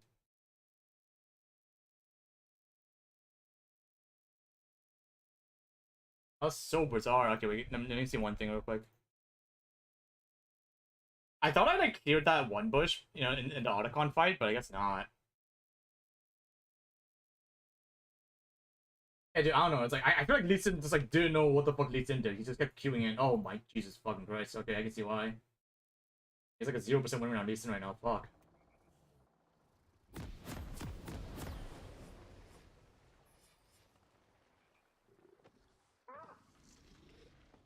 My Kaden was like first time in Kaden last game, the one that was reaping, so that makes sense. What was it? What was like right after they got Otacon? Here? Oh. I just think it was word like right here. Kind of unlucky.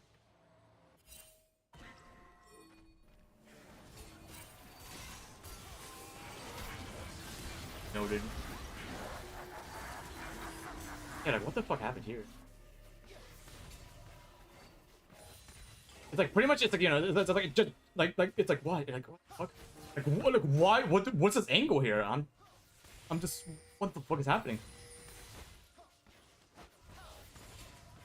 Like dude, it's literally right. It's like I have more HP. Let me just go in, tank the EWR, and then you can like go in and like do like a kick you or something. Like what the fuck was the angle here?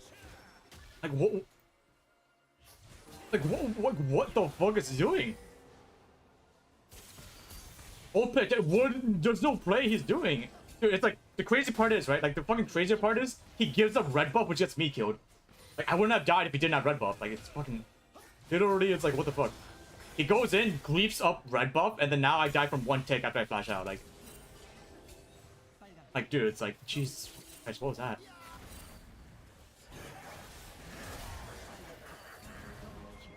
And then here, right, dude, it's like the low HP. Wait for me to TP in, wait for Smorer to walk up.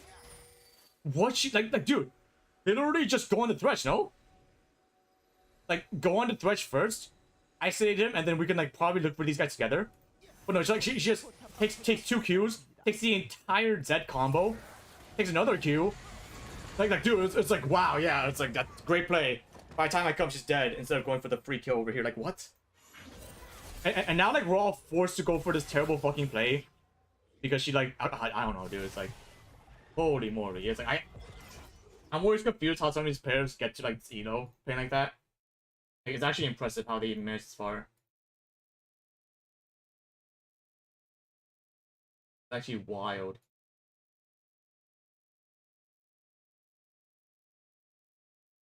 Tunnel is so hard. It's like, yeah, I don't.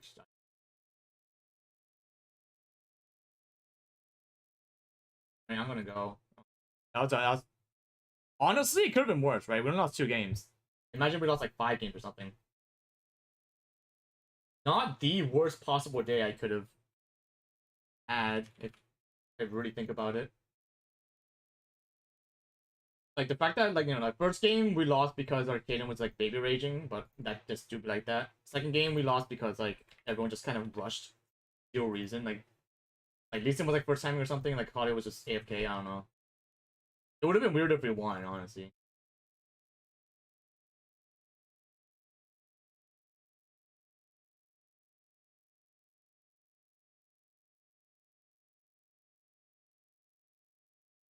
Dude, it's like, I don't understand why people are so, like, so eager to die, right? They literally ran in to intentionally die over and over again. Like, they had no thought process. They're just like, let me just jump in real quick. I don't know, dude. It was so bizarre to me. And someone to raid and go cry. I don't know why every time I show on YouTube, it just goes, like, terribly. Actually,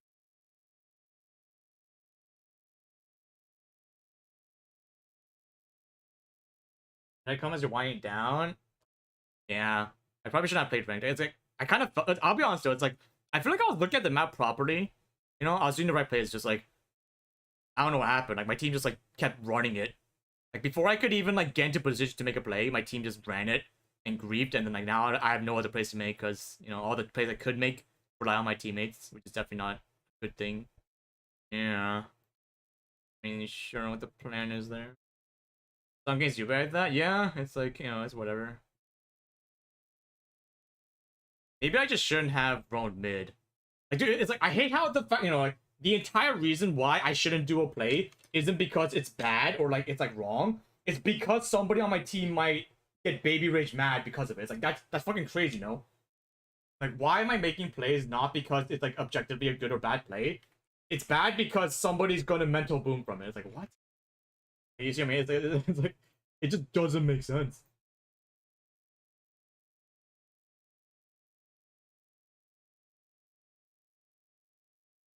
But yeah, sorry. Why can't I stop to you? Sorry, it's like I was ranting, but Twitch Korea is dead, so there's no Twitch partners anymore in Korea.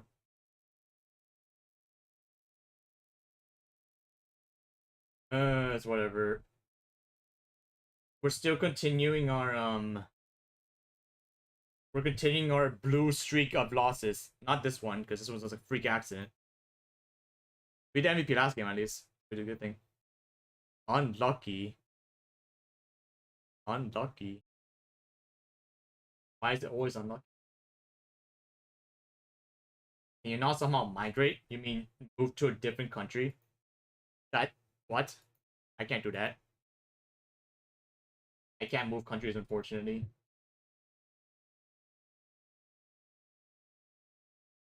Honestly speaking, it's like, could be worse. Yeah, imagine I tilt queued another game and then we lose.